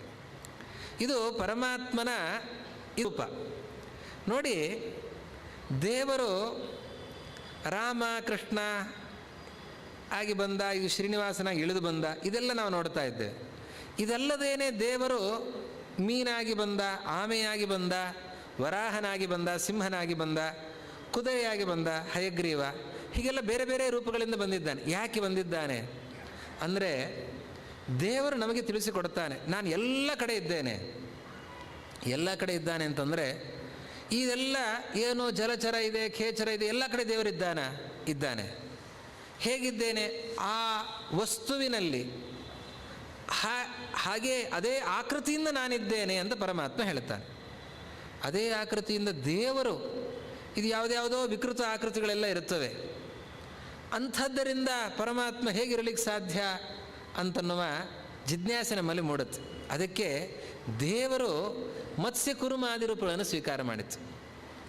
ಮತ್ಸ್ಯ ಕುರುಮಾದಿ ರೂಪಗಳನ್ನು ಸ್ವೀಕಾರ ಮಾಡಿದಾಗ ಒಂದು ಆಮೆ ಅಂತಂದಾಗ ದೇವರ ಬಗ್ಗೆ ನಮಗೆ ಆಲೋಚನೆ ಬರಲ್ಲ. ಅದಕ್ಕೆ ದೇವರೇ ಕೂರ್ಮ ರೂಪವನ್ನು ಸ್ವೀಕಾರ ಮಾಡಿ ಬಂದಾಗ ಒಂದು ಆಮೆಯಲ್ಲಿಯೂ ದೇವರಿದ್ದಾನೆ, ಆಮೆಯ ಆಕೃತಿಯಲ್ಲಿ ದೇವರಿದ್ದಾನೆ ಅನ್ನೋದನ್ನು ನಾವು ಅರ್ಥ ಮಾಡಿಕೊಳ್ಬಹುದು. ಸಿಂಹದಲ್ಲಿ ಸಿಂಹದ ಆಕೃತಿಯಲ್ಲಿದ್ದಾನೆ, ವರಾಹದಲ್ಲಿ ವರಾಹದ ಆಕೃತಿಯಿಂದ ಇದ್ದಾನೆ. ಹೀಗೆ ಕೆಲವು ರೂಪಗಳನ್ನು ಸ್ವೀಕರಿಸಿದಾಗ ನಮಗೆ ಗೊತ್ತಾಗುತ್ತೆ, ಬೇರೆ ವಸ್ತುಗಳಲ್ಲಿ, ಬೇರೆ ಮೃಗಗಳಲ್ಲಿ, ಬೇರೆ ಪ್ರಾಣಿಗಳಲ್ಲಿ, ಎಲ್ಲ ಕಡೆಗಳಲ್ಲಿಯೂ ಕೂಡ ಅದೇ ಆಕೃತಿಯಿಂದ ದೇವರಿದ್ದಾನೆ. ದೇವರು ಆ ಆಕೃತಿಯಿಂದ ಇಲ್ಲ ಅಂತಾದರೆ ಆ ವಸ್ತುವಿಗೆ ಆ ಆಕೃತಿ ಬರೋದಾದರೂ ಹೇಗೆ? ನಮಗೆ ಈ ಆಕೃತಿ ಬರಬೇಕು ಅಂತಾದರೆ ದೇವರು ಇದೇ ಆಕೃತಿಯಲ್ಲಿ ನಮ್ಮಲ್ಲಿರಬೇಕು. ಇದ್ದಾಗಲೇ ನಮಗಿಂತಹ ಒಂದು ಆಕೃತಿ ಬರಲಿಕ್ಕೆ ಸಾಧ್ಯ. ಗಂಡಿನಲ್ಲಿ ಗಂಡಿನ ಆಕೃತಿಯಿಂದ, ಹೆಣ್ಣಿನಲ್ಲಿ ಹೆಣ್ಣಿನ ಆಕೃತಿಯಿಂದ, ಜಲಚರದಲ್ಲಿ ಜಲಚರದ ಆಕೃತಿಯಿಂದ, ಭೂಚರದಲ್ಲಿ ಭೂಚರ ಆಕೃತಿಯಿಂದ, ಖೇಚರದಲ್ಲಿ ಖೇಚರದ ಆಕೃತಿಯಿಂದ, ಎಲ್ಲ ವಸ್ತುಗಳಲ್ಲಿ, ವ್ಯಕ್ತಿಗಳಲ್ಲಿ, ಪ್ರತಿಯೊಂದರಲ್ಲಿಯೂ ಕೂಡ ತದ್ರೂಪ ತನ್ನಾಮನಾಗಿ ಅದೇ ರೂಪವನ್ನು ಸ್ವೀಕರಿಸಿ ಅದೇ ನಾಮದಿಂದ ದೇವರಲ್ಲಿ ಇರ್ತಾನೆ. ಆದ್ದರಿಂದ ಆ ವಸ್ತುವಿಗೆ, ಆ ವ್ಯಕ್ತಿಗೆ ಅಂತಹ ಹೆಸರು, ಅಂತಹ ರೂಪ ಬರುತ್ತೆ. ದೇವರು ಗಂಡು ಹೌದು, ಹೆಣ್ಣು ಹೌದು. ದೇವರು ಅಂತಂದುಕೊಳ್ಳಿ ನಮಗೆ ತಲೆಗೆ ಬರೋದೇನು? ದೇವರು ಗಂಡು ಅಂತ. ಬರೀ ದೇವರನ್ನು ಗಂಡು ಅಂತ ತಿಳಿದವನನ್ನು ಉಪನಿಷತ್ತು ಮೂರ್ಖ ಅಂತ ಬೈಯತ್ತೆ. ದೇವರು ಗಂಡು ಹೌದು, ದೇವರು ಹೆಣ್ಣು ಹೌದು. ದೇವರು ಮೋಹಿನಿಯಾಗಿ ಬಂದಿದ್ದಾನೆ. ಮೋಹಿನಿಯಾಗಿ ಬಂದದ್ದು ಅಂತಂದರೆ ಯಕ್ಷಗಾನದಲ್ಲಿ ವೇಷ ಹಾಕ್ಕೊಂಡು ಬರ್ತಾರೆ, ನಾಟಕದಲ್ಲಿ ವೇಷ ಹಾಕ್ಕೊಂಡು ಬರ್ತಾರಲ್ಲ, ಹಾಗೆ ವೇಷ ಹಾಕ್ಕೊಂಡು ಬಂದದ್ದಲ್ಲ. ಸಹಜವಾಗಿಯೇ ದೇವರು ಹೆಣ್ಣಿನ ಆಕೃತಿಯಲ್ಲಿದ್ದಾನೆ. ಹೆಣ್ಣಿನಲ್ಲಿ ಹೆಣ್ಣಿನ ಆಕೃತಿಯಲ್ಲಿದ್ದಾನೆ, ಗಂಡಿನಲ್ಲಿ ಗಂಡಿನ ಆಕೃತಿಯಲ್ಲಿದ್ದಾನೆ. ದೇವರು ಕೇವಲ ಗಂಡಿಸಲ್ಲ, ದೇವರು ಕೇವಲ ಹೆಣ್ಣಲ್ಲ. ದೇವರು ಗಂಡಸೂ ಹೌದು, ದೇವರು ಹೆಂಗಸೂ ಹೌದು. ಪ್ರತಿಯೊಬ್ಬರಲ್ಲಿಯೂ, ಗಂಡಸರಲ್ಲಿಯೂ ಹೆಂಗಸರಲ್ಲಿಯೂ ದೇವರು ಗಂಡಸು ಹೆಂಗಸು ಎರಡೂ ರೂಪಗಳಿಂದ ಇರುತ್ತಾನೆ. ಇದನ್ನು ನಾವು ಅರ್ಥ ಮಾಡಿಕೊಳ್ಳಬೇಕು. ಅದಕ್ಕಾಗಿ ದೇವರು ಅವತ್ತು ಕ್ಷೀರ ಸಮುದ್ರ ಮಥನ ಆದಾಗ ಆವಾಗ ಮೋಹಿನಿಯ ಆಕೃತಿಯನ್ನು ತೋರಿಸಿದ. ಆ ರೂಪದಿಂದ ಪ್ರಕಟನಾದ, ಇರುವ ರೂಪ ಅದು. ಹೊಸದಾಗಿ ಏನೋ ದೇವರು ಇಲ್ಲದೇ ಇರೋದನ್ನು ವೇಷ ಹಾಕ್ಕೊಂಡು ಬಂದದ್ದಲ್ಲ, ಸೃಷ್ಟಿ ಮಾಡಿದ್ದಲ್ಲ. ಸಹಜವಾದಂತಹ ಸ್ತ್ರೀ ರೂಪದಿಂದ ದೇವರು ಅಲ್ಲಿ ಪ್ರಕಟನಾಗಿದ್ದಾನೆ. ಹಾಗೆ ದೇವರು ಇಲ್ಲಿ ತೋರಿಸ್ತಾ ಇದ್ದಾನೆ, ನಾನು ಮುದುಕಿಯರಲ್ಲೂ ಇದ್ದೇನೆ, ಅವರ ಆಕೃತಿಯಲ್ಲಿದ್ದೇನೆ ಅಂತ ಅನ್ನೋದನ್ನು ತೋರಿಸೋದಕ್ಕೋಸ್ಕರ ಈ ಕೊರವಂಜಿ ವೇಷ, ಮುದುಕಿಯ ವೇಷದಲ್ಲಿ ದೇವರಲ್ಲಿ ಕಾಣ್ತಾ ಇದ್ದಾನೆ. ಮುದುಕಿಯಾಗಿ ಬಂದಿದ್ದಾನೆ, ಬಾಯಲ್ಲಿ ಹಲ್ಲಿಲ್ಲ, ತಲೆ ಕೂದಲೆಲ್ಲ ಬಿಳಿಯಾಗಿದೆ, ಅದರ ಮಧ್ಯದಲ್ಲಿ ಒಂದು ಸಣ್ಣ ಮಗು ಕೈಯಲ್ಲಿದೆ, ಬಗಲಲ್ಲಿ ಒಂದು ಸಣ್ಣ ಮಗು, ಬಿದಿರಿನ ಬುಟ್ಟಿ ಇದೆ, ಕೋಲು ಹಿಡ್ಕೊಂಡು ಬರ್ತಾ ಇದ್ದಾನೆ. ಯಾರಿಗೇನು ಬೇಕೋ ಕೇಳಿ ಅಂತ ಹೇಳ್ಕೊಂಡು ಬರ್ತಾ ಇದ್ದಾನೆ. ಜ್ವರಬಾಧೆ ಇದ್ದವರಿಗೆ ಜ್ವರಬಾಧೆಯನ್ನು ಪರಿಹರಿಸ್ತೇನೆ, ಇನ್ಯಾವ ರೋಗಗಳಿದ್ದರೆ ರೋಗಗಳನ್ನು ಪರಿಹರಿಸ್ತೇನೆ ಅಂತ ಎಲ್ಲ ಹೇಳ್ತಾ ಇರುವಾಗ ಈ ಧರಣೀ ದೇವಿ ತನ್ನ ಸೇವಕಿಯನ್ನು ಕೊಟ್ಟು ಕಳಿಸ್ತಾಳೆ. ನೋಡಮ್ಮ, ಹೋಗಿ ಅವಳು ಏನೋ ಹೇಳ್ತಾ ಇದ್ದಾಳಲ್ಲ, ಭವಿಷ್ಯ ಹೇಳ್ತಾಳಂತೆ, ಎಲ್ಲ ಪರಿಹಾರ ಮಾಡ್ತಾಳಂತೆ, ಕರ್ಕೊಂಬ ಅವಳನ್ನು ಅಂತ. ಬಂದಂತೆ, ಬಂದು ಹೇಳಿದಂತೆ, ನಮ್ಮ ರಾಣಿ ಕರಿತಾ ಇದ್ದಾಳೆ, ಬರಬೇಕಂತೆ. ಓಹೋ, ಯಾಕೆ ನಿಮ್ಮ ರಾಣಿ ನನ್ನ ನೋಡಿ ನಗ್ಲಿಕ್ಕ? ಈ ಹರಕು ಸೀರೆ, ಪಚ್ಚು ಬಾಯಿ, ಸಣ್ಣ ಮಗು, ಇದರಲ್ಲಿ ನೋಡಿ ನಗ್ಲಿಕ್ಕೆ ನನ್ನ ಕರಿತಾಳ, ನಾನೆಲ್ಲ ಬರಲ್ಲ ಅಂಥೇಳಿ ಹಾಗೆ ಹೊರಟೇ ಬಿಟ್ಲಂತ. ಧರಣಿನೇ ಬಂದ್ಲಂತ, ರಾಣಿ ಬಂದ್ಲಂತ, ಬಂದು ಕರಿತಾಳೆ, ಇಲ್ಲಮ್ಮ ನೀನು ಬರಬೇಕು. ಸರಿ ಆಯಿತು ಬರ್ತೇನೆ ಅಂತ ಹೇಳಿ ಬಂದ್ಲಂತ. ಬಂದ ಮೇಲೆ ಅವಳು ಹೇಳ್ತಾಳೆ, ನನ್ನ ಮಗಳಿಗೆ ಯಾಕೋ ನಿನ್ನೆ ತೋಟಕ್ಕೆ ಹೋದವಳು ಆ ತೋಟದಿಂದ ಹಿಂತಿರುಗಿ ಬಂದಾಗಿಂದ ಜ್ವರ, ಸಿಕ್ಕಾಪಟ್ಟೆ ಜ್ವರ ಇದೆ ಅವಳಿಗೆ. ಏನು ಮಾಡಿದರೂ ಯಾವ ಔಷಧಿಯನ್ನು ಕೊಟ್ಟರೂ ಪರಿಹಾರ ಆಗ್ತಾ ಇಲ್ಲ. ಯಾಕೆ ಈ ಜ್ವರ ಬಂದಿದೆ ಗೊತ್ತಾಗ್ತಾ ಇಲ್ಲ, ಅದಕ್ಕೆ ನಿನ್ನ ಹತ್ರ ಕೇಳಬೇಕು ಅಂತ ಕರೆದಿದ್ದೇನೆ. ಹೌದಾ, ಮೊದಲೊಂದು ಸ್ವಲ್ಪ ಬಾಗಿಣ ಎಲ್ಲ ಕೊಟ್ಟುಬಿಡು, ಆಮೇಲೆ ಹೇಳ್ತೇನೆ ಅಂತ ಅಂದ್ಲಂತೆ. ಆಯ್ತಮ್ಮ ಅಂತ ಬಾಗಿಣ ಗೊತ್ತಿದೆ ನಿಮಗೆ ಬಾಗಿಣ ಕೊಡೋದು ಹೇಗೆ ಅಂತ. ಬಾಗಿಣದಲ್ಲಿ ಅಕ್ಕಿ, ಬೇಳೆ, ಬೆಲ್ಲ, ಆ ಎಲ್ಲ ಪದಾರ್ಥಗಳನ್ನು, ಅರಿಶಿಣ, ಕುಂಕುಮ, ಬಳೆ ಇದನ್ನೆಲ್ಲ ಇಟ್ಟು ಕೊಡ್ತಾರಲ್ಲ. ಇವಳು ಅದರ ಜೊತೆಯಲ್ಲಿ ಒಂದಿಷ್ಟು ಮುತ್ತು ರತ್ನಗಳನ್ನು ಅದನ್ನೆಲ್ಲವನ್ನು ಇಟ್ಟು ಬಾಗಿಣವನ್ನು ಕೊಟ್ಟಿದ್ದಾಳಂತೆ. ಮಗು ಅಳ್ಳಕ್ಕೆ ಶುರು ಮಾಡಿತಂತೆ. ಯಾಕೋ ಮಗು ಅಳತ್ತೆ ನೋಡು, ಒಂದು ಸ್ವಲ್ಪ ಹಸಿವೆ ಆಗಿದೆ ಅಂತ ಅನಿಸುತ್ತೆ. ಅದಕ್ಕೆ ಈ ಮಗುವಿಗೆ ಒಂಚೂರು ಏನಾದರೂ ಕೊಟ್ಟುಬಿಡು. ಏನು ತೊಂದರೆ ಇಲ್ಲ, ಹಳೇದಿದ್ರು ಹಳೇದಿದ್ರು ತೊಂದರೆ ಇಲ್ಲ, ಕೊಟ್ಟುಬಿಡು ಮಗುವಿಗೆ, ಒಂದು ಸ್ವಲ್ಪ ತಿನ್ನಿಸ್ತೇನೆ ಅಂತ. ಸರಿ, ರಾಣಿ ಚಿನ್ನದ ತಟ್ಟೆಯಲ್ಲಿ ಅನ್ನವನ್ನು ನೀಡುತ್ತಾ ಇದ್ದಾಳೆ. ಹಾಲು ಸಕ್ಕರೆ ಹಾಕಿ ಅನ್ನ ಕಲಿಸಿ ತಿನ್ನಿಸಬೇಕು ಅಂತಂದರೆ ಮಗು ಬ್ರಹ್ಮದೇವರು ಮಗುವಾಗಿ ಬಂದಿದ್ದಾರಂತೆ. ಉಗುಳುತ್ತಂತೆ ಮಗು. ಈ ಮಗುವಿಗೆ ಈ ಅನ್ನ, ಈ ರಾಜರ ಮನೆ ಅನ್ನ ತಿನ್ನುವ ಭಾಗ್ಯ ಎಲ್ಲಿದೆ, ಅದಕ್ಕೇನು ಗೊತ್ತು ಅಂಥೇಳಿ ಆ ಮಗುಗೊಂದು ಹೊಡೆದು ತಾನೇ ತಿಂದುಬಿಟ್ಲಂತೆ. ಅಲ್ಲ, ತಾಯಿ ತಿಂದರೆ ಏನಿದ್ರು ಮಗುವಿಗೆ ಸಿಗುತ್ತೆ ಬಿಡು ಅಂತ ಅಂದ್ಲಂತೆ. ತಾನೇ ಊಟ ಮಾಡಿದ್ಲಂತೆ. ಊಟ ಆಯಿತು ಚೆನ್ನಾಗಿ, ಒಂದು ಸ್ವಲ್ಪ ತಾಂಬೂಲ ಕೊಡು ಅಂತಂದಂತೆ. ಇವಳಿಗೆ ದುಗುಡ. ನಾನು ಕೇಳ್ತಾ ಇದ್ದೇನೆ, ಇವಳು ಬರೀ ಅದು ಆಯಿತು ಇದಾಯಿತು ಹರಟೆ ಹೊಡಿತಾ ಇದ್ದಾಳೆ, ನಮ್ಮ ಮಗಳ ಬಗ್ಗೆ ಏನು ಮಾತಾಡ್ತಾ ಇಲ್ಲ. ಸರಿ, ತಾಂಬೂಲ ಕೊಟ್ಲಂತೆ. ತಾಂಬೂಲ ಎಲ್ಲ ಹಾಕ್ಕೊಂಡು ಬದರಿ ನಾರಾಯಣನಿಗೆ, ಕಾಶಿ ವಿಶ್ವನಾಥನಿಗೆ, ಪುರಿ ಜಗನ್ನಾಥನಿಗೆ ಎಲ್ಲರಿಗೂ ನಮಸ್ಕಾರ ಅಂತೆಲ್ಲ ಹೇಳಿಕೊಂಡು ಆಮೇಲೆ, ನೋಡಮ್ಮ ನಿನ್ನ ಮಗಳು ನಿನ್ನೆ ದಿವಸ ಉದ್ಯಾನವನಕ್ಕೆ ಹೋಗಿದ್ಲು. ಆ ಉದ್ಯಾನವನದಲ್ಲಿ ಒಬ್ಬ ಸುಂದರ ಪುರುಷನನ್ನು ಕಂಡಿದ್ದಾಳೆ. ಆ ಸುಂದರ ಪುರುಷನನ್ನು ಕಂಡಾಗಿಂದ ಅವಳು ಮೋಹಿತಳಾಗಿದ್ದಾಳೆ. ಮೋಹಿತಳಾಗಿ ಜ್ವರ ಬಂದಿದೆ ಅಷ್ಟೇ, ಮತ್ತಿನ್ನೇನೂ ಆಗಿಲ್ಲ ನಿನ್ನ ಮಗಳಿಗೆ. ಈ ಹುಡುಗಿಯನ್ನು, ನಿನ್ನ ಮಗಳನ್ನು ಆ ಬೆಟ್ಟದಲ್ಲಿರುವಂಥ ಹುಡುಗನಿಗೆ ಕೊಟ್ಟು ಮದುವೆ ಮಾಡಿಬಿಟ್ಟಿ ಅಂತಾದರೆ ನಿನ್ನ ಮಗಳು ಚೆನ್ನಾಗಿರುತ್ತಾಳೆ. ಇಲ್ಲ ಅಂತ ಆದರೆ ಯಾಕಮ್ಮ ಏನೋ ಹೇಳ್ತಾ ಇದ್ದೀಯಾ, ಅವನು ಯಾರು, ಏನು ಕಥೆ ಹೇಳು ಅಂತಂದರೆ ಆವಾಗ ಅಂತಾಳೆ, ನೋಡು ಬೆಟ್ಟದಲ್ಲಿ ಇರ್ತಾನಂತವನು, ನಾನೇನು ಜಾಸ್ತಿ ಹೇಳಲಿಕ್ಕೆ ಹೋಗಲ್ಲ. ಆ ಬೆಟ್ಟದಲ್ಲಿ ಅಲ್ಲಿರೋರೇ ಬರ್ತಾರೆ, ಹುಡುಗನ ಕಡೆಯಿಂದಲೇ ಸ್ವಲ್ಪ ಹೊತ್ತಿಗೆ ಬರ್ತಾರೆ, ನಿನಗೆ ಒಳ್ಳೆಯದಾಗತ್ತೆ ಅಂಥೇಳಿ ಹೊರಟೇ ಬಿಟ್ಟಂತೆ. ದೇವರು ತನ್ನ ಕಾರ್ಯವನ್ನು ತಾನೇ ಮಾಡಿ ಅಲ್ಲಿದ ಹೊರಟಿದ್ದಾನೆ. ನಂತರದಲ್ಲಿ ಆ ಬಕುಲಾದೇವಿ ಅಗಸ್ತ್ಯೇಶ್ವರಕ್ಕೆ ಬಂದಿದ್ದಾಳೆ. ಅಲ್ಲಿ ಅಗಸ್ತ್ಯೇಶ್ವರದಲ್ಲಿ ರುದ್ರಾಭಿಷೇಕ ನಡೀತಾ ಇದೆ. ಯಾರು ನೀವು ಅಂತ ಮಾತನಾಡುತ್ತಿರುವಾಗ ಅಲ್ಲಿ ಕೆಲವು ರಾಜ್ಯದಿಂದ ಕೆಲವು ಸುವಾಸಿನಿಯರು ಬಂದಿದ್ದಾರೆ. ಕೇಳಿದಾಗ ನಾವು ಧರಣಿ ದೇವಿಯ ಕಡೆಯಿಂದ, ರಾಣಿಯ ಕಡೆಯಿಂದ ಬಂದವರು, ನಮ್ಮ ರಾಜಕುಮಾರಿಗೆ ಸ್ವಲ್ಪ ಜ್ವರ, ಅದಕ್ಕೆ ಜ್ವರ ಬಾಧೆ ಪರಿಹಾರ ಆಗಬೇಕು ಅನ್ನೋದಕ್ಕೋಸ್ಕರ ರುದ್ರಾಭಿಷೇಕ ಮಾಡಿಸೋದಕ್ಕೆ ಬಂದಿದ್ದೇವೆ ಅಂತಂದ್ರಂತೆ. ಓ ಹೌದಾ, ನಮಗೂ ಒಂದು ಸ್ವಲ್ಪ ರಾಣಿ ಹತ್ರನ ಕೆಲಸ ಇತ್ತು. ಹೌದಾ ಅಂತಂದ್ರಂತೆ. ನೀವು ಕರ್ಕೊಂಡು ಹೋಗ್ಬಿಟ್ರೆ ಜೊತೆಯಲ್ಲಿ ನಾನು ಜೊತೆಯಲ್ಲಿ ಬರ್ತೇನೆ ಅಂತ ಬಕುಲಾದೇವಿ ಹೇಳಿ ಅವರ ಜೊತೆಯಲ್ಲಿ ಬಂದಿದ್ದಾಳಂತೆ. ಬಂದಾಗ ಆವಾಗ ಮಾತನಾಡಿಸ್ತಾ ಇದ್ದಾರೆ. ಬಕುಲಾದೇವಿಗೂ ಧರಣಿ ದೇವಿಗೂ ಮಾತುಕತೆ ನಡೀತಾ ಇದೆ. ಅವಳು ಹೇಳಿದ್ಲಂತೆ ಬಕುಲಾದೇವಿ, ಹೀಗೆ ಬೆಟ್ಟದಲ್ಲಿರುವಂಥವನು ಶ್ರೀನಿವಾಸ, ಎಷ್ಟು ವರ್ಷ ಅಂತ ಕೇಳಿದ್ರಂತೆ. ನಮ್ಮ ಹುಡುಗನಿಗೆ 25 ವರ್ಷ ಅಂತಂದು. 25 ವರ್ಷನಾ ಅಂತಂದ್ಲಂತೆ. 25 ವರ್ಷ ಇನ್ನೂ ಮದುವೆನೇ ಆಗಿಲ್ವಾ ಅಂತ ಕೇಳಿದ್ರಂತೆ. ಇಲ್ಲ, ಒಂದು ಮದುವೆ ಆಗಿದೆ, ಒಬ್ಬ ಮಗಳು ಇದ್ದಾಳೆ. ಬರೀ ಮದುವೆ ಆಗಿದೆ ಅಂದರೆ ಮಕ್ಕಳಾಗಿಲ್ಲ ಅಂದರೆ ಯಾಕೆ ಮಕ್ಕಳಾಗಿಲ್ಲ ಅಂತ ಪ್ರಶ್ನೆ ಬರುತ್ತೆ. ಮತ್ತೆ ಮಗಳು ಇದ್ದಾಳೆ, ಗಂಗಾ ಅಂತ ಹೆಸರು. ಈಗ ಇನ್ನೊಂದು ಮದುವೆ ಆಗಬೇಕು ಅಂತ ಮುಂದಾಗಿದ್ದಾನೆ, ಅದಕ್ಕೆ ನಿನ್ನ ಮಗಳನ್ನು ಕೊಟ್ಟು ಮದುವೆ ಮಾಡ್ತೀಯಾ ಹಾಗೆ ಅಂತ. ನಕ್ಷತ್ರ ಏನು ಅಂತ, ಏನಪ್ಪ ನಕ್ಷತ್ರ ಏನು ಹೇಳಬೇಕು ಅಂತ ವಿಚಾರ. ಆದರೂ ಯಾವಾಗೂ ಶ್ರೀನಿವಾಸ ಹೇಳ್ತಾ ಇದ್ದನ್ನು ಕೇಳಿಸ್ಕೊಂಡಿದ್ಲು. ಶ್ರವಣ ನಕ್ಷತ್ರ ಅಂತ ಅವನು ಹೇಳ್ತಾ ಇದ್ದ. ದೇವರ ನಕ್ಷತ್ರ ಶ್ರವಣ ನಕ್ಷತ್ರ, ಅದನ್ನೇ ಹೇಳಿಬಿಡೋಣ ಅಂತ. ದೇವರಿಗೆ ಯಾವ ನಕ್ಷತ್ರ ಇದೆ, ಎಲ್ಲ ಅವನದ್ದೇ. ಹೀಗಾಗಿ ಶ್ರವಣ ನಕ್ಷತ್ರ, ವಸಿಷ್ಠ ಗೋತ್ರ ಅಂತೆಲ್ಲ ಹೇಳಿದ್ರಂತೆ.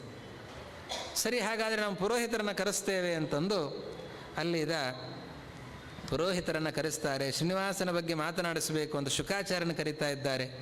ವಸುದಾನ ಅಂತ ಪದ್ಮಾವತಿಯ ತಮ್ಮ, ಆ ಪದ್ಮಾವತಿಯ ತಮ್ಮ ಹೋಗಿ ಬೃಹಸ್ಪತ್ಯಾಚಾರ್ಯನ ಕರೀತಾ ಇದ್ದಾನೆ. ತೋಂಡಮಾನ ಅಂತ ಆಕಾಶರಾಜನ ತಮ್ಮ ಎಲ್ಲ ಕೂತು ನಂತರದಲ್ಲಿ ವಿಚಾರ ನಡೀತಾ ಇದೆ. ಶುಕಾಚಾರ್ಯರು ಬರ್ತಾರೆ, ಬಹಳ ಸಂತೋಷ ಪಡ್ತಾರೆ. ತಿರುಪತಿಯ ಶ್ರೀನಿವಾಸನಿಗೆ ನಿನ್ನ ಮಗಳನ್ನು ಕೊಟ್ಟು ಮದುವೆ ಮಾಡ್ತೀಯ ಅಂತಂದರೆ ಎಂಥ ಭಾಗ್ಯವಂತ ನೀನು. ದೇವರಿಗೆ ಮಗಳನ್ನು ನೀಡಿ ಅರ್ಪಿಸೋದು ಅಂತಂದರೆ, ಕಲ್ಯಾಣೋತ್ಸವವನ್ನು ಮಾಡೋದು ಅಂತಂದರೆ ಭಾಗ್ಯವಂತ. ಇದರಲ್ಲಿ ಪಾಲ್ಗೊಳ್ಳೋದೇ ನಮ್ಮ ದೊಡ್ಡ ಸೌಭಾಗ್ಯ ಅಂತ ಹೇಳಿ ಶುಕಾಚಾರ್ಯರು ದೇವರ ಬಗ್ಗೆ ಎಲ್ಲ ಕೊಂಡಾಡ್ತಾರೆ.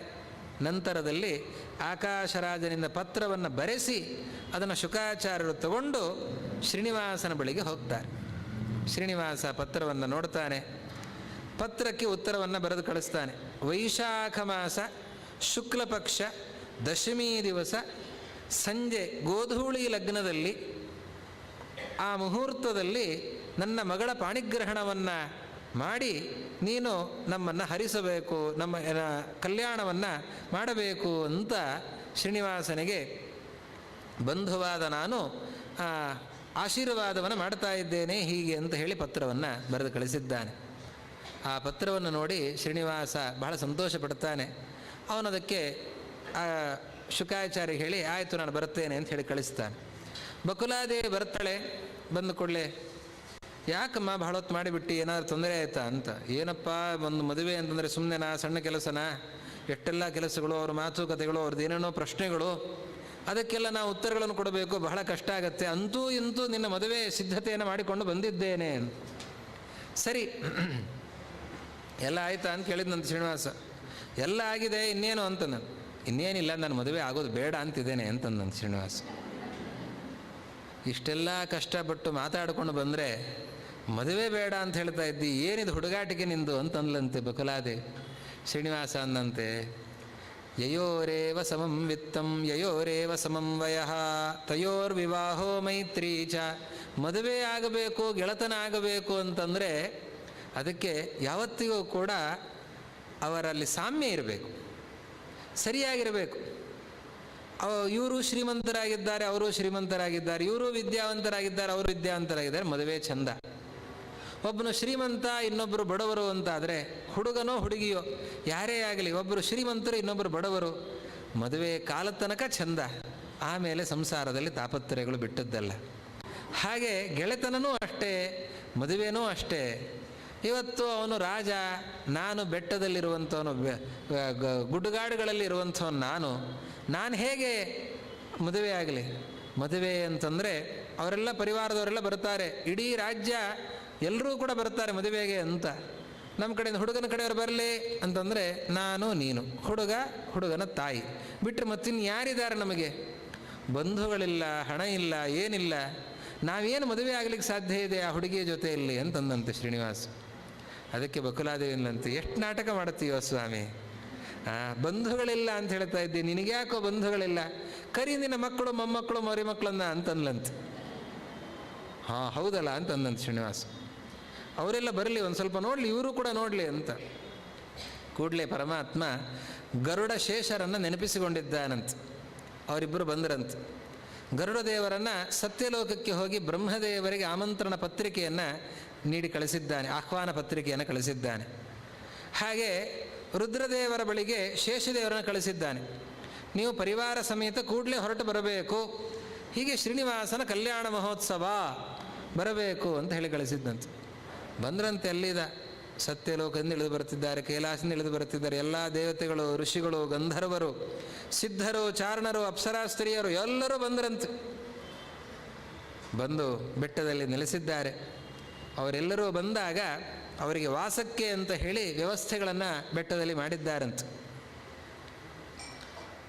ಆಯಿತು, ಪುಣ್ಯಾಹವಾಚನ ಎಲ್ಲ ಆಗಲಿ, ಘಂಟಾನಾದ ಆಯಿತು, ಪುಣ್ಯಾಹವಾಚನ ಎಲ್ಲ ಆಗಲಿ, ನಾಂದಿ ಪ್ರತಿಷ್ಠೆ ಎಲ್ಲ ಆಗಲಿ, ವಿವಾಹದ ಸಿದ್ಧತೆ ಆಗಲಿ ಅಂತಂದ್ರಂತೆ.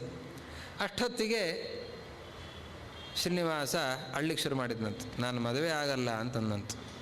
ಏನಪ್ಪ ನಿನಗೆ ಮತ್ತಿ ರೋಗ ಇದು, ಏನು ಹೀಗೆ ಹೇಳ್ತಾ ಇದ್ದೆ ಅಂತಂದರೆ, ನನಗೆ ಎಣ್ಣೆ ಹಚ್ಚೋರು ಯಾರು ಅಂತಂದಂತೆ.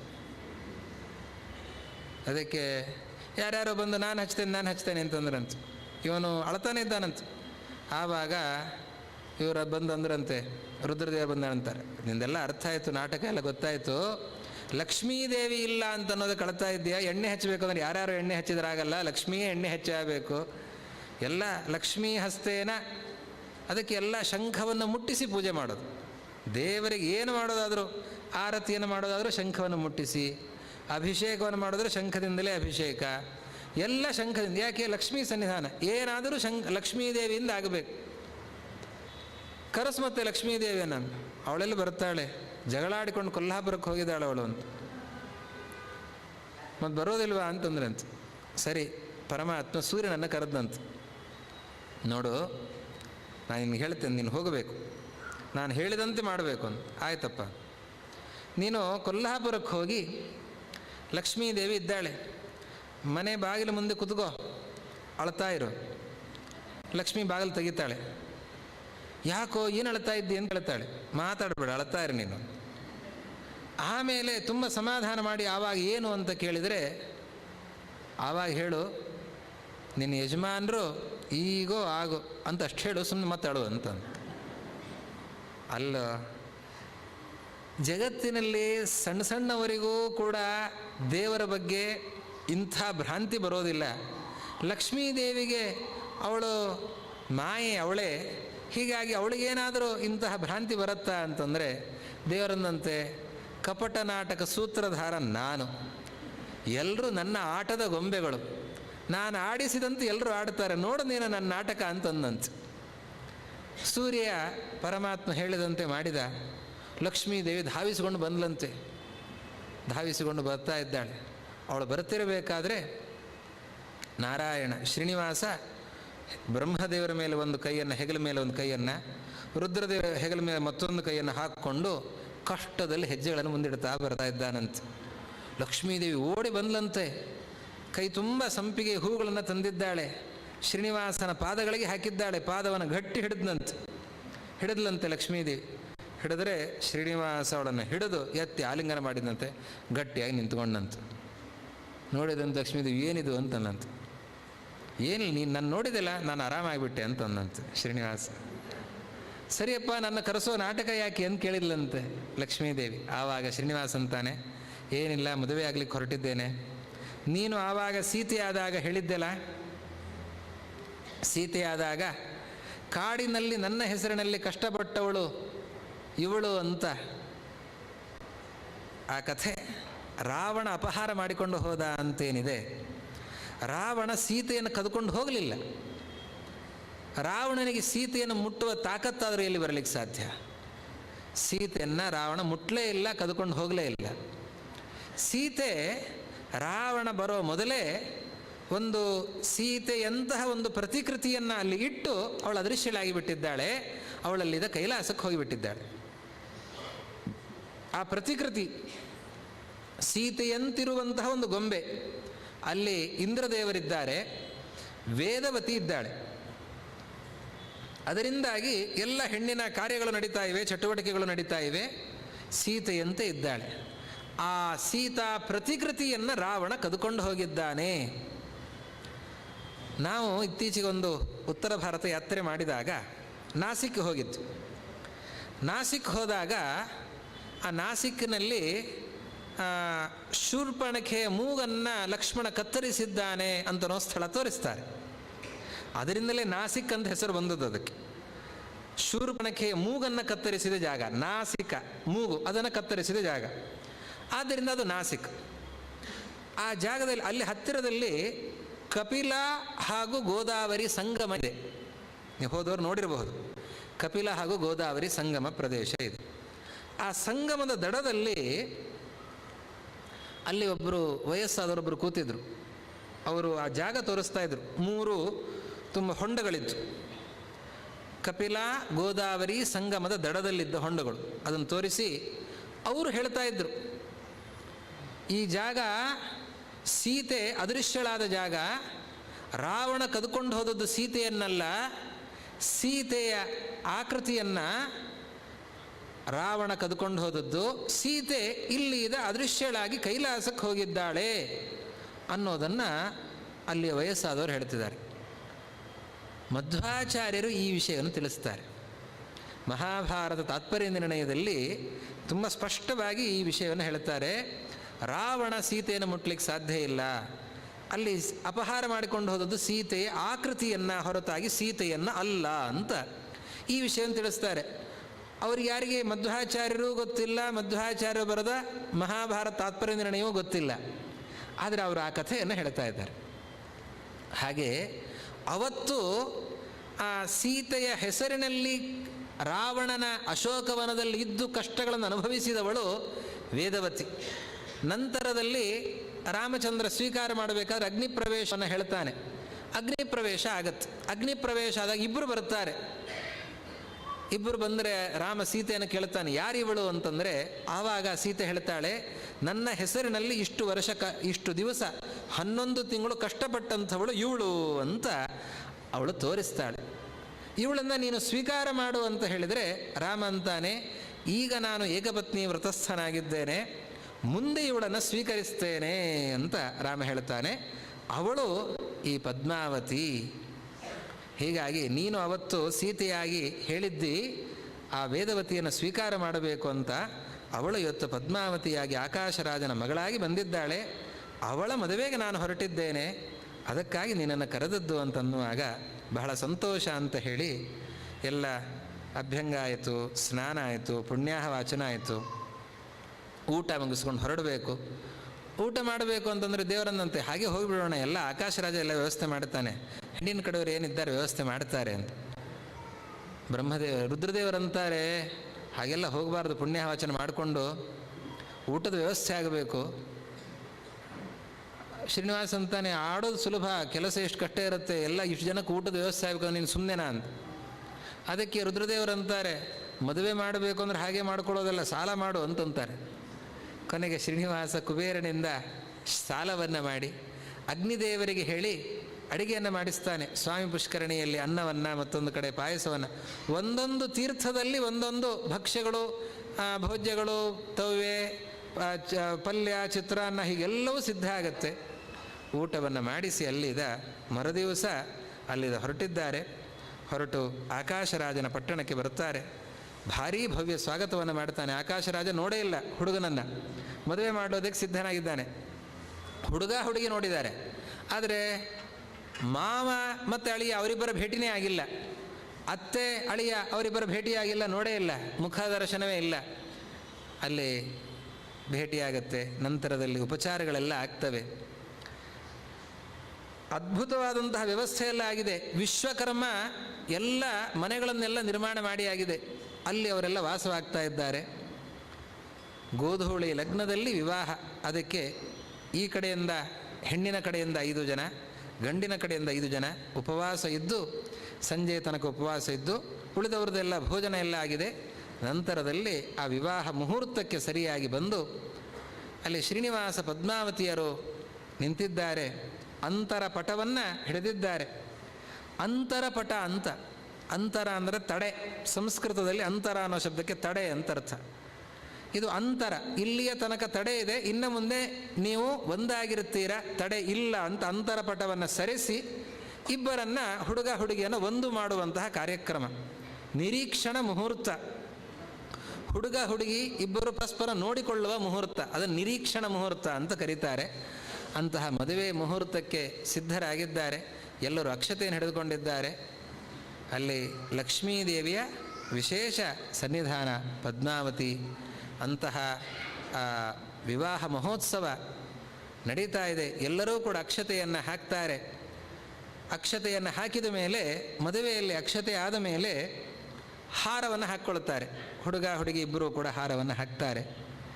ಹಾಕಿದ ಮೇಲೆ ಅವರಿಬ್ಬರೂ ಕೂಡ, ಹುಡುಗ ಹುಡುಗಿಯರು ಅವರಿಬ್ಬರನ್ನು ಕೂಡಿಸ್ತಾರೆ.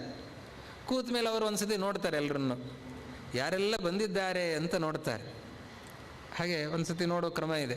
ಹುಡುಗ ಹುಡುಗಿ ನಾವು ಯಾರ್ಯಾರಿಗೆಲ್ಲ ಆಮಂತ್ರಣ ಕೊಟ್ಟಿದ್ದೇವೆ, ಆಮಂತ್ರಣ ಕೊಟ್ಟವರು ಯಾರು ಬಂದಿಲ್ಲ, ಯಾರೆಲ್ಲ ಬಂದಿದ್ದಾರೆ, ಅಭಿಮಾನಗಳಿಂದ ಪ್ರೀತಿಯಿಂದ ಬಂದಿದ್ದಾರೆ.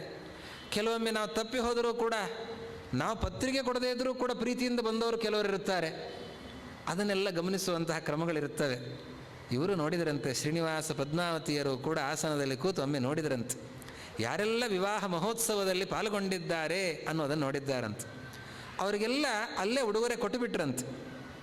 ವಾದಿರಾಜರಂತಾರೆ, ಅಕ್ಷತಮೇವ ತಾಸಾಂ, ಯಾರು ಆ ವಿವಾಹ ಮಹೋತ್ಸವದಲ್ಲಿ ಅಕ್ಷತೆಯನ್ನು ಹಾಕಿದ್ದಾರೆ, ದೇವರಿಗೆ ಕೊಟ್ಟುದನ್ನು ಅನಂತ ಮಡಿ ಮಾಡಿ. ದೇವರಿಗೆ ನಾವೇನು ಕೊಡ್ತೇವೆ ಅದನ್ನು ನಮಗೆ ದೇವರು ಕೊಡ್ತಾನೆ.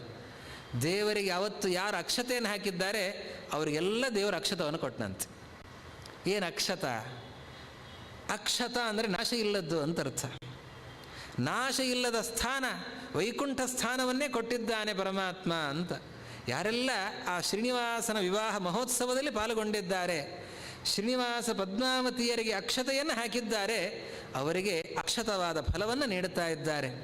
ಹೀಗೆ ಪರಮಾತ್ಮ ಅವರಿಗೆ ಅನುಗ್ರಹ ಮಾಡಿದ್ದಾನೆ. ಸಾಕಷ್ಟು ಉಡುಗೊರೆಗಳನ್ನು ಆಕಾಶ ಮಹಾರಾಜ ಧರಣೀದೇವಿಯರು ನೀಡಿದ್ದಾರೆ, ಉಪಚಾರಗಳನ್ನೆಲ್ಲ ಸಲ್ಲಿಸಿದ್ದಾರೆ. ನಂತರದಲ್ಲಿ 6 ತಿಂಗಳು ಬೆಟ್ಟದ ಕೆಳಗೆ ಇದ್ದು ಪರಮಾತ್ಮ ಅಗಸ್ತ್ಯರ ಆಶ್ರಮದಲ್ಲಿದ್ದು ನಂತರದಲ್ಲಿ ಬೆಟ್ಟದ ಮೇಲೆ ಹೋಗಿ ನಿಂತಿದ್ದಾನೆ. ಇವತ್ತಿಗೂ ಪರಮಾತ್ಮನೇ ಅಲ್ಲಿ ನಿಂತಿದ್ದಾನೆ ಅಂತ. ಅದು ಯಾವುದೋ ಒಬ್ಬ ಶಿಲ್ಪಿ ಕೆತ್ತಿ ಕಲ್ಲನ್ನು ಕೆತ್ತಿ ಆದಂತಹ ಪ್ರತಿಮೆ ಅಲ್ಲ, ಅದು ಪರಮಾತ್ಮನೇ ಅಲ್ಲಿ ನಿಂತಿದ್ದಾನೆ. ಅವನು ಶಿಲಾವದ್ ದೃಶ್ಯತೆ ಹರಿಹಿ, ದೇವರು ನಮಗೆ ಹಾಗೆ ಕಾಣಿಸ್ತಾ ಇದ್ದಾನೆ, ಶಿಲೆಯಂತೆ ಕಾಣ್ತಾ ಇದ್ದಾನೆ. ಯೋಗಿಗಳಿಗೆ ಜ್ಞಾನಿಗಳಿಗೆ ಅಲ್ಲಿ ಪರಮಾತ್ಮನೇ ಕಾಣಿಸ್ತಾನೆ, ನಮಗೆ ಕಾಣಲ್ಲ. ನಮ್ಮ ಸಾಮರ್ಥ್ಯ ಅಂಥದ್ದು, ನಮ್ಮ ಯೋಗ್ಯತೆ ಅಂಥದ್ದು, ನಮ್ಮ ಕರ್ಮಗಳು ಅಂಥದ್ದು. ಹೀಗಾಗಿ ಪರಮಾತ್ಮ ಬೆಟ್ಟದೊಡೆಯ, ಬೆಟ್ಟದ ಮೇಲೆ ನಿಂತು ಎಲ್ಲ ಇಷ್ಟಾರ್ಥಗಳನ್ನು ಕೊಡ್ತಾ ಇವತ್ತು ಅಲ್ಲಿ ನಿಂತಿದ್ದಾನೆ. ಅವನು ಅಲ್ಲಿ ಮಾತ್ರ ಅಲ್ಲ, ಎಲ್ಲ ಕಡೆ ಕರೆದಲ್ಲಿಗೆ ಬರುವ, ಎಲ್ಲೆಲ್ಲಿ ಭಕ್ತರು ಕರೀತಾರೆ ಅಲ್ಲಿಗೆ ಬರ್ತಾನೆ ಪರಮಾತ್ಮ, ಎಲ್ಲರಿಗೂ ಇಷ್ಟಾರ್ಥಗಳನ್ನು ಕೊಡ್ತಾನೆ. ಬೆಟ್ಟದ ಮೇಲೆ ಯಾಕೆ ನಿಂತಿದ್ದಾನೆ ದೇವರು ಅಂತಂದರೆ, ಎತ್ತರದಲ್ಲಿ ನಿಂತ ವ್ಯಕ್ತಿ ಕೆಳಗಿನದ್ದನ್ನೆಲ್ಲ ನೋಡಬಹುದು ನೋಡಿ. ಅದಕ್ಕೆ ಎಲ್ಲೆಲ್ಲಿ ಭಕ್ತರಿದ್ದಾರೆ, ಯಾರ್ಯಾರೆಲ್ಲ ನನ್ನ ಸೇವೆಯನ್ನು ಮಾಡ್ತಾ ಇದ್ದಾರೆ ಎಲ್ಲರಿಗೂ ಕೂಡ ಅನುಗ್ರಹ ಮಾಡಬೇಕು ಅಂತ ಬೆಟ್ಟದಲ್ಲಿ ಎತ್ತರದಲ್ಲಿ ನಿಂತು ಸ್ವಾಮಿ ಅನುಗ್ರಹವನ್ನು ಮಾಡ್ತಾ ಇದ್ದಾನೆ. ಅವನ ನೋಡಿ, ಚಕ್ರ ಶಂಖ, 4 ಕೈಗಳು, ಚಕ್ರ ಶಂಖ. ಇನ್ನು 2 ಕೈಗಳು, ಒಂದು ಕೈ ಹೀಗೆ ಇದೆ, ಇನ್ನೊಂದು ಕೈ ಸೊಂಟಕ್ಕಿದೆ. ಆ ರೀತಿಯಲ್ಲಿ ಹಿಡಿದುಕೊಂಡು ಶ್ರೀನಿವಾಸ ನಿಂತಿದ್ದಾನೆ. ಯಾಕೆ ಹಾಗೆ ನಿಂತಿದ್ದಾನೆ ಅಂತಂದರೆ, ಯಾರು ಈ ಚಕ್ರ ಶಂಖ ಚಿಹ್ನೆಗಳ ಧಾರಣೆಯನ್ನು ಮಾಡಿಕೊಂಡು ಈ ಶ್ರೀನಿವಾಸನ ಕಾಲನ್ನು ತೋರಿಸ್ತಾ ಇದ್ದಾನೆ, ಶ್ರೀನಿವಾಸನ ಪಾದಚಿಂತನೆಯನ್ನು ಯಾರು ಮಾಡ್ತಾ ಇದ್ದಾರೋ ಅವರಿಗೆ ಸಂಸಾರ ಸಮುದ್ರ ಏನಿದೆ ಅದು ಸೊಂಟಕ್ಕೆ ಬರುತ್ತೆ, ಅದಕ್ಕಿಂತ ಜಾಸ್ತಿ ಆಗೋದಿಲ್ಲ, ಅಷ್ಟು ಸುಲಭವಾಗಿ ಸಂಸಾರವನ್ನು ದಾಟ್ತಾರೆ ಅನ್ನೋದನ್ನು ತೋರಿಸೋದಕ್ಕೆ ಹಾಗೆ ಶ್ರೀನಿವಾಸ ಸೊಂಟದ ಮೇಲೆ ಕೈಯನ್ನು ಇಟ್ಟುಕೊಂಡು ಒಂದು ಕೈಯಿಂದ ಪಾದವನ್ನು, ಕೊನೆಗೆ ನನ್ನ ಪಾದವನ್ನೇ ಸೇರ್ತಾರೆ ಅಂತ ತೋರಿಸ್ತಾ ಇದ್ದಾನೆ. ಅಂತಹ ಶ್ರೀನಿವಾಸನ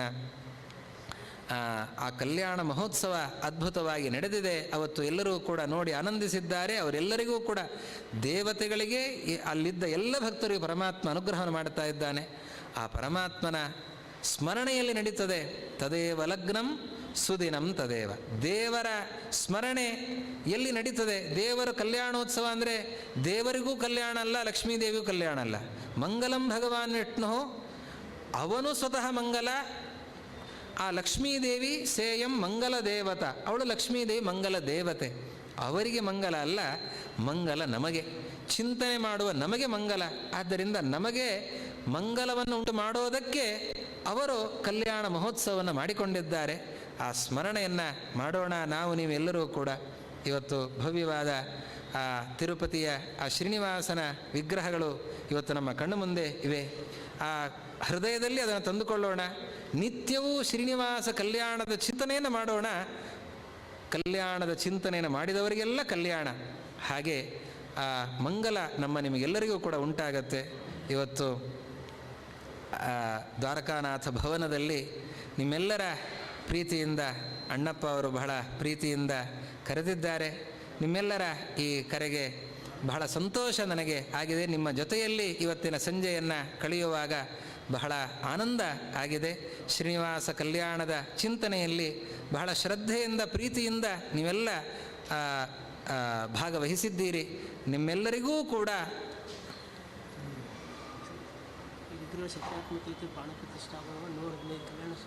ಹೌದಾ ಸರ್,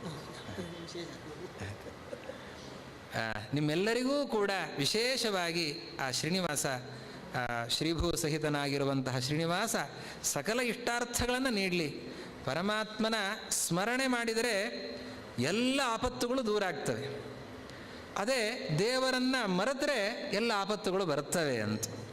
ಆದ್ದರಿಂದ ದೇವರ ಸ್ಮರಣೆಯನ್ನು, ಆ ಗೋವಿಂದ ನಾಮ ಕೀರ್ತನೆಯನ್ನು ಎಲ್ಲರೂ ಕೂಡ ಶ್ರದ್ಧಾಭಕ್ತಿಗಳಿಂದ ನಿರಂತರವಾಗಿ ಮಾಡೋಣ ಅಂತ ಹೇಳ್ತಾ, ಈ ವಿಗ್ರಹಗಳಿಗೆ ಸ್ವತಃ ಉತ್ತರಾದಿ ಮಠಾಧೀಶರಾದ ಸತ್ಯಾತ್ಮತೀರ್ಥ ಶ್ರೀಪಾದರು ವಿಶೇಷವಾಗಿ ಕರಸ್ಪರ್ಶ ಮಾಡಿ ಅವರು ಸನ್ನಿಧಾನವನ್ನು ತರಿಸಿರುವಂತಹ ದಿವ್ಯವಾದಂತಹ ವಿಗ್ರಹಗಳು. ಹೀಗಾಗಿ ದೊಡ್ಡವರು ಮುಟ್ಟಿರುವ ಪ್ರತಿಮೆ ಅಂತಂದರೆ ದೇವರ ಸನ್ನಿಧಾನ ವಿಶೇಷವಾಗಿ ಇರುತ್ತೆ. ಹೀಗಾಗಿ ಇಲ್ಲಿಯ ತನಕ 150 ಕಲ್ಯಾಣೋತ್ಸವಗಳಾಗಿವೆ ಈ ವಿಗ್ರಹಗಳಿಗೆ. ಅಂತಹ ವಿಗ್ರಹಗಳನ್ನು ಇಲ್ಲಿ ತಂದಿದ್ದಾರೆ. ಅಧಿಕ ಮಾಸ ದೇವರಿಗೆ ನಿತ್ಯ ಕಲ್ಯಾಣವೇ. ಆದ್ದರಿಂದ ಇಂತಹ ಒಂದು ಕಲ್ಯಾಣ ಮಹೋತ್ಸವದ ಚಿಂತನೆಯಲ್ಲಿ ಪಾಲ್ಗೊಂಡ ಎಲ್ಲ ಸಜ್ಜನರಿಗೂ ಕೂಡ ಶ್ರೇಯಸ್ಸಾಗಲಿ ಅಂತ ಬಯಸ್ತಾ ಈ 2 ಮಾತುಗಳನ್ನು ಶ್ರೀ ಗುರು ಮಧ್ವೇಶಾರ್ಪಣಮಸ್ತು. ಹರಯ್ಯ.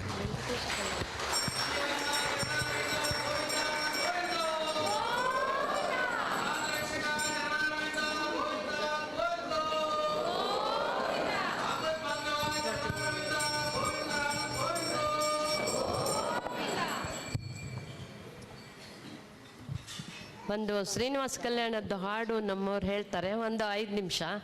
ಅದರ ಮೊದಲು 1-2 ಮಾತು. ಪುರುಷೋತ್ತಮ ದೇವರಿಗೆ ನಮಸ್ಕಾರ ಮಾಡಿ, ಇವತ್ತು ಇಲ್ಲಿ ಶ್ರೀನಿವಾಸ ಕಲ್ಯಾಣ ಬಂದಿದೆ. ಇಲ್ಲಿ ಮೂರ್ತಿಗಳೇ ಬಂದು ಕೂತಿವೆ. ಆ್ಯಕ್ಚುಲಿ ನಾವು ಶ್ರೀನಿವಾಸ ಕಲ್ಯಾಣ ಮಾಡಬೇಕು ಅಂತ ಮನಸ್ಸಲ್ಲಿ ಅಂದ್ಕೊಂಡಿದ್ದು, ಆದರೆ ನಮ್ಮ ಸ್ವಾಮೀಜಿಯವರು ಅಧಿಕ ಮಾಸದಲ್ಲಿ ಕಲ್ಯಾಣ ಬೇಡ ಅಂತ ಹೇಳಿದರು.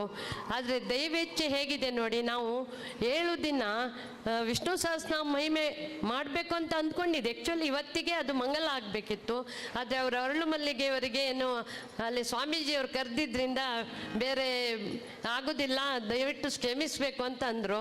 ಅಷ್ಟರೊಳಗೆ 1 ದಿನಕ್ಕೆ ನಮ್ಗೆ ಯಾರಿಗೆ ಏನು ಮಾಡೋದಂತಂದರೆ, ನೋಡಿ ದೇವರೇ ನಿಮ್ಮನ್ನು ಕಳಿಸಿಕೊಟ್ಟಿದ್ದಾರೆ ಇಲ್ಲಿಗೆ, ನೀವು ಬರ್ತೀರಿ ಕಲ್ಯಾಣದ ವಿಷಯ ಮಾತಾಡ್ತೀರಿ ಅಂತ ಅಂದ್ಕೊಡ್ಲೆ ಆ ಶ್ರೀನಿವಾಸ ದೇವರೇ ಮನಸ್ಸು ಮಾಡಿ ಇಲ್ಲಿ ಬಂದಿದ್ದಾರೆ ಅಂತ ಅನಿಸುತ್ತೆ. ಇದು ನಾವು ಅಂದುಕೊಂಡೇ ಇರಲಿಲ್ಲ. ನೀವು ಹೇಳಿದ್ರಲ್ಲ ಈಗ ದೇವರು ಸೂತ್ರಧಾರಿಗಳು, ನಾವು ಪಾತ್ರಧಾರಿಗಳು ಅಂತ. ದೇವರು ಸೂತ್ರ ಹಿಡಿದು ನಮ್ಮ ಕೈಯಲ್ಲಿ ಏನೇನೋ ಮಾಡಿಸ್ಕೊಳ್ತಾ ಇದ್ದಾರೆ. ಇದೆಲ್ಲ ದೇವರ ಮಹಿಮೆ. ಇಲ್ಲಿ ಬಂದ ಭಕ್ತರ ವಾತ್ಸಲ್ಯಕ್ಕೆ ದೇವರು ಖಂಡಿತ ಬರ್ತಾರೆ. ಇಲ್ಲಿ ಕೂತಿದ್ದಾರೆ. ಹಾಗೆ ನೀವು ವೆಂಕಟೇಶ್ ಕುಲಕರ್ಣಿಯವರು ತುಂಬ ವಿದ್ವಾಂಸರು. ನಮಗೆ ನಿಮ್ಮ 2 ಮಾತುಗಳನ್ನು ಕೊಡುವ ಸೌಭಾಗ್ಯ ಆ ದೇವರು ಅಧಿಕ ಮಾಸದಲ್ಲಿ ಕೊಟ್ಟಿದ್ದಾರೆ. ನಿಮಗೆ ನಮ್ಮ ಕಮಿಟಿಯ ಪರವಾಗಿ, ನಮ್ಮ ಗೌಡ ಸಾರಸ್ವತ ಸಮಾಜದ ಪರವಾಗಿ ಮತ್ತು ಎಲ್ಲ ಇಲ್ಲಿ ಬಂದು ನೆರೆದಿರುವ ಭಕ್ತರ ಪರವಾಗಿ ಅನಂತಾನಂತ ಧನ್ಯವಾದಗಳು. ಮತ್ತು ಈ ವಿಗ್ರಹಗಳನ್ನು, ದೇವರನ್ನು ವಾದಿರಾಜ ಮತ್ತು ಅವರ ಪಂಗಡದವರು ವೈದಿಕರು ಅವರು ಪಾಪ ಇವತ್ತು ಬೆಳಗ್ಗೆ ಕಲ್ಯಾಣ ಆಗಿ ಮೊನ್ನೆ ಅಲ್ಲಿ ದೇವರ ಸ್ಥಾನದಿಂದ ಸೀದಾ ಇಲ್ಲಿಗೆ ಬಂದುಬಿಟ್ಟಿದ್ದಾರೆ. ಆ ಕಲ್ಯಾಣೋತ್ಸವದ ಮೂರ್ತಿ ಇಲ್ಲಿ ಬಂದು ಕೂತಿದೆ. ನಮಗೆ ನಿಮಗೆ ಅದೊಂದು ಸೌಭಾಗ್ಯ ಅವರಿಂದಾಗಿ ಸಿಕ್ಕಿದೆ. ಅವರ ಎಲ್ಲ ತಂಡದವರಿಗೆ ನಮ್ಮ ಕಮಿಟಿ ಪರವಾಗಿ ಹಾಗೂ ನಮ್ಮ ಗೌಡ ಸಾರಸ್ವತ ಸಮಾಜದ ಪರವಾಗಿ ತುಂಬ ಧನ್ಯವಾದಗಳು. ನಿಮ್ಮ ಧನ್ಯರು. ನಾವು ದೇವರನ್ನು ನಾವು ನೋಡಿ ಎಲ್ಲರೂ ಧನ್ಯರಾಗಿದ್ದೇವೆ. ಈಗ ಶ್ರೀನಿವಾಸ ಕಲ್ಯಾಣದ ಒಂದು ಹಾಡು ನಮ್ಮ ಭಗಿನಿಯರು ಹಾಡ್ತಾರೆ, ಆಮೇಲೆ ಮಂಗಳಾರತಿ ಆಗುತ್ತೆ. ಆಮೇಲೆ ಎಲ್ಲರೂ ಇಲ್ಲಿ ಲೈನಾಗಿ ಬಂದು ದೇವರನ್ನು ಕೈ ಮುಗಿದು ಫಲಾಹಾರಕ್ಕೆ ಹೋಗಬೇಕು ಅಂತ ಕೇಳ್ಕೊಳ್ತೇನೆ. ಇವತ್ತಿನ ಸೇವೆದಾರರು ಲಕ್ಷ್ಮೀಕಾಂತ್ ಪೈ ಮತ್ತು ಕುಟುಂಬ ಹಾಗೂ ಭರತ್ ಕಾಮತ್ ಮತ್ತು ಕುಟುಂಬದವರು, ನಮ್ಮ ದ್ವಾರಕನಾಥ್ ಭವನ ವಾಲಂಟಿಯರ್ 2 ಪಿಲ್ಲರ್ಗಳು. ಅವರಿಗೆ ದೇವರು ಅವರ ಪೂಜೆ ಅಂತೇಳಿ ಶ್ರೀನಿವಾಸ ಬಂದು ಕೂತಿರಬೇಕು. ಅವರಿಗೆ ಇನ್ನು ತುಂಬ ಶಕ್ತಿ ಕೊಡಲಿ ದೇವರು ಇಲ್ಲಿ ಸೇವೆ ಮಾಡಿದಂತ ಹೇಳಿ ನನ್ನ 2 ಮಾತುಗಳು ಮುಗಿಸ್ತೇನೆ. ಧನ್ಯವಾದ.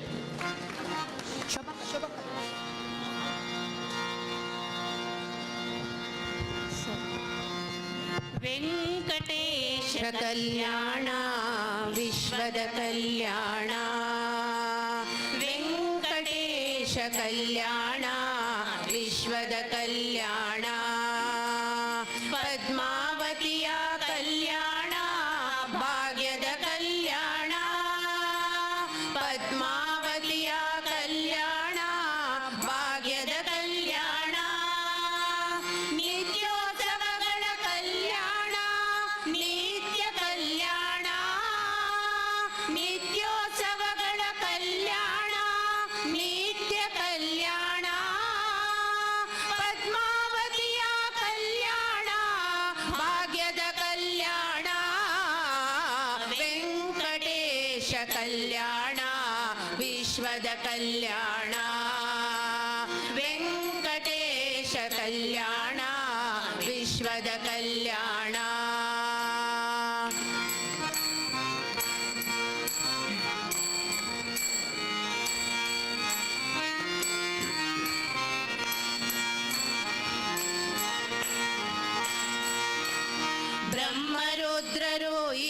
ಚಂದ್ರರು ಮುಕ್ಕೋಟಿ ಸುರರು ಬಂದಿಹರು ಬ್ರಹ್ಮರುದ್ರರು ಇಂದ್ರ ಚಂದ್ರರು ಮುಕೋಟಿ ಸುರರು ಬಂದಿಹರು ಮನ್ಮಥ ಜನಕನ ಮದುವೆಯ ಮಾಡಲು ಲಕುಮಿಯು ಬಂದಿಹಳು ಬಕುಳೆಯು ಬಂದಿಹಳು ಮನ್ಮಥ ಜನಕನ ಮದುವೆಯ ಮಾಡಲು ಲಕುಮಿಯು ಬಂದಿಹಳು ಬಕುಳೆಯು ಬಂದಿಹಳು ವೆಂಕಟೇಶ ಕಲ್ಯಾಣ ವಿಶ್ವದ ಕಲ್ಯಾಣ ವೆಂಕಟೇಶ ಕಲ್ಯಾಣ ವಿಶ್ವದ ಕಲ್ಯಾಣ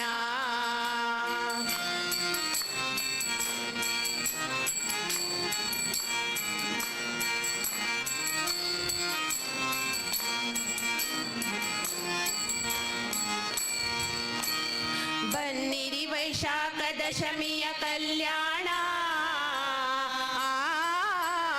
ನೋಡಿರಿ ವೈಭವ ಪೂರಿತ ಕಲ್ಯಾಣ ಬನ್ನಿರಿ ವೈಶಾಖ ದಶಮಿಯ ಕಲ್ಯಾಣ ನೋಡಿರಿ ವೈಭವ ಪೂರಿತ ಕಲ್ಯಾಣ ಶ್ರೀನಿಧಿ ಕಮಲಾನಾಭನ ಕಲ್ಯಾಣ ಶ್ರೀನಿಧಿ ಕಮಲಾನಾಭನ ಕಲ್ಯಾಣ ಲೋಕದ ಕಣ್ಮನ ಸೆಳೆಯುವ ಕಲ್ಯಾಣ ಲೋಕದ ಕಣ್ಮನ ಸೆಳೆಯುವ ಕಲ್ಯಾಣ ವೆಂಕಟೇಶ ಕಲ್ಯಾಣ ವಿಶ್ವದ ಕಲ್ಯಾಣ ವೆಂಕಟೇಶ ಕಲ್ಯಾಣ ವಿಶ್ವದ ಕಲ್ಯಾಣ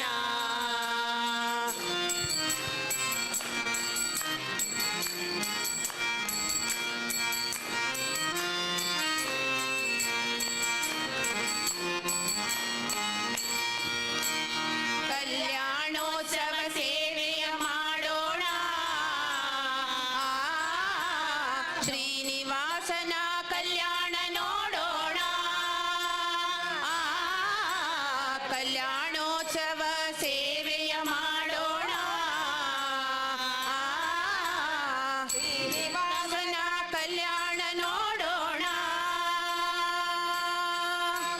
ಕಾಣಿಕೆ ಸಲ್ಲಿಸಿ ನಮಿಸೋಣ ಕಾಣಿಕೆ ಸಲ್ಲಿಸಿ ನಮಿಸೋಣ ಕೈವಲ್ಯ ಸುಖವನ್ನು ಪಡೆಯೋಣ ಕೈವಲ್ಯ ಸುಖವನ್ನು ಪಡೆಯೋಣ ವೆಂಕಟೇಶ ಕಲ್ಯಾಣ ವಿಶ್ವದ ಕಲ್ಯಾಣ ವೆಂಕಟೇಶ ಕಲ್ಯಾಣ ವಿಶ್ವದ ಕಲ್ಯಾಣ ಪದ್ಮಾವತಿಯ ಕಲ್ಯಾಣ ಭಾಗ್ಯದ ಕಲ್ಯಾಣ ಪದ್ಮಾವತಿಯ ಕಲ್ಯಾಣ ಭಾಗ್ಯದ ಕಲ್ಯಾಣ ನಿತ್ಯೋತ್ಸವಗಳ ಕಲ್ಯಾಣ ನಿತ್ಯ ಕಲ್ಯಾಣ ನಿತ್ಯೋತ್ಸವಗಳ ಕಲ್ಯಾಣ ನಿತ್ಯ ಕಲ್ಯಾಣ ಪದ್ಮಾವತಿಯ ಕಲ್ಯಾಣ ಭಾಗ್ಯದ ಕಲ್ಯಾಣ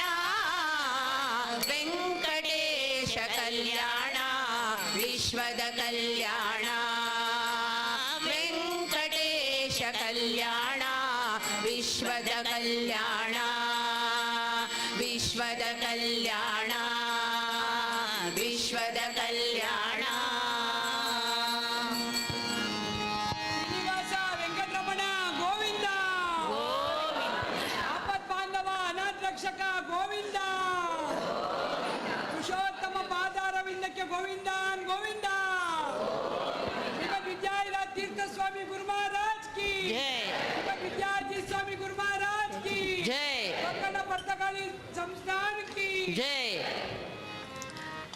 आता आरती जाता हंग देवाक आरती जाता पुष्प अर्चन जाता रसा विद्वांसाल हत्ताना तदनंतर आरती मागीर आमगेल त्या देवा आरती आसा थंय एक पोळेर दवरता ते कोणाक काही काणीक घालका म्हण जाल्यार खाली येता आनी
आम्ही सन्मान करू असं बडे मुक्काना करता येतो म्हळ्यार आम्ही इतली पुरा केलेल्या कामी तांणी पेटून दिवताले आमी नमस्कार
लक्ष जेव्हा म्हणत सांगा बरी एक 3-4 वेळेस दिसता लॅक्टर नेहमी त्याच्या कंट्रोल करता ते बरे तवा कोणती पण थिंकिंग केलं एवढं त्यात कधी सांगत असं ಈಗ ವೆಂಕಟೇಶ್ ಕುಲಕರ್ಣಿಯವರಿಗೆ ನಮ್ಮ ಗೌಡ ಸಾಧಕ ಸಮಾಜ ಪರವಾಗಿ ಮತ್ತು ನಮ್ದು ದ್ವಾರಕನಾಥ್ ಭವನ ಕಮಿಟಿಯ ಪರವಾಗಿ ನಿಮ್ಗೆ ಸನ್ಮಾನ ಅಂದ್ರೆ ಎಷ್ಟು ಮಾಡಿದ್ರು ಸಾಕಾಗಲ್ಲ. ನಮ್ಮ ಇದಕ್ಕೆ ಅನುಸಾರವಾಗಿ ನಿಮ್ಗೆ ಸನ್ಮಾನ ಕಿರುಕಾಣಿಕೆ ಕೊಡ್ತಾ ಇದ್ದೇವೆ. ಇದಕ್ಕೆ ನಮ್ಮ ಕಮಿಟಿಯ ರವೀಂದ್ರ ಮಾವ್ ಮತ್ತು ಗೌಡ ಸಾಧಕ ಸಮಾಜದ ಅಧ್ಯಕ್ಷರಾದ ಉಪೇಂದ್ರ ನಾಯಕ್ ಹಾಗೂ ನಿತೇಶ್ ನಾಯಕ್ ಇವರು ಬಂದು ಕಿರುಕಾಣಿಕೆ ಕೊಡ್ಬೇಕು ಅಂತ ನಾನು ಕೇಳ್ಕೊಳ್ತಾ ಇದ್ದೀನಿ.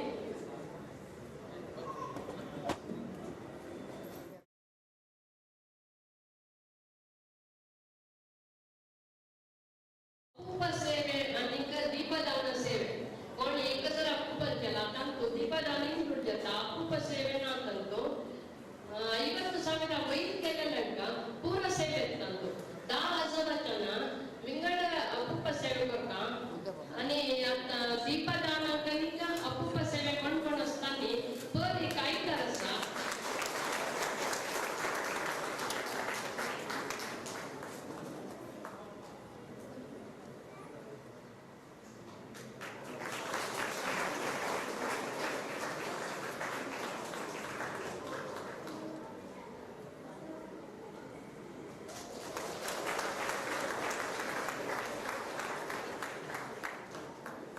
ಒಂದು ದಿನಕ್ಕೆ ಬಂದು ನಮಗೆ ಇಲ್ಲಿ ಪ್ರವಚನ ಕೊಟ್ಟಿದ್ದೀರಾ.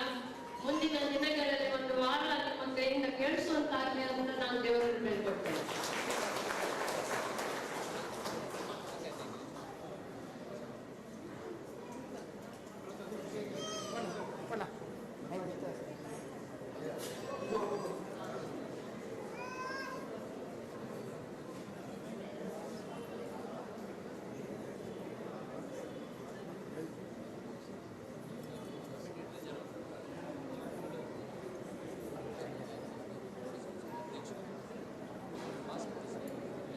आदित्य श्रीनिवास कल्याण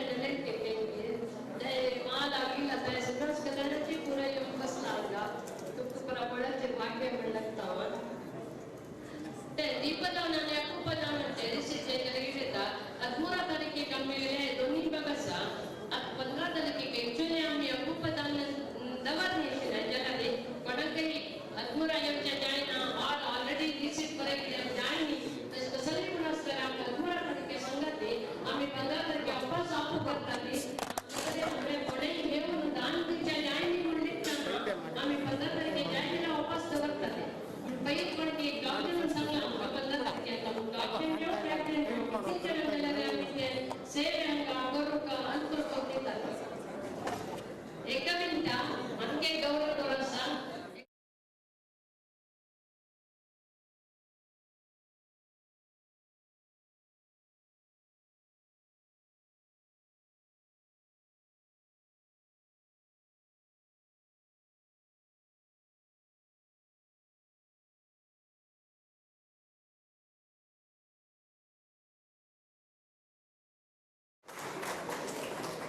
स्पेशल कार्यक्रम ऑलरेडी सांगलो रामपट्टाभिषेक बावीला एक कार्यक्रम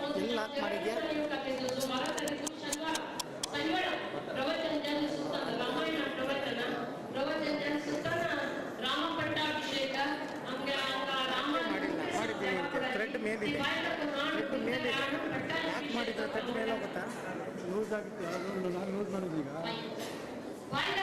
ರಾಮಾಯಣ ಹಂಗೆಲ್ಲಂತೆ ರಾಮಕೃಷ್ಣ ಪಟ್ಮಾವು ಸೂರಜನ ದೇವಕ ರಾಮಾಯಣ ನಮಗೆ ಪಟ್ಮಾವಂಗ ಅವರಲ್ಲಿ एकदम ಏಕೆ ಇರ್ತಾನೆ ಸುಧಾಮಗಳಲ್ಲಿ ಕೋರು ಪೂರಾ ಸ್ವಾಮ್ಯಂತರನ ನಿಪ್ರೆ ಗೌರವ ಪೂರ ಕೇವಲಶನೆ ತಸರೆ ಕಾಮ್ಯದ ರಾಮಕೃಷ್ಣ ಪಟ್ಮಾವಂಗ तुम्ही पूरा प्रोत्साहित करीरा रामायण ऐकूच्या योगा 6 घंटे सुरू त्याची पुढे ॲज युजुअल 5 मिनिट भजन असता भजन नंतर 6 घंटे प्रवचन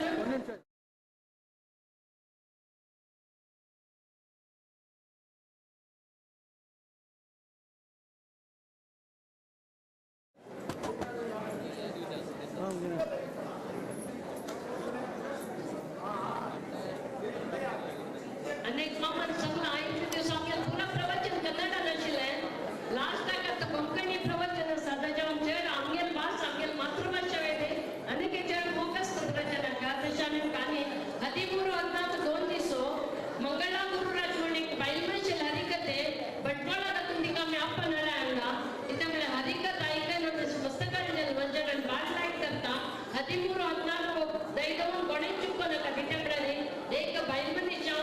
स्त्री शक्ती जामनी एक कार्यक्रम करताना आम्ही जड प्रोत्साहन त्याच्यावर 13-14 देव का 15 तारखेकशे आमगेले इंडिपेंडेन्स डे सकाळ लक्षात उडवले संजीवನ ಭಾರತ ಮಾತಾ ದಿವಸ 16 ಮಂಗಲ या पूरा कार्यक्रम 16 करे का मागे तुम्ही काही येऊ का ताई फ्री వచ్చాక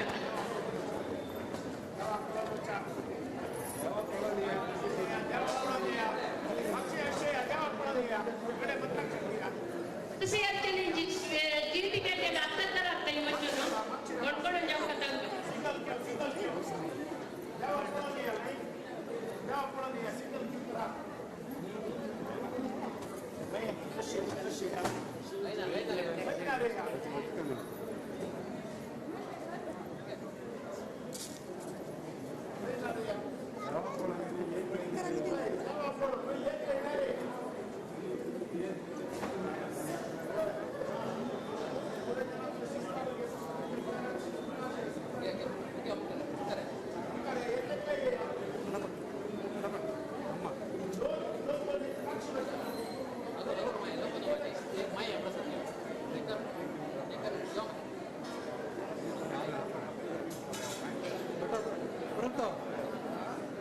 ಸೈಡ್ ಹೌದಾ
ಈ ನಮ್ಮನೆಯ ಮರೀತಿ ಕಂಡವರಿಗೆ ಎತ್ತೀರಿ.